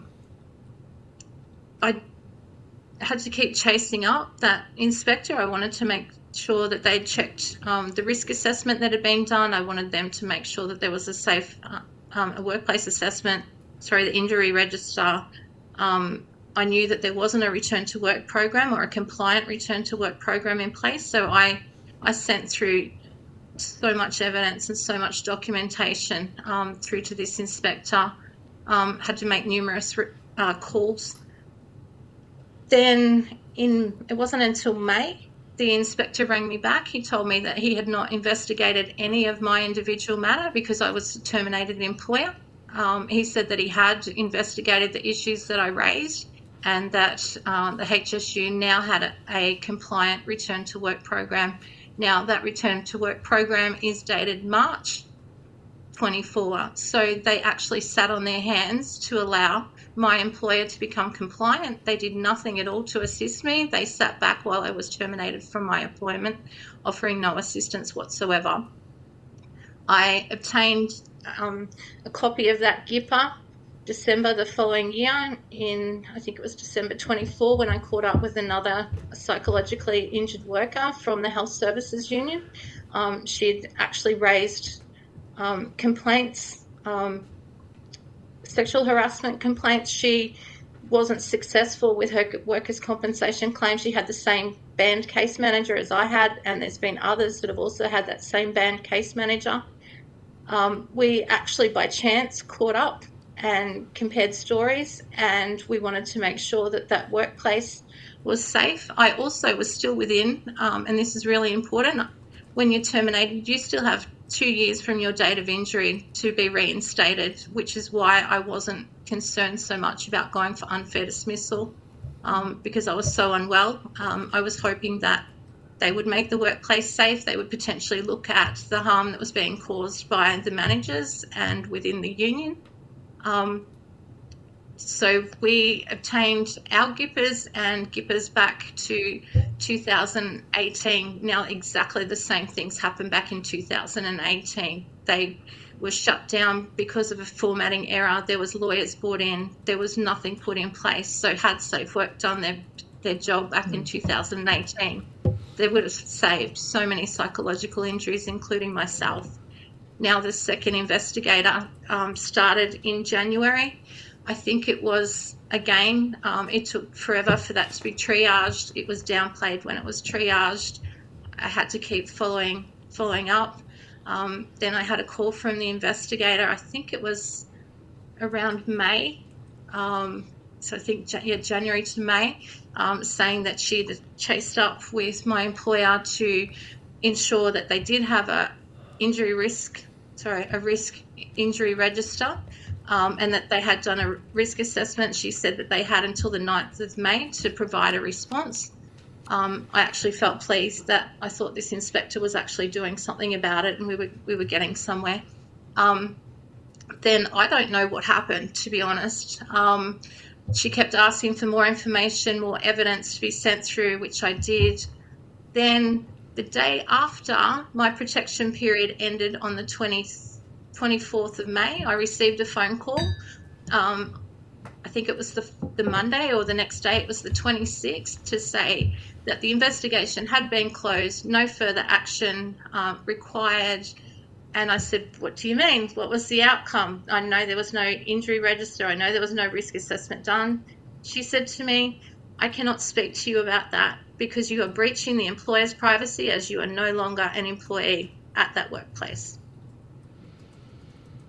I was not happy with this. I asked for her to put it in writing. She said, I'll have to check with my manager about that. Then I received, I sent a full message through to her manager. It got escalated to somebody fairly senior and high up that had been at SafeWork for 30 years. And the response that I got back was, I'm really sorry that you're disappointed in the outcome, and then started to mansplain to me about what nil capacity is, and said, SafeWork do not do investigations for people that have nil capacity. Now think about that for a second. We're talking pretty much all psychological injured workers, because a treating team is going to make sure there's safeguards in place. They're going to not give full capacity and send that, or partial capacity, unless they're aware and feel that that person is going back to a safe work environment and those conditions are not going to occur again. Thank you. Ms. Saval. Thanks so much, Chair. Thank you to you both for appearing today. I should declare at the outset that I am a member of the Health Services Union, so just declaring that for Hansard in the record. Mr. Thompson, I just had a question for you specifically based on your very detailed submission. Thank you for providing the submission. In that you talked, you made a number of points about IMEs and independent medical examiners. I just wanted, if I could get you to elaborate on some of the changes that you would like to see in regards to the use of IMEs, particularly in terms of increasing their accountability. Yes, so I do have a few. So without going to it, because it'll take me a while to find the page, so one of them is having a support person. Support people are being refused refuse to participate, which creates its own problem, because if you're having an IME, you've got the psychiatrist who says one thing and you don't have someone else there, then how do you prove that that's not what you said? What you say isn't going to be listened to.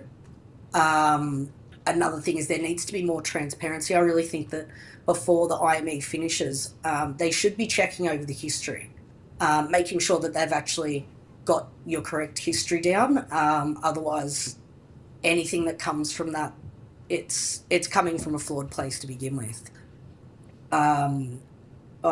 If there seems to be misconduct or continued misconduct, I think that the IME should be banned. This continues a lot. People are abused. They're just allowed to stay in the system and keep doing it. The one that I found particularly interesting was about that the accountability for negligent IMEs. So where professional bodies like, APRA sometimes decline to investigate an IME by saying it's outside clinical practice. Yeah. HCCC do the same thing as well. They just pass the buck. So APRA will argue that they're not practicing. I don't know how they get away with it because they're using their registration to practice. So regardless of whether or not they're treating or doing an IME, they're using their registration. Why can't they be held accountable? But APRA and HCCC don't seem to, they just brush it off. Say talk to Sarah and Sarah do nothing. Talk about having or establishing maybe a dedicated oversight panel for IMEs or clarifying legislation. What would that look like? Getting me on the spot. No, feel free to take it on notice if you. Yeah, you know what? Yeah, sorry. Yeah, thank you. Yeah. No, that's all right. No. I will do that. Yeah. Okay. The other part of your submission that I wanted to ask you about was the part about retrospectivity. So in your submission, you talk about, no retrospective changes. And the importance of any changes in legislation only applying to new claims going forward. Why is it so important to rule out that retrospectivity? People make decisions, especially when it comes to work injury damages, if you're over 21%, or even over 31%, it happens as well, but you've got different entitlements that can come with it. So people might choose to stay in the system because of those entitlements that happen at that time, but if it's then retrospective, they've then made a decision, but it doesn't apply anymore, so they're kicked out.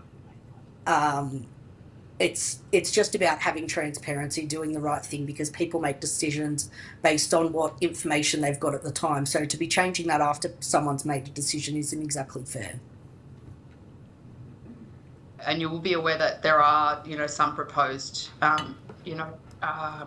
amendments to the legislation that go to doing that. So I think it's important for us to really consider that that evidence that you give here. In terms of the system as a whole, this is probably a question to both of you. In terms of your experience within the workers' compensation system, is it fair to say that it is it's sort of a really adversarial, dispute creating kind of has been that sort of an experience for you that in some ways has done more harm? Absolutely. Like even with me hyperventilating on the phone to my case manager after being abused by the return to work coordinator, my claim still went into dispute. So the first thing that actually came out of his mouth was they've now just exacerbated, which is instantly a workers' comp claim. But regardless, my claim still went into dispute. The damage that has, the surveillance that continues, I'm aware how this sounds. There is constantly 4 cars involved in my surveillance. The amount of money that would be in that, I would hate to know. In January, this has been going on for 7 years. So I'm tired. The amount of money that's spent on that, the disputes that the insurer disputes, they dispute claims that they know are valid.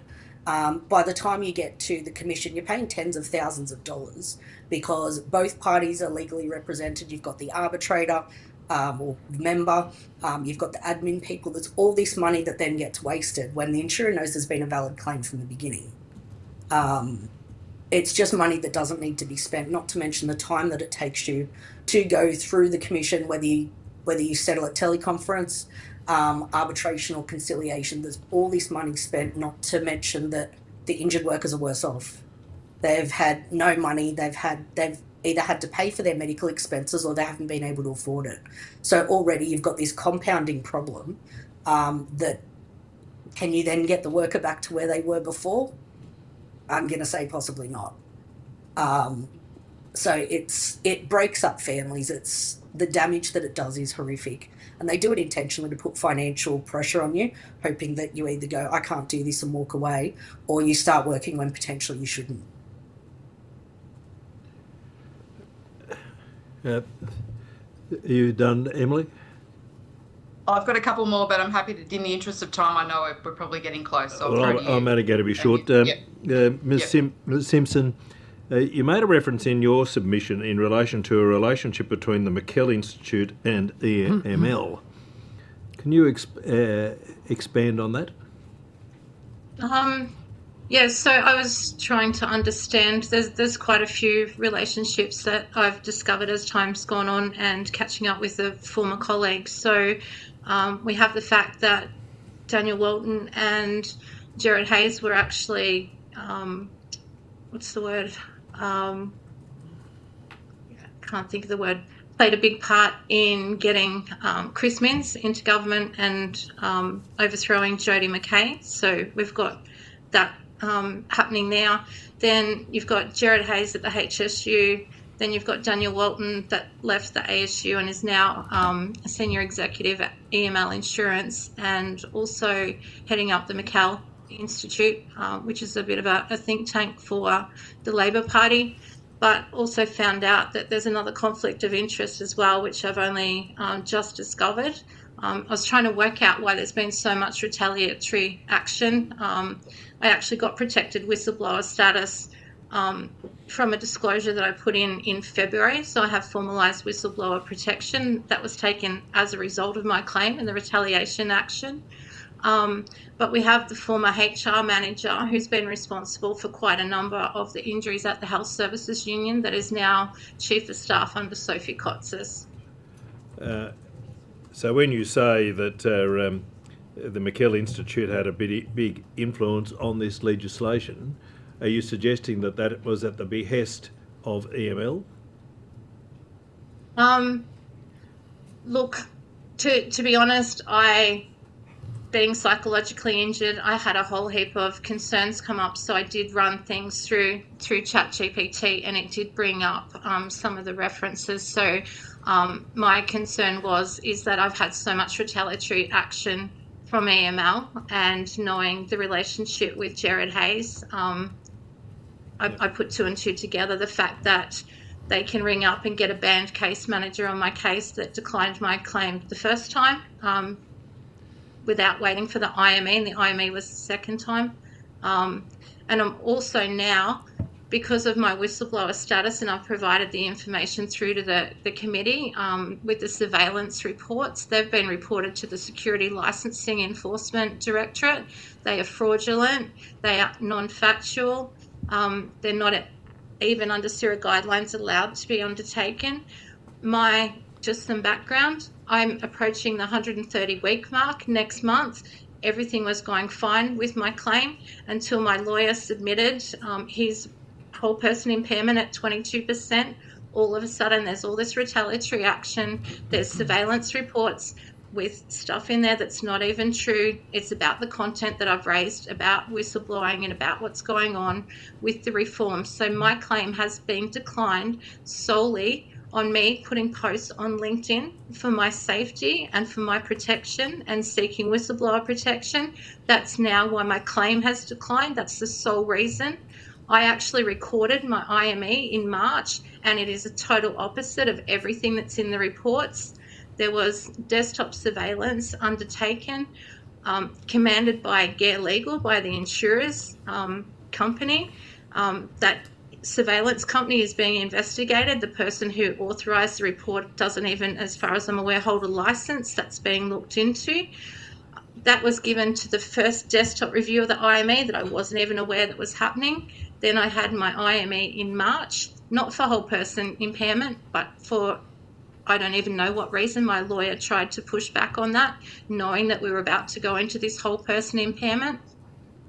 It was on notice from my lawyer saying that I shouldn't be going for an unreasonable and unnecessary IME, that he disclosed to them that we were going down the path to seek work injury damages and that he was organising for the whole person impairment. So the insurer, on receipt of my 22% impairment, has declined my claim. As I said, my payments are due to be cut off on the 24th of October. The last time this happened, I ended up in hospital. There is no grounds whatsoever for this declination. That's how retaliatory this system can be. How many claims managers have you had over the period of your injury? I've had around 10 case managers. There was the band case manager, and then every case manager that's come in after that has been going through my claim. They come straight in I've had no return to work plans or assistance from these case managers. They simply come in and say, I've just done a review on your file. I think we need to send you for an IMC. I think we need to get more information from your doctor. I think we need to get all of your medical files. My whole experience, bar 2 months, where I was left alone, I was actually starting to make some recovery with my psychologist. The rest of the time, I have been in adversarial mode. As I said, I had to represent myself and get the evidence together for the commission to get my money back on. I was going without payments. I had a lawyer lined up. They backed out. I had no choice but to try and represent myself. And I do have a lawyer now, and we're preparing a response for the commission, but we're looking at probably a 4-week wait before that gets in the commission. There is no grounds whatsoever for this declination of the claim. It's purely retaliatory. And you'd be aware, of course, that in the event that this legislation would be passed and the 30% whole of person incapacity or 31% whole of person incapacity test is applied, your ability to access work injury damages would be limited? It would be non-existent. I believe there's a grandfathering provision. Correct. I would need to have my pre-filing in by the 1st of July. That's not going to happen now with these delays. And I believe that now anybody that's approaching the 130-week mark and trying to meet that deadline will be facing the same sort of action as myself. Mr. Thompson, one of the things I think you suggest is, of course, that, or not of course, but that there should be more than one independent WPI assessment. One of the provisions in this bill is for either the parties to agree or for CIRA to appoint an assessor. You differ with that view. What's your reason for that? Yeah, so even between IMEs, there can be a significant difference in their marking. Obviously, the insurers know which IMEs are going to be more favourable to them.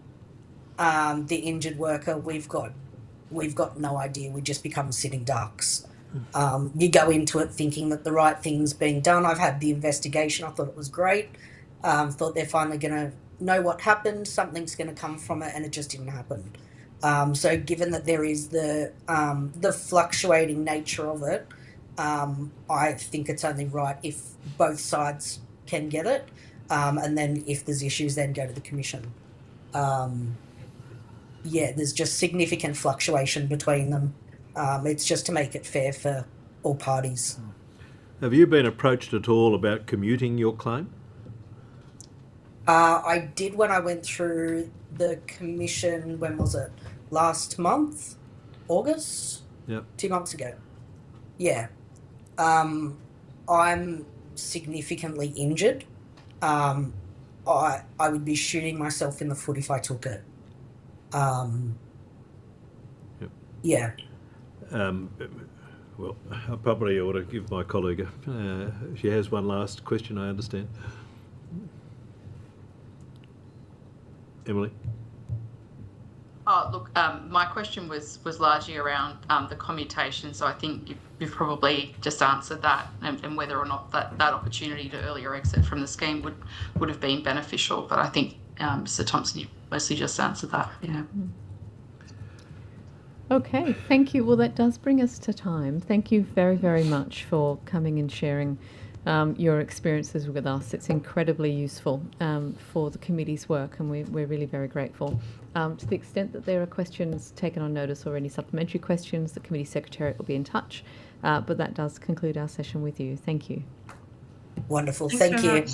Thank you.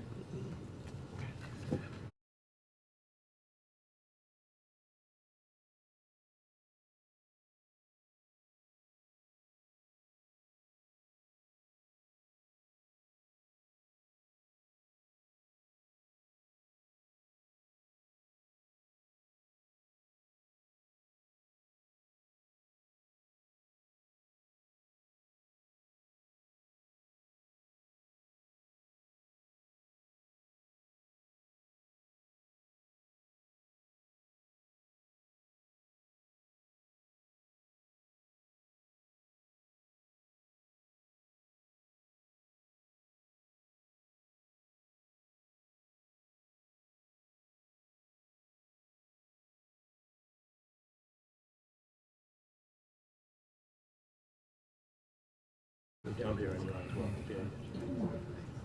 I got a meeting at 9 now for Mark. It's on now. Are we right? Okay, thank you. We now welcome our next panel of witnesses. If I could start on my left, if you could please state your name and position title and then swear either the oath or the affirmation. Dr. Eddie Price. I'm the Medical Director and founder of eHealthier, and I'm an eye care injury management consultant.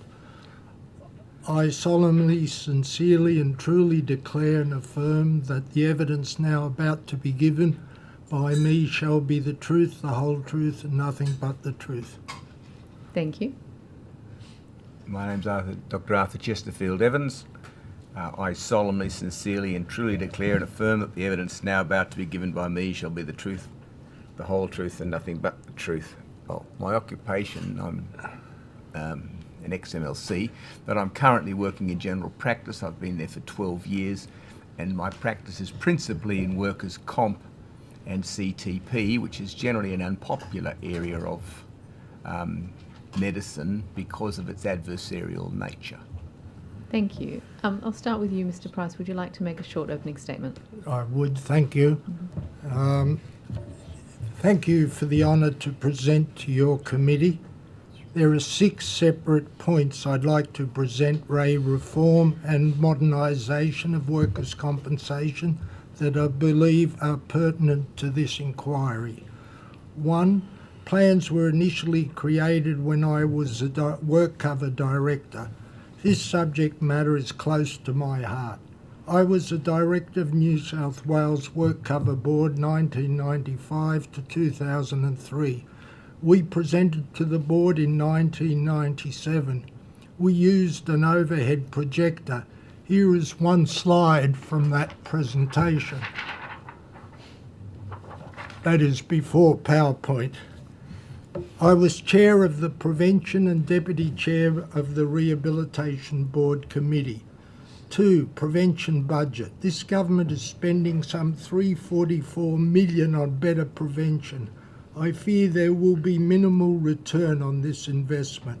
For 10% of this investment, a small consortium of people who have given evidence to this inquiry could today oversee this reform and modernisation.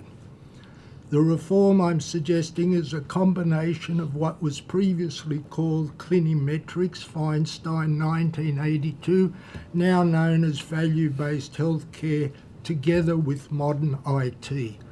It is ready to be implemented now, and mental health or psychological injury is leading the way.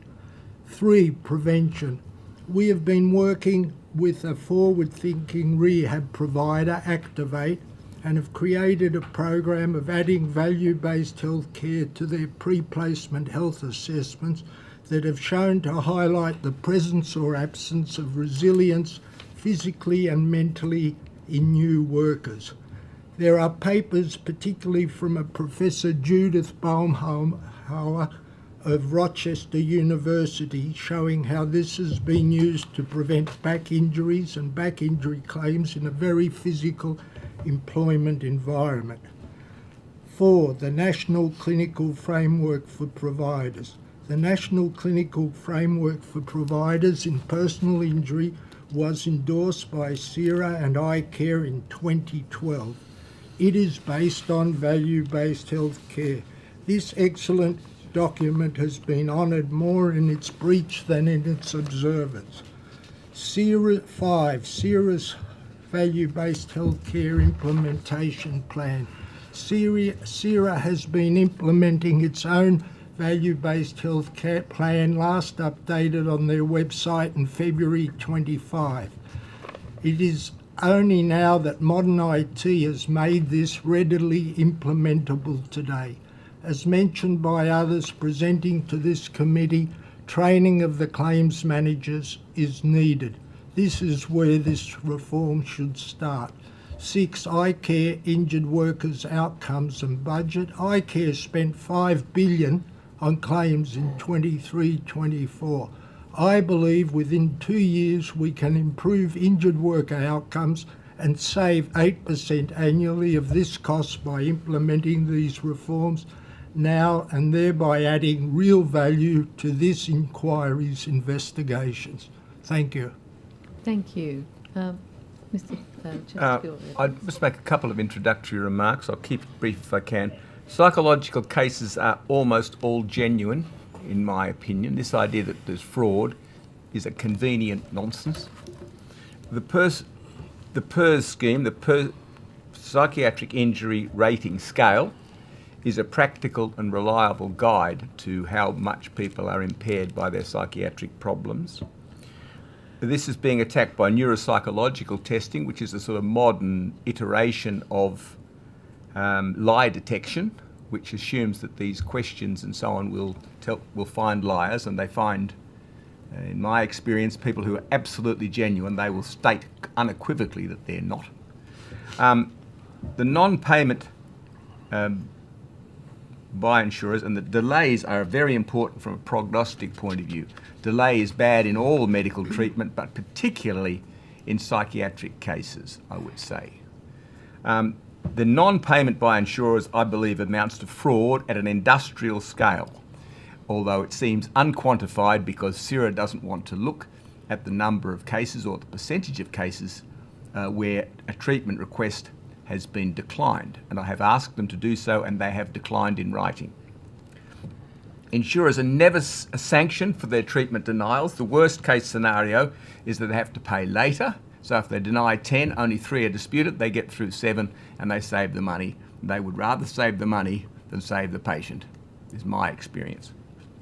AT and algorithms, I'd say AI and algorithms are taking over increasingly, and I think a lot of things, decisions are being made on a cost basis. If it's going to be cheaper to treat them or cheaper to stop treating and fight for a settlement, as soon as the cost of one overcomes the cost of the other, that's how the decision goes, I believe. But the insurers' records are completely opaque. They can see every doctor's record of everything that person's ever done, including all their domestic difficulties if they're in the same record, and yet we can have them not coming to a conclusion, not approving something, and it's absolutely opaque why that happened or who made the decision. The unqualified people are making these decisions as far as we are concerned, and there's a new system, the the Personal Injury Education Foundation, which has a conference actually on in the Hilton Hotel. I think it's next weekend or the weekend after, and at that conference there are almost no treating doctors. I think there's one RACGP representative, one occupational physician. There's an endless conga line of rehab people trying to show that their rehab's better than everyone else's. The ones that are doing it are the ones who the insurers like, who are generally the ones who push the patients back to work and bully the doctors to get them to certify people who are fit, who are not really fit. And that's, so it's a combination of insurers, people who regulate, as I said, rehab people, and people trying to sell IT, which is AI effectively.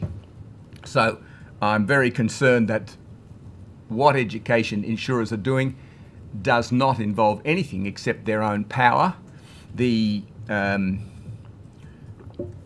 injury management plans, so-called IMPs, which we get, generally don't even accept the doctor's diagnosis. They put the diagnosis code that they accept, and if someone's got 3 injuries, they'll accept 1, and the other 2 are completely neglected, whatever the doctor writes on the certificates. And then it is a laundry list of the law and the obligations within the law as they would have it seen. The doctor's role is to advise as to the case manager. Their spiel is that they make the decisions, and they call them case managers, these folk who have no training at all. I think they're case clerks, and I think that is an important semantic difference actually in terms of the way they are referred to. They are the clerks that should provide the money to allow the treatment that the nominated treating doctors are deciding. I should mention the nominating treating doctors don't get more money for more investigations and more specialist referrals. We merely make sensible decisions that we think are reasonable and have them denied very frequently. So I would ask that this committee tries to improve the say of the doctors against the insurers and the AI systems that are trying to manage for us based on economics rather than actual treatments. Thank you. Mr. Tudor, do you want to start? Well, thank you for that. One of the assertions often made against in relation to mental health injuries is that certificates of incapacity or certificate relating to a mental health injury is too readily given by a GP. What's your answer to that allegation? Either of you? The people who come to me are immensely distressed. Immensely distressed. When I saw these people talking, sorry, I was on that screen, talking, my patients would not be capable of doing that. They are terrified when the phone rings. I've got 2 of them who will only speak to me and the psychologist, no one else. They ring up Uber to deliver their food. The anecdotal They're evidence, very bad. The anecdotal evidence often given by employers, and this might be completely self-serving, is that someone is placed under a work performance review, and the very next day they're on workers' comp because they're stressed. The assistance of a GP is co-opted in relation to providing a certificate in relation to that assertion. There are, under value-based healthcare measures, one particular of interest is the Promise Global 10 that measures physical and mental health. This should be, in my opinion, for early intervention, assigned first by the case manager, and this would give backup evidence to the GP or the other way, whichever way the thing looks like going. But yes, I would concur slightly with you that it is now in this environment of psychological health a little readily given these assessments by doctors at this stage. You would require on your model, when the worker goes and attends on their GP, that the diagnosis or the symptoms that the worker complains of is somehow borne out by some other test before they go. I would say at the time that they go, it's probably best in the long run that this comes from the GP themselves, but there's a longer pathway to get there. So as soon as the claim is registered, I would think that the claims manager should assign this questionnaire and provide it to the GP as well. Now that has two benefits. One, if their mental health is bad at day one of the claim, they can get early intervention. Secondly, it may indicate significant pre-existing psychological injuries and that the work injury was not that big a factor. But these things are now possible and available, mainly practical because of the advance of IT. This is a revelation like X-rays. Now, Mark Latham's not here, but he was saying we don't have an X-ray of the mind. Well, we do now. We do have new, valid measures known as value-based healthcare. I prefer to call it clinimetrics, that do allow you to see the invisible. And this is occurring around the world. We may as well take this opportunity to be leaders in this. What do you say to that? I'd like to go back a step. I think each profession should stick to its knitting. I think when the medical system is asked to solve an IR problem, it's extremely expensive, clumsy, and not very good at it. I think a number of my cases would never have come to me if there'd been decent IR advocacy and sensible negotiation. Once it goes into a medical model or adversarial things, the patient then has to prove A, that they're mad, and B, that their madness was caused by a very nasty boss. And once you get into trying to prove these things, it becomes extremely nasty, and the insurer or the employer will get an investigator. The investigator asks the manager who he had a fight with, and the manager above that, and the manager above that, concludes that the worker's a lazy no-gooder and does that report. So it's effectively they've sung for their supper and the thing's adversarially built up, and then we find a few psychiatrists or whatever. I tend to be conservative about this, give them a little time off. I try to get a rehabilitation person to go into the workplace as a negotiator. It's not their role, but hey, someone's got to do it, and some people in that profession understand it. And then I send them to a psychologist to confirm what their mental situation is. I don't think doctors should be hasty about writing certificates. Obviously, if the patient's distressed and you know them, they're your patient, you'll say, okay, they're distressed, you might give them a certificate for a certain time and then try and sort it out. But I don't think that the mental health system should be sorting out IR problems, and certainly very unhelpful IR attitudes in a number of workplaces that I've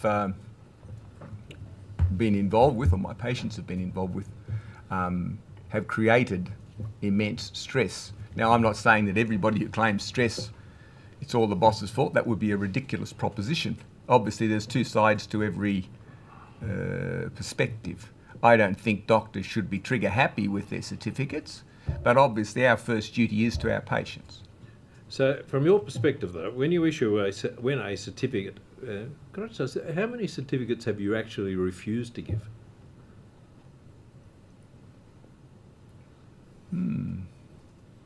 Not very many. Well, but I tend not to get because of my practice, I think, I tend not to get the people straight out of the workplace. Right. A few, but more often than not, my patients are slightly atypical in the sense that they've sometimes been off for some time already. Well, Doctors' obligations are to their patients first and foremost, and that is an understandable that they have a predisposition to believe their patient. Yes, yes. But I mean, I'd admit to that, no problem.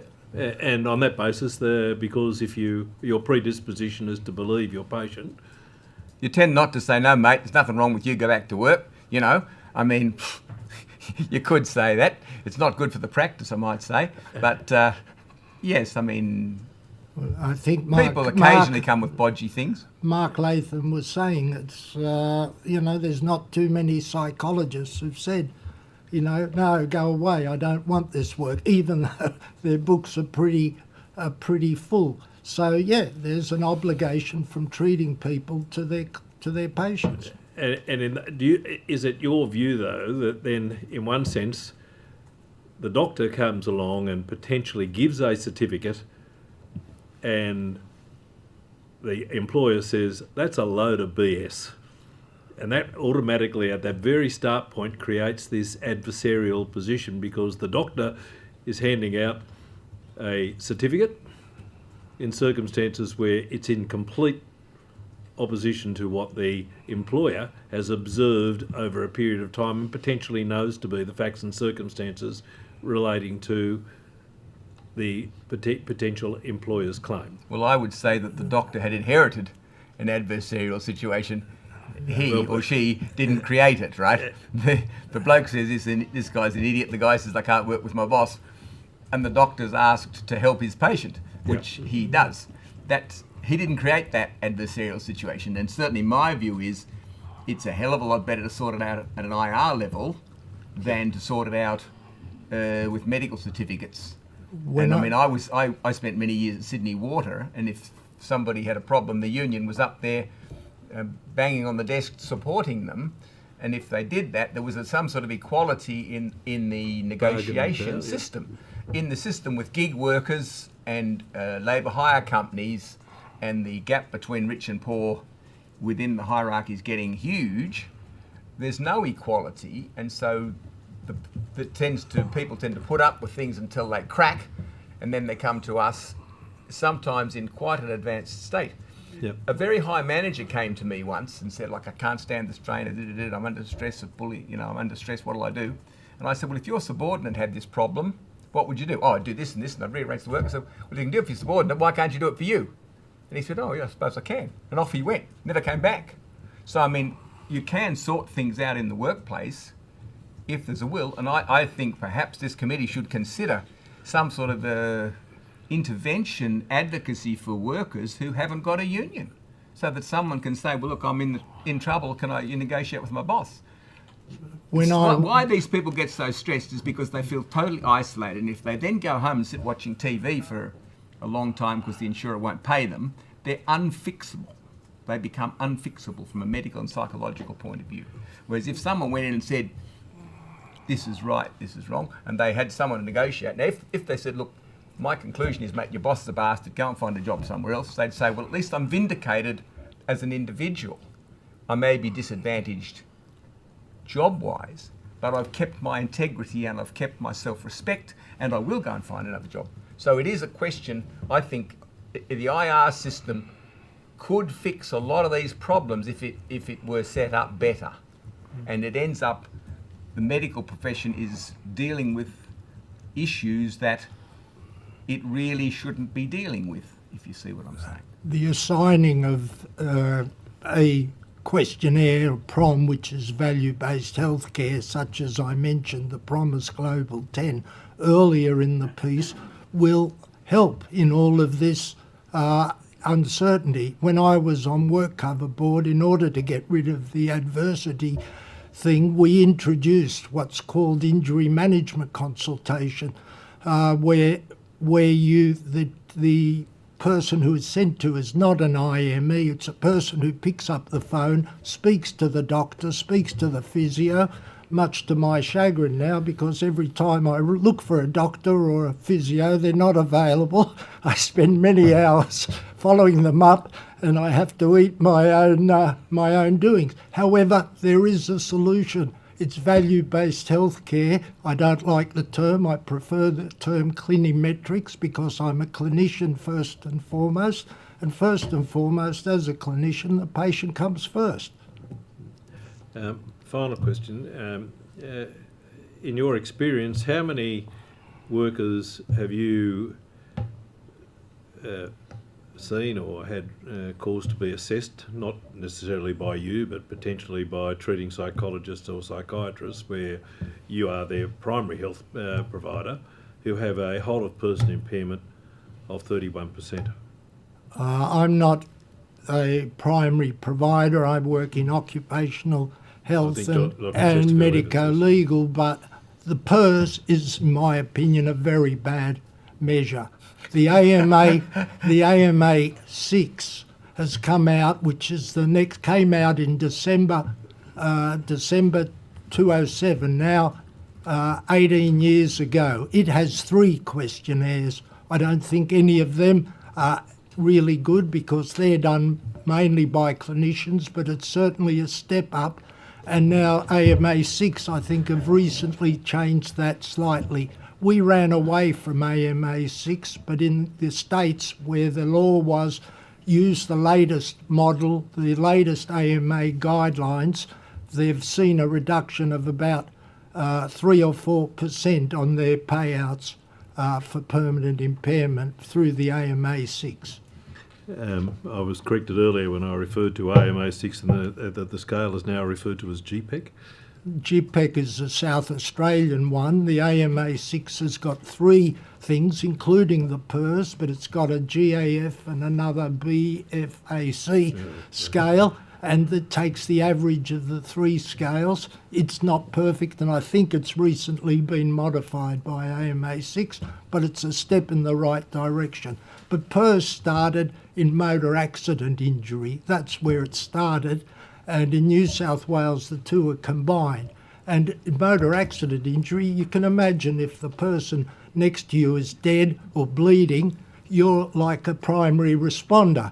There's significant trauma there. But this was then shifted to workers' comp, where the trauma is a lot less, in my opinion.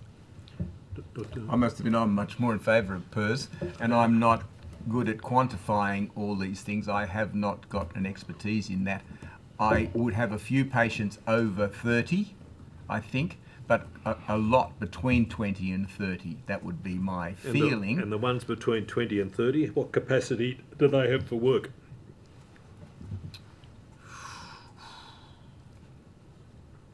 A lot of people can work if they have conducive workplaces.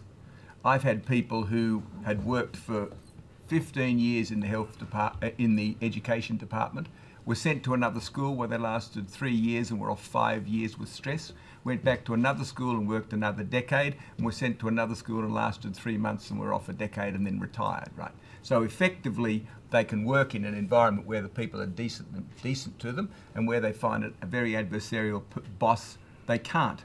And that's also true in physical injuries. If you find a niche where you can work within the capacities that you have, that's very good. If you've got someone who's injured, either physically or mentally, and they're stigmatised because, why would I take someone injured when I can get someone out of the Sikh that's not injured, they have a great deal of difficulty getting a job. So the answer is that people between 20% and 30% might be able to work if they had a boss who took the situation into account, or even didn't have to take the situation into account, happened to be a nice chap with a decent job to offer, and if they had a special skill or whatever, they may work, yes. But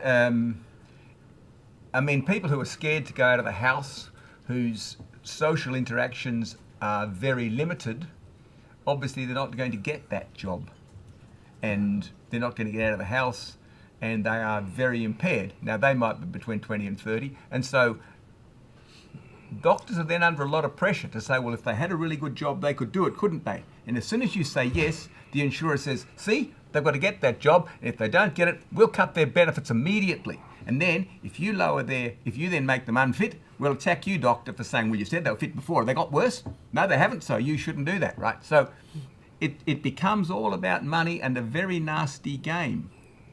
The society as a whole has not decided we will try to employ everybody. They've made it a competitive race, and the devil take the hindmost. And the people that are injured, I'm afraid, are the hindmost. But social media have changed the world, and for instance, a pupil at school may call a teacher a pedophile, and it goes through their social media, so 5 students are calling the teacher a pedophile, so the teacher gets stressed with this sort of thing going around. The world has changed, but it's also changed for the better in that value-based healthcare is here to help us. and we can use this opportunity of these 3 inquiries. And according to Mookie, who's getting a bad hearing, a bad run at this thing, it's cost $900 million for the 5 months he's been delayed in this total thing. So there's a lot of money, but a lot of money can be saved by modern technology and these new advances. And New South Wales, that I say to my injured workers, you got a lemon, make a lemonade. Here we've got a lemon, let's make a lemonade of this in New South Wales and lead the world into going into value-based healthcare. CIRA is ahead of the game, but they're a bureaucracy. Since 2012, the National Clinical Framework has been out. I modelled what I created on the National Clinical Framework for providers. It works. It's available now, and it will make a huge difference. Ms. Saval. Thanks, Chair, and thanks to you both for your evidence for appearing today and your submissions. I might start with you first, Dr. Chesterfield-Evans. In your submission, you make a number of observations about the failures in the current system, particularly in relation to case management. But you also talk about the need for stronger prevention measures, and you refer to your involvement in the campaign to reduce smoking rates in the 1990s. I just wondered if you could elaborate on the lessons that you learned about harm prevention from the anti-tobacco movement and how those lessons can be applied to this conundrum we're faced in building a more sustainable workers' compensation system. Well, the first thing you've got to do is try and have less accidents, right? I mean, that's not rocket science, right? And I believe Safe Work, which used to be WorkSafe, has been downgraded and emasculated. They had specialist units for dust, noise, chemicals. There were 4 or 5 units. They were all demolished and replaced by TAFE-trained safety officers, right? And it's gone to a tick box system. And I mean, I think if there's a big accident, there should be an investigation of it and there should be a report of it, and that should be made available to the people who do it. And I think there have to be some penalties for people who are completely gung-ho. I've got a lot of patients injured, particularly gyp rockers. That seems to be a particularly dangerous job, and I think that's because the gyp rock lengths are very long and they're on a ladder trying to balance a very long thing when there should be 2 people doing the job, but there's only one, and they've got to hold the thing on the ladder when it's very long and fix it up there, and they all fall down, right? They fall off their ladders. And the same for scaffolders. There's been a lot of people injured in, say, like scaffolding. And really, you've got to inspect, you've got to have the people in the field, you've got to inspect, and then you've got to prosecute. As soon as lost time injuries are merely a statistic, this is the lost time injury frequency rate, tick, this is the cost of our lost time injuries, 1%, 2%, whatever it is, and the managers just go tick. And it's, I mean, I've been involved in advocating safety. I was at Sydney Water for 14 years, which paid for me to do the tobacco campaigns. But, they're all full of safety when the rhetoric's there. Oh, yes, we're big on safety. Well, can you spend 2 bob on it? Oh, well, hang on, never spending any money. Yeah, I spend... And I think that has to be changed. You've got to cut the accident rate. I spent my career in occupational health going for the first 10 years from factory to factory, and what I found the main cause was people of accidents. And now there are tests. For instance, what we're talking about with Activate is there's a questionnaire known as the Sense of Coherence Scale. It was produced by an Israeli who looked at how come 29% of people who survived the Holocaust were able to get on with their life. What was it about it? And this has got a big following called STARS, the Society for the Theory and Research in Salutogenesis, Creating Health. He's got a short questionnaire. It's huge in the Scandinavian countries in sociology. It hasn't hit medicine yet, but it will, and there's no reason why we shouldn't start using this as an adjunct to prevention. Dr. Price, just leading on from that, you mentioned in your submission as well and in some of your earlier remarks about the need to build a culture of prevention, and you made some sort of suggestions around how this could be achieved, but I just invite you to sort of elaborate on that further and what you see as really underpinning or being the solution in building that culture of prevention. Yeah, well, as I say, it's from a people perspective that I've looked. We had the plans in work cover. I couldn't let it go. I've spent all my grandchildren's inheritance on building a system that is flexible, that is usable by insurers, that is usable by workplaces, and it has a hierarchy where top management gets to see their outcomes in terms of prevention, in terms of the resilience of their employees. I've spent the last 7 years researching it. It's now ready to go. I'm happy to put 25,000 of my own dollars into this scheme to see it trialled.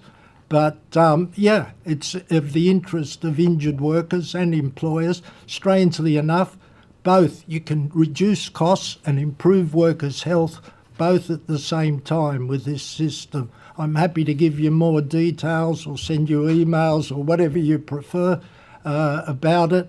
I'm not in it for the buck. I'm in it because I'm a doctor. Yep, perhaps I'd notice that would be useful for the committee. Thanks, Dr. Price. Thanks, Chair. Well, I think we have lost the chair for half a moment. Have you got any questions? Over to our Honourable Deputy Chair. I'm done with my questions if you had any further. I've got nothing further. I don't know if the chair has got some questions. Yeah, I'm happy to speak on a little. Just no, I don't know. I can give you plenty of stuff if you want it. I think what will occur now is that if that being the questions we have for you, there will be potentially some questions on notice, and I think Honourable Emily Savale indicated that she would like some material to be provided by way of on notice from you. So if there being no other questions, we might conclude there. Thank you. Thank you. Thank you. Thank you, Mr. Chair.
All right. Start early. Yes, well. Last but certainly not least, we have our final witness for the day. If I could ask you to please state your name and position title, if you have one, and then either the oath or the affirmation. My name is Vicky Warbus. I am an injured worker. I have not resigned from my job, but we'll get to that. I'll say the oath. I swear that the evidence now about to be given by me shall be the truth, the whole truth, and nothing but the truth, so help me God. Thank you. Would you like to commence with a short opening statement? Yes, please. Go ahead. So thank you, Chair, and members of the committee. As I said, my name is Vicky Borbis. I'm here to share my lived experience of what I call a workers' compensation scam. I have been a loyal employee of the Australian Catholic University since 2001. For requesting a safe work environment instead of respect and safety, I endured fraud, harassment, and systemic regulatory failure. When I sought help, the very systems and people meant to protect me, including my local elected representative, Chris Minns, failed me and in fact made things worse. In 2020, on my third employment lawyer's advice, I made a workers' compensation claim because the adverse action had become unbearable. Catholic Church Insurance and ACU then refused to implement the agreed injury management plan. Weekly payments I was legally owed were deliberately withheld. This was not error. It was fraud punishing me for asserting my right to a safe workplace. The National Tertiary Education Union was complicit in the employer's misconduct by knowingly withholding support, concealing information, and enabling ongoing harassment and workers' compensation fraud through deliberate inaction and betrayal of its duty to protect its member. I was harassed through 305 days of accrued leave entitlements to then have payroll request repayment of $5,781.69, claiming they overpaid me. Wage theft upon wage theft. When I asked for help from regulators in Chris Minns' Cogra electorate office, I was met with neglect and intimidation. Regulators did nothing. My elected representative prolonged the harm and then targeted me in greater harm. The consequences were devastating. I almost lost my home and had to sell an investment property at a huge loss to save it via a security swap. I lost a $30,000 deposit on a property I was about to purchase outright in my superannuation, and I lost the rental income into my super fund. I am still being defrauded of legally owed payments. The financial damage is now about $1.5 million, including income and superannuation from 2021 to now. On 7th July 2025, police were sent to my home linked to Chris Minns, my local MP. It was harassment designed to intimidate and silence me. I am asking the committee to consider three things. That CIRA be held accountable regarding repeated failure to enforce compliance on employers and self-insurers, allowing entitlements stolen through workers' compensation fraud and sabotage of binding injury management plan agreements. That the conduct of Chris Minns be investigated regarding misuse of power. That my evidence be genuinely investigated and those in government, regulators, CCI and university governance who enabled the fraud be held accountable. Workers' compensation was weaponised against me as punishment for requesting a safe workplace. We are irreplaceable. We are human beings and taxpayers who deserve justice. This committee has the chance to ensure the law is enforced equally and that no worker ever suffers as I have. Thank you. Thank you very much. Thank you for coming and giving us the benefit of your story and your experience. Could we take a step back? So 2021, was that when was your injury suffered? When was the... Initially, I made the grievance of psychosocial hazards relating to unmanaged psychosocial hazards of bullying, harassment and discrimination. It was unmanageable. I couldn't sustain it anymore.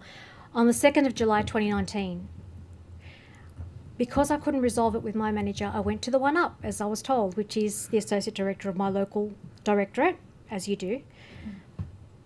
Poorly managed and fobbed me off to HR with no consultation.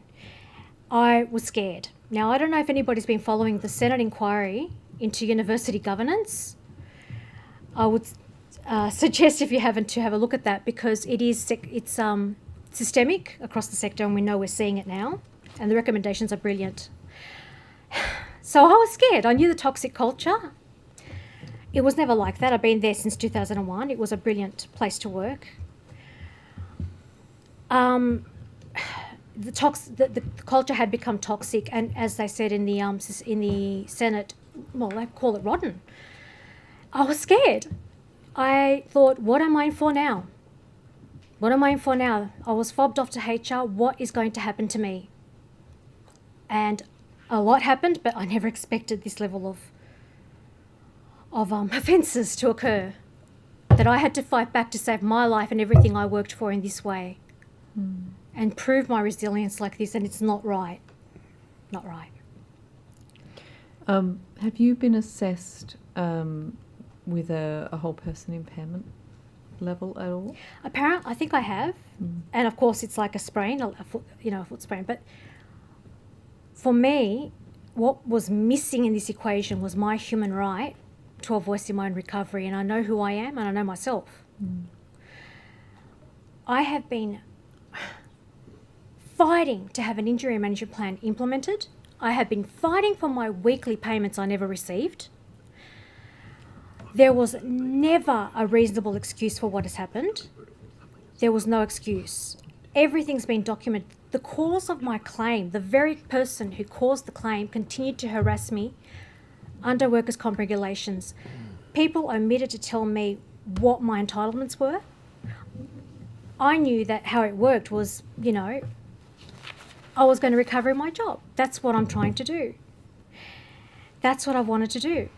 I worked hard to get to where I'm at. I'm HUA'd. It's not an easy thing to work in a continuing full-time equivalent professional job in my area with 3 degrees and everything I've worked for. My colleagues, my counterparts, and all it's a small niche, like a lot of specialisations, academic librarianship. All I wanted was a safe work environment. And I was pleading with them to begin with, please, I just want a meeting. We just need to resolve this with a few agreed boundaries, role clarity, and realistic expectations. That's all that was required. That's all that was required. And that put me through hell. Did you get Safe Work involved? Can you tell us about that? Oh, I did. I tried everything to stop the harassment and the stalking. Apart from the union doing what they did, first, before Safe Work, I called the Fair Work Ombudsman and I said, what do I do? She won't stop. She's the cause of my claim. I can't, I don't know what's going on. They were shocked. They said, report it to the police. So I reported it to the police, who said, well, we don't deal with workplace issues. You have to make an APVO application.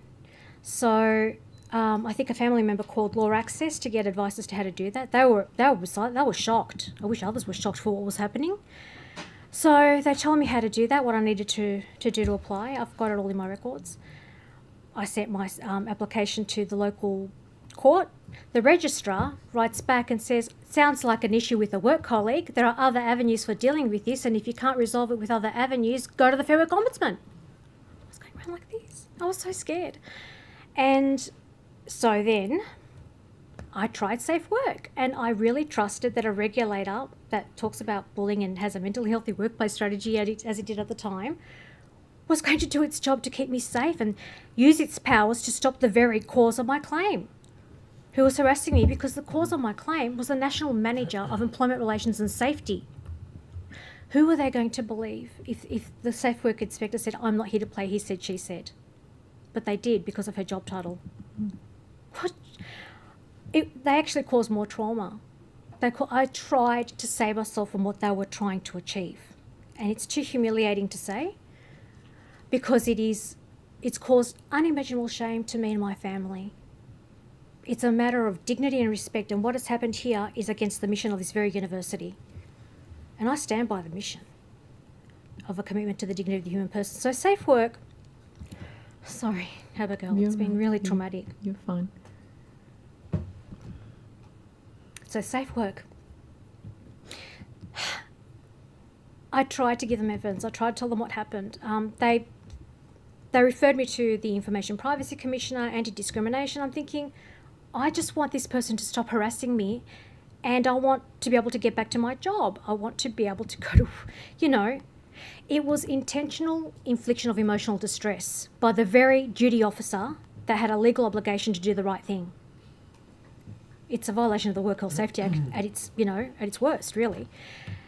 Then I was victim blamed by Safe Work. Oh, these are the kind of people I deal with. So now I'm being discriminated by the kind of people the Safe Work inspector deals with. I was told she felt sorry for me, and I thought, I don't want your pity, I want you to keep me safe in my job. She organised a meeting. I met with via telehealth, a teleconference with the Work Health Safety Manager and her, but he was being bullied too. They were all being bullied to mob me. It was horrific. I was scared. Now, don't forget, COVID was happening in 2020 as well. So trying to get an appointment with a GP, it was horrendous. It was, you know, very hard for them. So it was a 10-minute appointment. I was not told that I could get a certificate of capacity from my allied health professional. So I had no idea because information was being withheld. The return to work coordinator was not contacting me. The case manager was brilliant, which is why I have the injury management plan, before she was removed and never replaced. Never replaced. I had no one telling me how this worked, what to do. I was isolated, and this was under workers' compensation regulations by the very Work Health Safety Unit as adverse action with agreement with the self-insurer. And I wasn't getting payments. I said, please, all my entitlements, all my leave entitlements are going to be used up. I'm going to be in financial distress. I had no idea what was going on. So with Safe Work, they said, well, you need to sort it out with your doctor. I said, what do you mean? What do I need to do? You're telling me off about something I don't know about. Well, she was in contact, obviously, because I said I needed to stay away from me. She told me, the inspector said, you can put psychological guarding on your certificate of capacity. My GP didn't know that. So thank God we did but it's a job title. I'm thinking, I don't really need I don't need guarding from a job title. I need guarding from the individual in the job title. Another individual might have been brilliant at their job and doing the right thing. That's just wrong. It's like protecting the abuser. But she was on the phone also with that person who said, oh, industrial relations is separate to workers' comp. So I was stuck between two systems, and they used that to their advantage to do what they tried to, which was what they tried to achieve, which was illegal. And I was told by the Safe Work inspector, I'm not here to play he said, she said, and well, all they'll do is show me their policies, and I don't want to ruffle feathers. And I'm thinking, aren't policies meant to be applied? Aren't they based on the law? What's the point of having policies if they're going to just sit there and they're going to do whatever they want? Which is what we've seen universities are doing, which is finally being looked at, thank God. It's horrendous. One of the recommendations that you make in some of the documents that I've seen from you is in relation to enforcing compliance, so CIRA enforcing compliance for the self-insurer when they do the wrong thing. Can you give us an example of? Well, if a self-insurer commits fraud, where do you go to report it?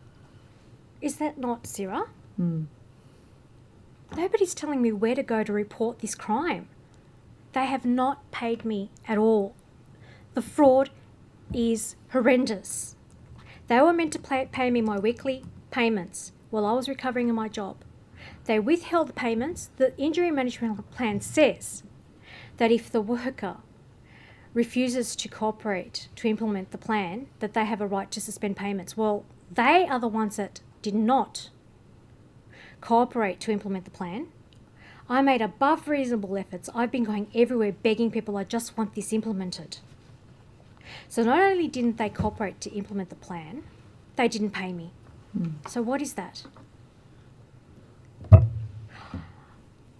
I am really scared. I am a victim of the crime of fraud. If I had done this, if I had done the same thing to my employer, I would have been prosecuted, sentenced, and made to pay it back. So why is this not treated in the same way? Why are some stakeholders allowed to get away with offences and crime like this, and others are not? I am trying to do the right thing here. I've done everything right, and yet I can't fight this level of abuse of power. I'm going to go to Ms. Suval online. Thanks, Chair, and thanks, Ms. Barbas, for your evidence so far in your opening statement.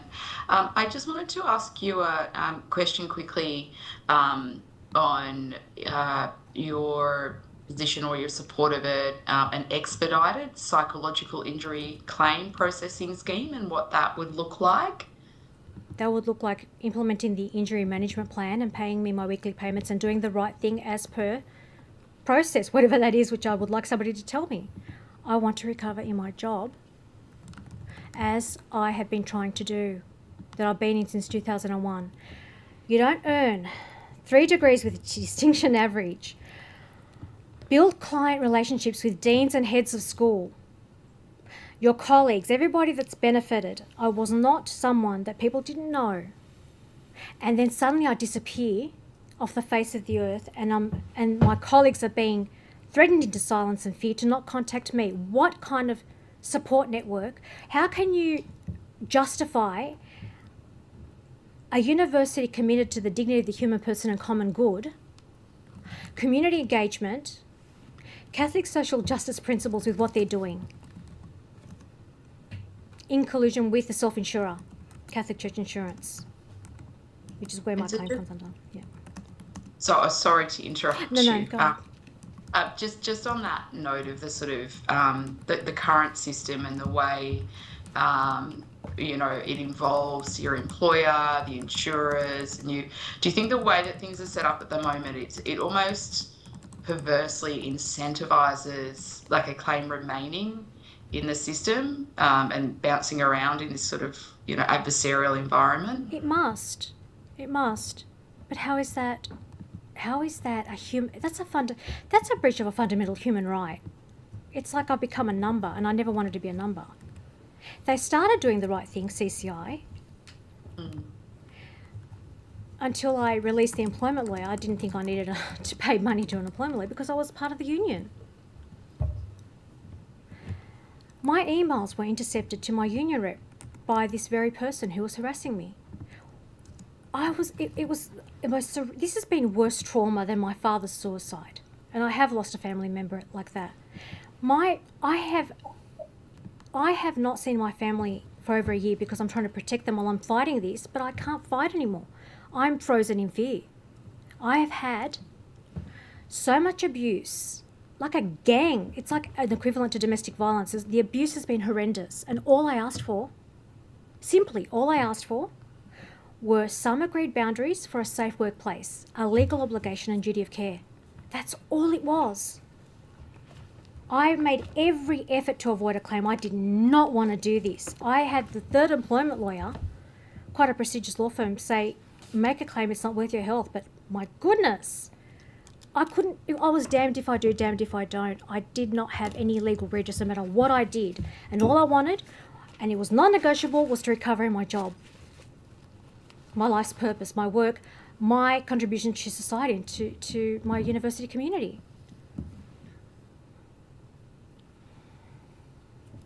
Thanks, Chair. Or just finally, whether you had any remarks. We've talked today a bit about the PERS rating system, the psychiatric impairment rating system, or scale rather, as it is. Just if you have any thoughts on that in particular. Just like grief and like anything else, how people cope or how people recover or how they deal with things is different. Every person is different. What's missing is our human right to a voice in our own recovery. Now, with all of that and all those percentages and all that stuff, I had no idea what was going on. At the end of the day, I felt violated, I felt harassed, I felt I had to repeat myself, and I wasn't being heard as a human being as to what has happened. I know myself and I know that I'm resilient, but no one should prove resilience like this. However, there are people that cannot return or don't want to, or they can't. They just have that trauma that prevents them from going anywhere near what was an unsafe workplace, regardless of even if it becomes safe. That needs to be looked at in terms of their case. Every case is different. Where is the voice of the human being in what they need as a matter of dignity, as a matter of respect, as a matter of all their hard work to get to where they are in their career? Because every career is different and mine's niche, but I loved my job and I love my job. And my support network, my colleagues, have been told not to contact me. What is that? Especially when I had a grief and trauma counsellor. After 7 years, I finally went to grief and trauma counselling. And she was my psychologist for this, when this whole saga started. And she said to me, surprisingly, you got through the stages of grief, but you're stuck on the support network. Well, what do you think this has done to me? I can't bear it anymore. Where's the duty of care and legal obligation of my publicly funded Catholic university employer? One of the other recommendations that I've seen in the documents is in relation to having a someone to help people sort of shepherd through the system. So whether it's an independent oversight or whether it's somebody who has injured workers as its kind of first priority, this seems to be a bit of a common thread amongst a lot of injured workers who we've heard from. Do you think there is a need for somebody who, I guess, is more of a case or a care manager than a claims manager in this system? Yes. Yes. What else did you envisage, I guess, with that sort of idea of what would have helped you or what would Safe help you? work, doing the right thing. That could have stopped it. If an employer, and for that matter, I mean, I thought CIRA regulates all, enforces compliance on all key stakeholders. Like I said, this is fraud. If an employer and the insurer want to do the wrong thing, where are the regulators to stop it from the beginning? This would have stopped had there been a proper safe work regulator to report this to. I was being harmed by the very work health safety unit. I was being harmed at the direction of the VC in a toxic workplace. I had no hope. I was scared. So we do need more trauma-informed safe work. It needs to be through there to begin with. From my perspective, it starts with the employer. None of this would have happened had the employer complied with their legal obligation to work health safety. So we need more care and more trauma-informed investigators, inspectors. They need to follow through as well and take people's reports seriously, which didn't happen to me. They left me in a worse state, and then everything went downhill in terms of my ability to try and stop what they were trying to achieve, which was illegal. So yes, we do need more care. We need more care managers, as I'm assuming others have put it. But I've got to admit, look, credit to the case manager that I did have. She was good. She was good. We all had an agreed legally binding management plan agreement, and I said, yes, that's exactly what I want. I'm glad it's set out with our responsibilities. Now I'm trying to implement it. My GP's waiting for contact. They never contacted him. So how is that fair? How is it fair to allow an employer and then the self-insurer not meet their obligations on that agreed legally binding injury management plan? How is that fair? Who do you go to get compliance if it's not CIRA, or if the very work health safety unit in a toxic university environment isn't going to do their job, isn't going to take you seriously and stop the harm? What happens to the people if they don't do their job? Where's the duty of care? I'll just check if any of my colleagues have a question. I just have one question. You've clearly had quite the battle, and I'm sure we all feel for you. We're focusing on changes. Have you had a chance to look at the proposed legislation that we're considering? If there's one positive thing from that legislation, perhaps you could identify it, or if there's one challenge you see in that legislation, perhaps you could identify it. How much money could have been saved in my case alone? I mean, the difficulty is we're really trying to look at the broader picture. We're very much informed by your personal journey, but looking at what we can take from that for system reform. If I'm not mistaken, I think they were trying to have definitions of bullying and things like that as well. Is that right? There's some discussion of that, yes. If I've had to fight this to prove my resilience, you know, I think we need to take what's going on in workplaces seriously. There is serious toxic environments, and I think we haven't taken seriously one of the greatest, you know, our way of working has changed, and I think what we haven't taken seriously is one of the most hazardous most hazardous toxic substances at the moment, which is the human being. Sadly, it's a human being. It's a legal obligation for a work environment to have a safe work environment. Now, I know that there's a lot of debate. Can I just stop you there? Yeah. Should we be looking at safe work becoming more involved in these Absolutely. types of situations? Sorry, Ms. Scarlett, sorry. No, You're could right. that be perhaps the recommendation we take from your testimony Absolutely. today? Okay, thank I know you. that from my perspective, had safe work done its job, because mine was serious. Mine was extremely serious. I tried to avoid, I didn't want to go down the claim path. I didn't even know how it works, really. I've got to be honest with you. I'm trying to get back to my job. That's all I wanted. And I was stuck without an income, with all my entitlements stolen, everything. But if safe work had taken it seriously, and not, I mean, that was traumatic itself. It shouldn't have been. That's tremendously helpful, and I'm very grateful for that. Thank So you I very kind of much. hope so, because safe Thank work you. is a really big factor in all this, and I think a lot of people have said that too. Yeah. No, thank you. Yeah, we need to stop it before it begins. And if we Absolutely. can't stop it before it begins, we need to make it, you know, safer straight after. Make it safe for others. So this has been incredibly helpful. Unless there's any other questions, I think we might end it there. Is there anything else you wanted to share with us before you finish? Don't change. It's like some others people have said, it's not the injured workers that are at fault here. I've made every effort and I just don't know where to go.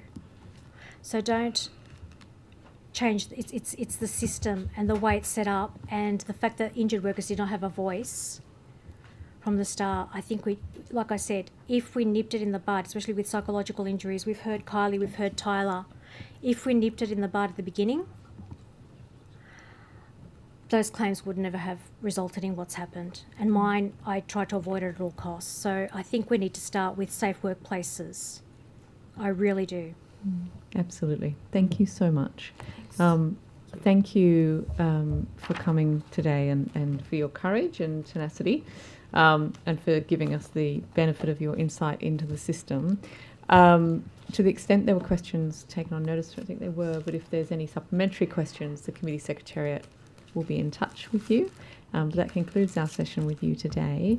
And it concludes our hearing for today as well. I just wanted to thank again all of those who came and shared their personal experience. I know what a cost that has on people. It's really important to do. And I would say to all of the witnesses who have shared their personal experiences today, please rest well tonight. Look after yourselves.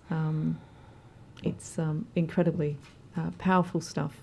It's been hard to hear, uncomfortable, and I think that is good for politicians to feel. So thank you. That concludes our hearing today. Thank you so much.